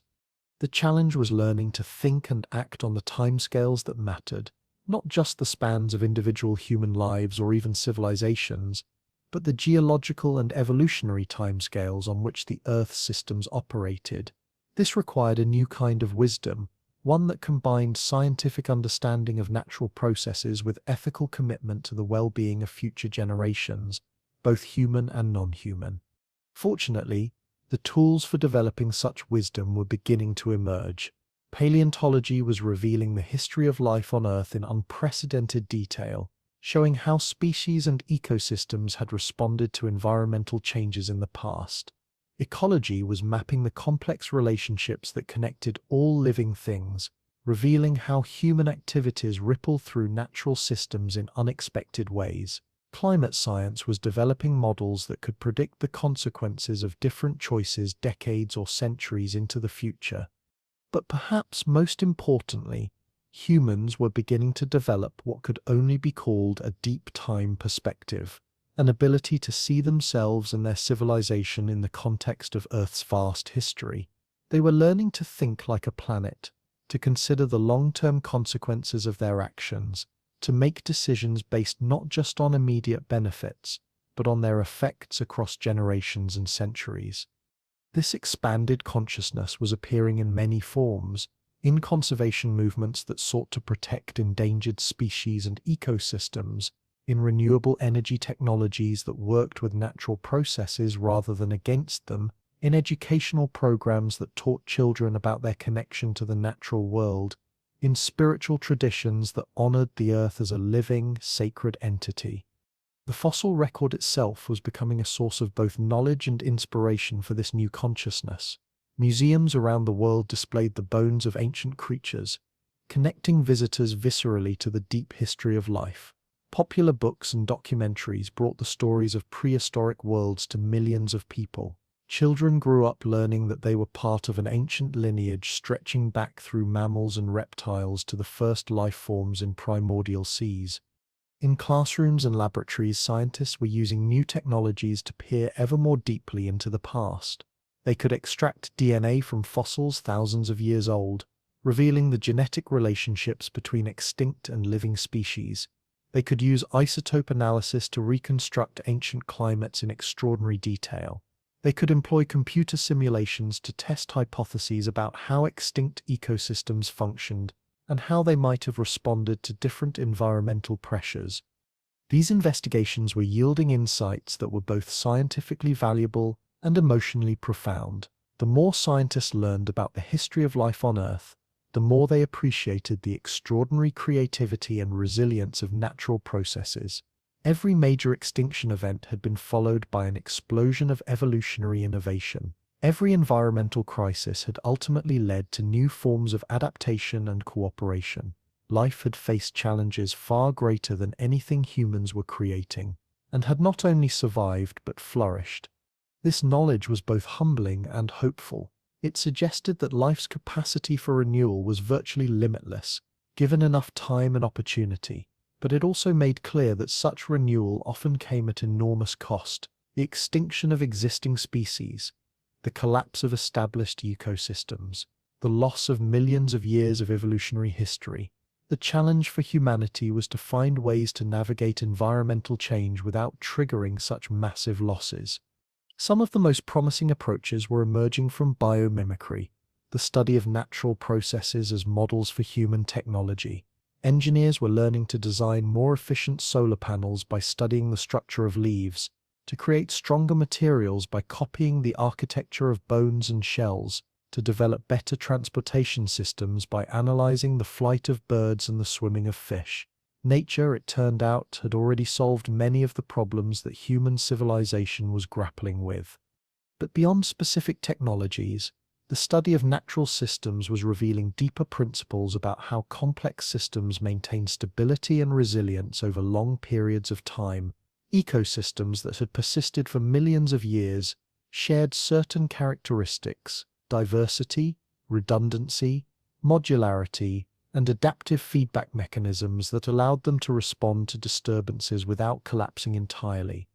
These principles were being applied to human systems as well, designing cities that functioned more like ecosystems, creating economic models that valued natural capital alongside financial capital, developing governance systems that could adapt to changing conditions while maintaining core functions and values.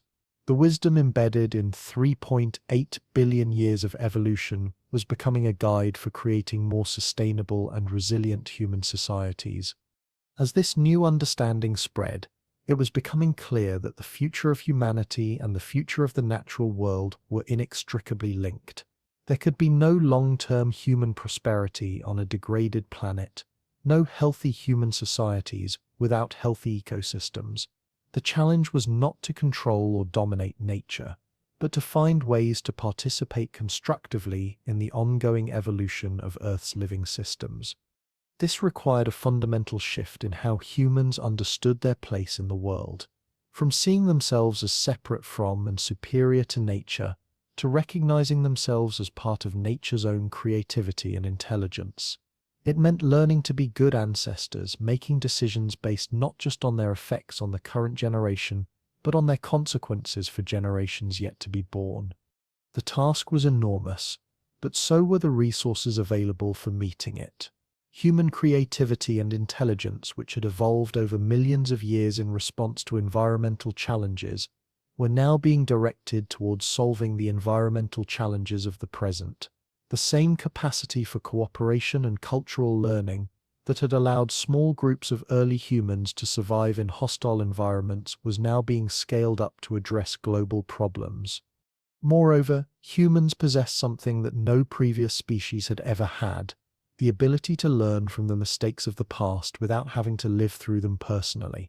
The fossil record provided a vast library of natural experiments, showing what worked and what didn't work in the face of environmental change. Ecological research revealed the underlying principles that determined whether ecosystems thrived or collapsed. Climate models could project the likely consequences of different policy choices decades into the future. This knowledge was being translated into action through countless individual and collective efforts around the world. Renewable energy technologies were making it possible to power human civilization without depleting natural resources or destabilizing the climate. Conservation programs were protecting endangered species and restoring degraded ecosystems.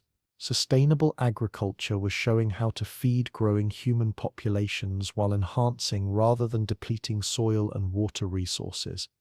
But perhaps most importantly, a new generation was growing up with a deep awareness of their connection to the natural world and their responsibility for its well-being. These young people understood viscerally that they were part of an ancient lineage, that their choices mattered not just for themselves, but for all life on Earth, that they were called to be partners with rather than masters of the natural world. As night falls across the Earth tonight, millions of these young people are looking up at the same stars that shone down on the first mammals emerging from their burrows after the Great Dying. They carry within their cells the same DNA that has connected all life on Earth for billions of years. They breathe the same air that has circulated through countless lungs and leaves and photosynthetic bacteria. They are part of the same story that began in primordial seas and continues unfolding in classrooms and laboratories, in forests and cities, in the depths of space and the depths of human imagination. The story of the Cretaceous world, that golden age of giants that ended so abruptly 66 million years ago, was not really an ending at all. It was a transformation, a turning point, a moment when one chapter ended and another began. The dinosaurs did not disappear. They became birds. The mammals did not replace the reptiles. They joined them in new forms of partnership and competition. The Earth did not die. It was reborn. And that process of death and rebirth, of ending and beginning, continues still. Every sunset is followed by a sunrise. Every winter gives way to spring. Every extinction opens opportunities for new forms of life. Every crisis contains the seeds of renewal. The pattern that has sustained life for billions of years operates still in human societies as well as natural ecosystems. The giants of the Cretaceous world left more than fossils buried in ancient rocks. They left a legacy of creativity and resilience, of adaptation and cooperation, of beauty and complexity that continues to inspire and guide the living world.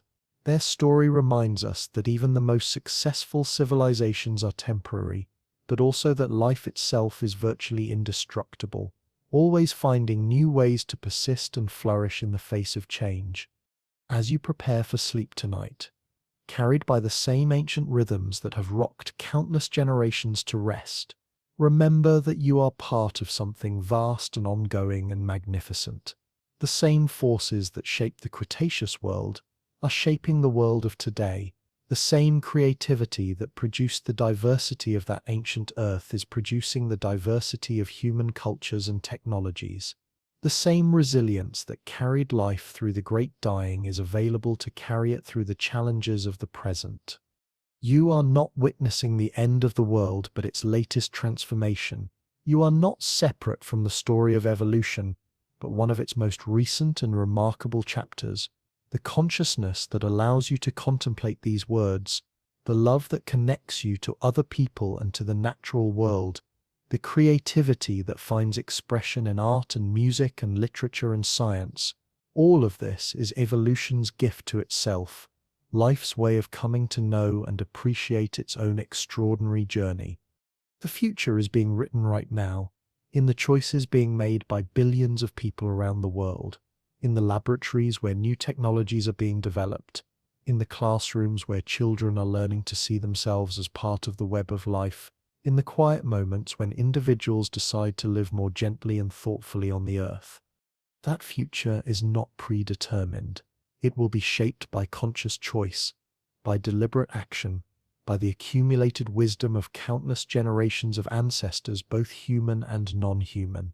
It will be influenced by scientific understanding and artistic vision, by technological innovation and spiritual insight, by the courage to face difficult truths, and the hope to envision better possibilities. But whatever specific form that future takes, it will be part of the same great story that has been unfolding for billions of years. The story of matter organizing itself into ever more complex and beautiful forms, of life discovering new ways to persist and flourish, of consciousness emerging from the depths of time to contemplate its own origins and destiny. The Earth is still young despite its great age.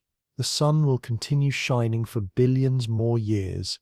The universe itself may be eternal, always creating new possibilities, new worlds, new forms of life and intelligence and beauty. The story that began in the Cretaceous world and continues in our own is just one small part of a larger narrative that may have no end.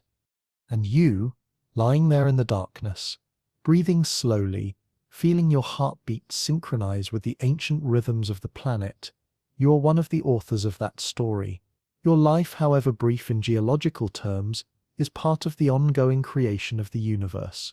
Your choices matter. Your love makes a difference. Your consciousness adds something unique and irreplaceable to the grand symphony of existence. Rest well tonight, knowing that you are held by the same forces that have sustained life through every previous crisis, that you are part of a lineage of survivors stretching back through countless generations to the first spark of life in ancient seas. Dream deeply, and let your dreams join the vast dreaming of the Earth itself, always imagining new possibilities, always reaching toward greater beauty in complexity and understanding. The last age of giants may be over, but the age of wonders continues. And tomorrow when you wake, you will wake into a world that has never existed before, a world still writing itself into being, still discovering what it might become, still full of mysteries and possibilities that no one has yet imagined. If this journey through time has moved you, if you found solace or wonder in these ancient stories, I'd be deeply grateful if you'd share that feeling with a like, and perhaps subscribe to join us for more explorations of our remarkable planet. There are countless more stories waiting in the stones, countless more connections between past and present to discover together. But before we part ways tonight, let us linger just a moment longer in this space between sleeping and waking, between past and future, between the known and the unknowable, because there is something profound happening in our world right now, something that connects directly to those small mammals emerging from their burrows 66 million years ago, something that speaks to the very heart of what it means to be alive on this ancient, ever-changing planet. We are living through what scientists are calling the Anthropocene, the age of humans. It is an epoch defined not by geological forces or astronomical events, but by the actions of a single species that learned to think, to dream, to imagine possibilities beyond its immediate circumstances. We are the descendants of those Cretaceous survivors, carried forward through millions of years of patient evolution, shaped by ice ages and warm periods, by extinctions and radiations, by the endless dance of genetic variation and environmental selection.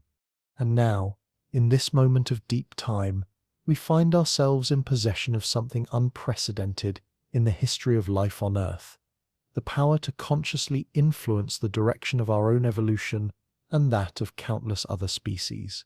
We are no longer passive participants in the grand experiment of life. We have become its conscious collaborators, its deliberate gardeners, its hopeful architects of futures yet unimagined. This realization brings with it a weight that can feel overwhelming, when you truly understand that your choices, what you eat, how you travel, what you buy, how you vote, how you live, ripple outward through complex systems to influence the fate of forests and coral reefs, of polar bears and monarch butterflies, of ice sheets and ocean currents. The responsibility can seem crushing. How can one person, one life, one set of choices possibly matter in the face of such enormous challenges? But here is what the fossil record teaches us, what the long story of life whispers to those who listen carefully. Every transformation, every great turning point in the history of life on Earth began with small changes, with individual choices, with single organisms or small populations doing something slightly different, something that had never been tried before. The flowering plants that revolutionized terrestrial ecosystems began as a few species experimenting with new reproductive strategies. The mammals that inherited the post-Cretaceous world started as small, unassuming creatures making tiny adaptations to changing conditions. Evolution is not a grand plan unfolding according to some predetermined script. It is an improvisation, a jazz composition being written in real time by countless individual performers, each contributing their own notes, their own rhythms, their own unique voice to the great symphony of life. And you, wherever you are listening tonight, you are one of those performers, one of those voices, one of those notes that will determine what music the future makes. The changes happening in our world today are happening at a pace that seems impossible by geological standards. Forests that took thousands of years to establish can be cleared in decades. Species that evolved over millions of years can be driven to extinction in centuries. The composition of the atmosphere, stable for hundreds of millions of years, has been altered in just 2 centuries of industrial activity. The rate of change is unprecedented, almost incomprehensible when measured against the slow rhythms of deep time. And yet there are signs everywhere that another kind of transformation is beginning. In laboratories around the world, scientists are developing technologies that could capture carbon from the atmosphere and store it safely underground. In forests and fields, farmers and foresters are pioneering agricultural practices that enhance rather than degrade the soil, that increase rather than reduce biodiversity. In cities and towns, engineers and architects are designing buildings and transportation systems that work with natural processes rather than against them.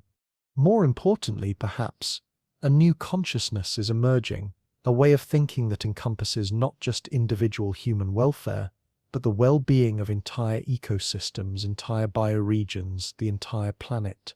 Children are growing up learning that they are part of the web of life, not separate from it. Young people are demanding that their leaders make decisions based on scientific evidence and long-term thinking rather than short-term political or economic gains.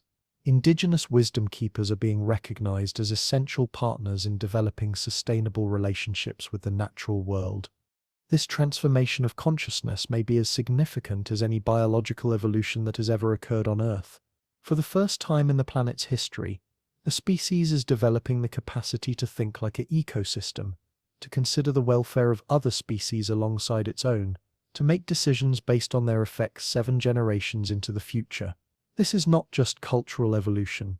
It is the emergence of a new form of consciousness, a new way of being alive that could transform not just human civilization, but the entire trajectory of life on Earth. The indigenous peoples of North America have a saying: "We do not inherit the Earth from our ancestors, we borrow it from our children." This perspective, this ability to think beyond the immediate moment, beyond even the span of a single lifetime, is perhaps humanity's greatest evolutionary achievement.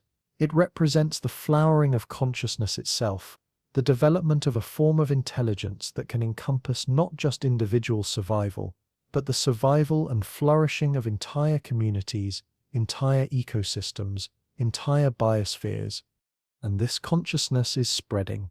In schools and universities, students are learning to think in terms of systems and interconnections, to see the relationships that connect human societies to the natural world. In businesses and organizations, leaders are beginning to measure success not just in terms of short-term profits, but in terms of long-term sustainability and social responsibility. In communities around the world, people are rediscovering traditional ecological knowledge and combining it with modern scientific understanding to develop new approaches to living on the Earth. The transition is not easy or simple.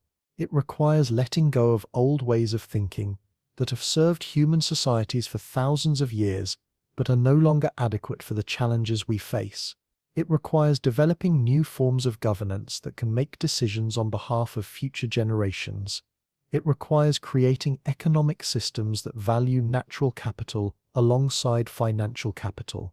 It requires learning to live within the regenerative capacity of natural systems rather than constantly exceeding it. But the seeds of this transformation are already sprouting everywhere. In Costa Rica, a small Central American country has reversed decades of deforestation and now generates virtually all of its electricity from renewable sources. In Bhutan, a Himalayan kingdom has enshrined the concept of gross national happiness in its constitution, measuring progress not just in economic terms but in terms of environmental conservation, cultural preservation, and social well-being. In Rwanda, a nation that experienced horrific genocide just a generation ago, environmental restoration has become a cornerstone of national healing and development. These examples show that the transformation is not just possible but already happening. Around the world, communities are discovering that caring for the environment and caring for human welfare are not competing goals but complementary aspects of the same fundamental challenge: learning to live in harmony with the natural systems that sustain all life. The ocean currents that circle the globe carry more than water and nutrients. They carry the chemical signatures of human activity to every corner of the planet. The atmospheric circulation that drives weather patterns around the world carries the breath of every forest, every city, every living thing.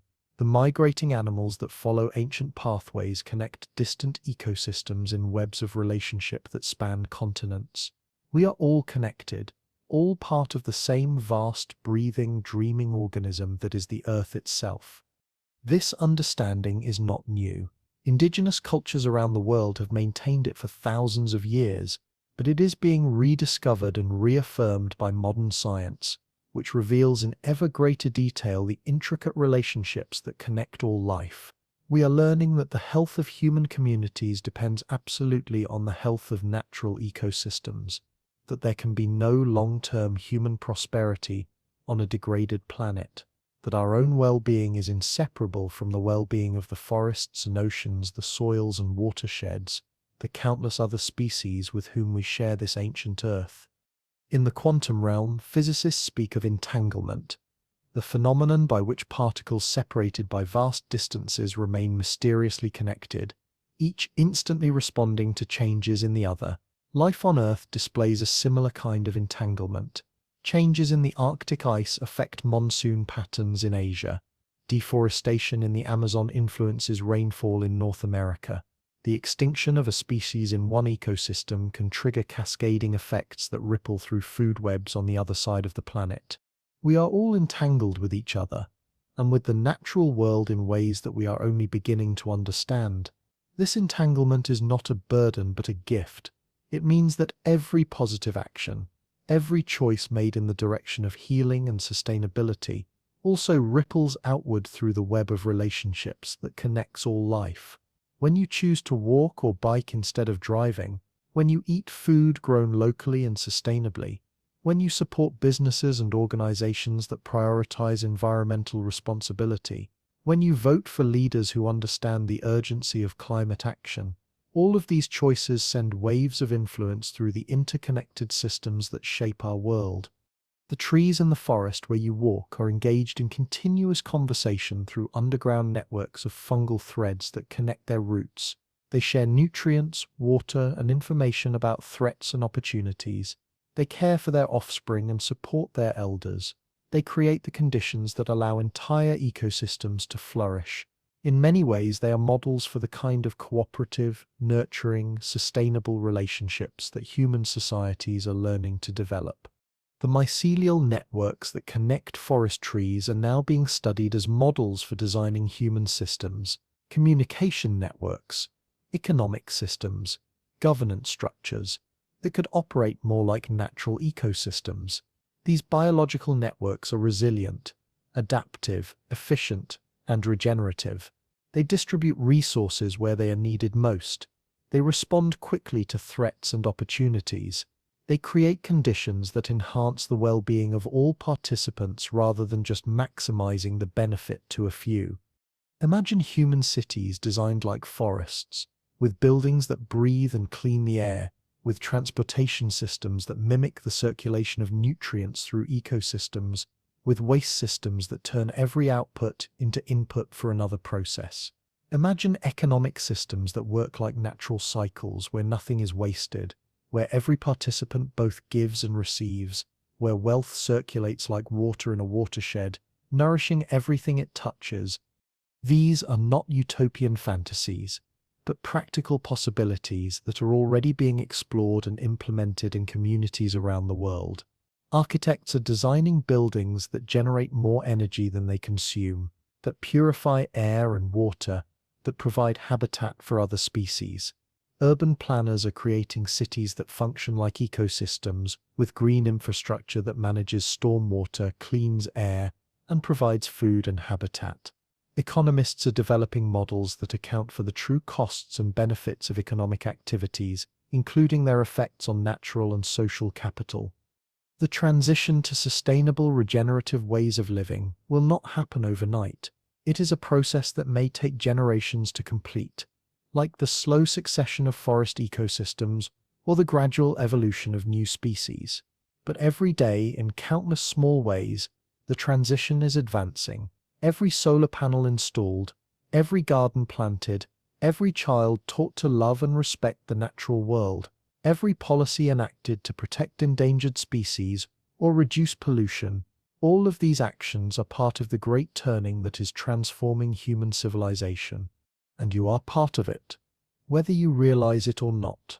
The consciousness that allows you to contemplate these words, to feel concern for the future of the planet, to imagine different ways of living. This consciousness is itself an evolutionary achievement, a flowering of the intelligence that began with those first small mammals emerging from underground refuges in the aftermath of the Great Dying. Your capacity for empathy, your ability to care about the welfare of people you will never meet, and species you may never see, your willingness to make sacrifices today for the benefit of future generations. These are not weaknesses or naive idealism. They are signs of a highly evolved form of consciousness, an intelligence that has learned to think beyond immediate self-interest to consider the well-being of the whole. The same evolutionary forces that shaped the complex social behaviors of early primates are still at work today, still selecting for cooperation, for intelligence, for the ability to work together to solve complex problems. The difference is that now these forces are operating not just within small groups or even single species, but across the entire community of life on Earth. We are all participants in a vast collaborative experiment in conscious evolution. Every night, as the Earth turns and carries you through the darkness toward another dawn, you are traveling through space at thousands of miles per hour, riding on a planet that is itself hurtling through the cosmos at incomprehensible speeds. The gravity that holds you to the surface, the atmosphere that surrounds you with breathable air, the magnetic field that protects you from cosmic radiation, all of these are gifts from deep time, products of billions of years of planetary evolution. The atoms in your body were forged in the nuclear furnaces of ancient stars that lived and died long before the Earth formed. The oxygen you breathe was produced by countless generations of photosynthetic organisms, from ancient cyanobacteria to modern rainforests. The food that nourishes you was created by the alchemy of soil organisms, plant roots, and sunlight. You are literally made of stardust and earth, air, and water, the products of cosmic and biological evolution stretching back to the beginning of time. This is not metaphor or poetry, though it certainly has poetic resonance. It is literal, scientific truth. You are a walking, breathing, thinking expression of the universe's creativity, a temporary arrangement of matter and energy that has achieved the remarkable feat of consciousness, of awareness, of the ability to contemplate its own existence and place in the cosmic story. And this consciousness that you carry, this ability to think and feel and choose and love, did not emerge suddenly or randomly. It is the product of an unbroken chain of survival and reproduction stretching back through countless generations of ancestors, each of whom succeeded in the fundamental task of staying alive long enough to pass their genes and their knowledge to the next generation. You carry within your cells the genetic wisdom of billions of years of evolution, the accumulated intelligence of countless successful experiments in living. Your ancestors survived ice ages and volcanic catastrophes, predation and starvation, diseases and injuries that would have meant certain death without the cooperation and care of their communities. They developed tools and techniques, stories and songs, rituals and relationships that helped them not just survive but thrive in environments that ranged from tropical rainforests to Arctic tundra. They were the ones who learned to use fire to make clothing, to build shelters, to cultivate crops, to domesticate animals, to create art and music and literature. But perhaps most importantly, they were the ones who learned to love, to care for their children, to form deep bonds with their partners, to feel loyalty to their communities, to experience awe and wonder at the beauty and mystery of the natural world. Love, it turns out, is not just a pleasant emotion but a fundamental force in evolution, a strategy for survival that has proven extraordinarily successful across millions of years and countless species. The capacity for love, for caring about the welfare of others, for forming cooperative relationships, for making sacrifices for the benefit of the group, is one of evolution's greatest innovations. It has allowed social species to achieve things that would be impossible for individuals acting alone. It has enabled the emergence of cultures and civilizations that can accumulate knowledge and wisdom across generations. And it may be the key to humanity's success in navigating the challenges of the current era. The love that connects parents to children, partners to each other, friends to friends, communities to their places on the earth. This love is not separate from evolution, but an expression of it, a manifestation of life's fundamental drive to persist and flourish. When you feel concern for endangered species, when you care about the welfare of future generations, when you are moved by the beauty of a sunset or the song of a bird, you are experiencing evolution in action, the emergence of a form of consciousness that can embrace and care for the whole community of life. This expanded capacity for love and care may be humanity's most important contribution to the ongoing evolution of life on Earth. For the first time in the planet's history, a species has developed the ability to love not just its own kind but all of life, to feel empathy not just for individuals but for entire ecosystems, to make decisions based on their effects not just on the immediate community but on the whole biosphere. This is not to say that humans are perfect, or that we have fully realized this potential. We are still learning, still growing, still making mistakes and trying to correct them. The same intelligence that allows us to create technologies that can heal damaged ecosystems also allows us to create technologies that can cause great harm. The same capacity for cooperation that enables us to work together to solve global problems also enables us to organize ourselves for conflict and exploitation. But the potential is there, and it is being realized more fully with each generation. Children today are growing up with awareness of global interconnection that would have been impossible in earlier eras. They learn about climate change and biodiversity loss, about the connections between their daily choices and the health of distant ecosystems. They are developing what educators call ecological literacy, the ability to understand and participate constructively in the networks of relationship that sustain all life. This new generation is also growing up with tools and technologies that previous generations could not have imagined. They have access to real-time information about environmental conditions around the world. They can communicate instantly with young people in other countries and cultures. They can participate in citizen science projects that contribute to our understanding of natural systems. They can use computer models to explore the likely consequences of different policy choices. They are being empowered to be active participants in shaping the future, rather than passive recipients of whatever the older generations leave them.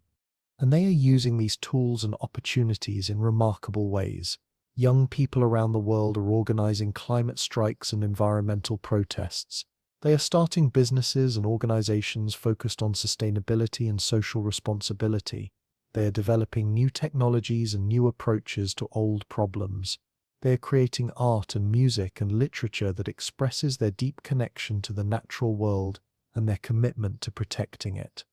But perhaps most importantly, they are modeling new ways of being human, ways that integrate scientific understanding with indigenous wisdom, technological innovation with ecological sensitivity, global awareness with local action.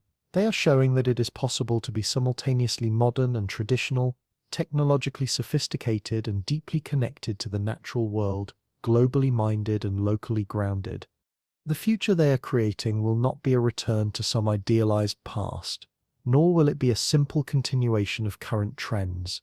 It will be something new, a synthesis of the best insights and innovations from all of human history, combined with entirely new possibilities that are only now beginning to emerge. It will be a future in which human civilization operates as a beneficial part of Earth's living systems, rather than as a destructive force external to them. This transformation is already visible in countless experiments and innovations happening around the world. Permaculture practitioners are developing agricultural systems that mimic the structure and function of natural ecosystems, producing abundant food while enhancing soil health and biodiversity. Biomimicry researchers are studying natural processes to develop new materials and technologies that are efficient, sustainable, and beautiful. Regenerative economists are creating new models for organizing human societies that prioritize well-being and sustainability over short-term profit maximization. But the most profound changes may be happening in the realm of consciousness itself.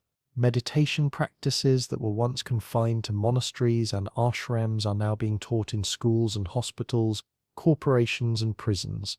These practices, which train the mind to experience greater awareness, compassion, and interconnection, are literally changing the structure and function of human brains, enhancing the neural networks associated with empathy, emotional regulation, and systems thinking.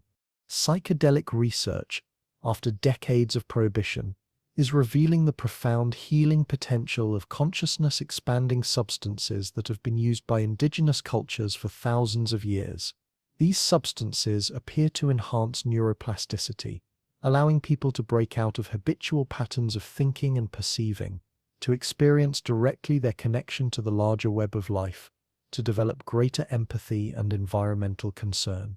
Even virtual and augmented reality technologies are being used to foster deeper connection with the natural world. People can experience what it's like to be a tree in an old-growth forest, to swim with whales in the deep ocean, to fly with birds over landscapes they may never visit in person. These immersive experiences can foster a sense of empathy and connection that translates into real-world environmental action. All of these developments are part of a larger emergence, the evolution of a form of consciousness that can encompass not just individual survival, but the flourishing of the whole community of life. This consciousness is not the exclusive property of humans. It is appearing wherever life is organizing itself into more complex, cooperative, and sustainable forms. It is visible in the mycorrhizal networks that connect forest trees, in the collective intelligence of ant colonies and beehives, in the self-organizing patterns of flocking birds and schooling fish. But in humans, this consciousness has achieved a new level of complexity and capability. We can not only participate in these larger patterns of organization, but understand them, study them, learn from them, and consciously choose to align ourselves with them. We can become conscious participants in the evolution of consciousness itself. This may sound abstract or mystical, but it has very practical implications. When you make decisions based on their effects on the whole system rather than just on your immediate self-interest, you are participating in this evolution of consciousness. When you choose to consume less so that others can have more, when you support businesses and policies that prioritize sustainability over profit, when you take time to appreciate the beauty of the natural world and feel your connection to it, you are contributing to the emergence of a more conscious, compassionate, and sustainable way of being human. And these individual choices, multiplied across millions and billions of people, are creating collective changes that are reshaping human civilization. The transition to renewable energy is happening faster than most experts predicted just a decade ago. Electric vehicles are rapidly becoming cost competitive with conventional cars. Plant-based foods are becoming mainstream as people recognize their benefits for both personal health and planetary health. Young people are choosing careers in environmental science, renewable energy, sustainable agriculture, and other fields that contribute to healing rather than harming the Earth. The transformation is not just happening in the realm of technology and policy, but in the deeper realms of culture and consciousness. People are rediscovering their connection to the land, to the cycles of the seasons, to the other species with whom we share the planet. They are learning to find meaning and fulfillment, not just in material accumulation, but in relationships, experiences, and contributions to the greater good. This shift in values is perhaps the most hopeful sign of all, because ultimately the environmental challenges we face are not technical problems that can be solved with better technology alone. They are symptoms of a deeper disconnection, a forgetting of our place in the web of life, a loss of understanding about what it means to be human in an interconnected world. The healing requires not just new policies and technologies, but a renewal of our relationship with the Earth and with each other. And that renewal is happening in cities and countryside, in schools and workplaces, in families and communities around the world. People are remembering what indigenous cultures never forgot, that we are not separate from nature but part of it, that our well-being depends on the well-being of the whole, that we have a responsibility to be good ancestors for the generations yet to come. The path forward is not easy or certain. There will be setbacks and disappointments, conflicts and contradictions. The old systems will not give way easily to the new. Climate change and biodiversity loss will continue to create challenges that will test our capacity for cooperation and innovation.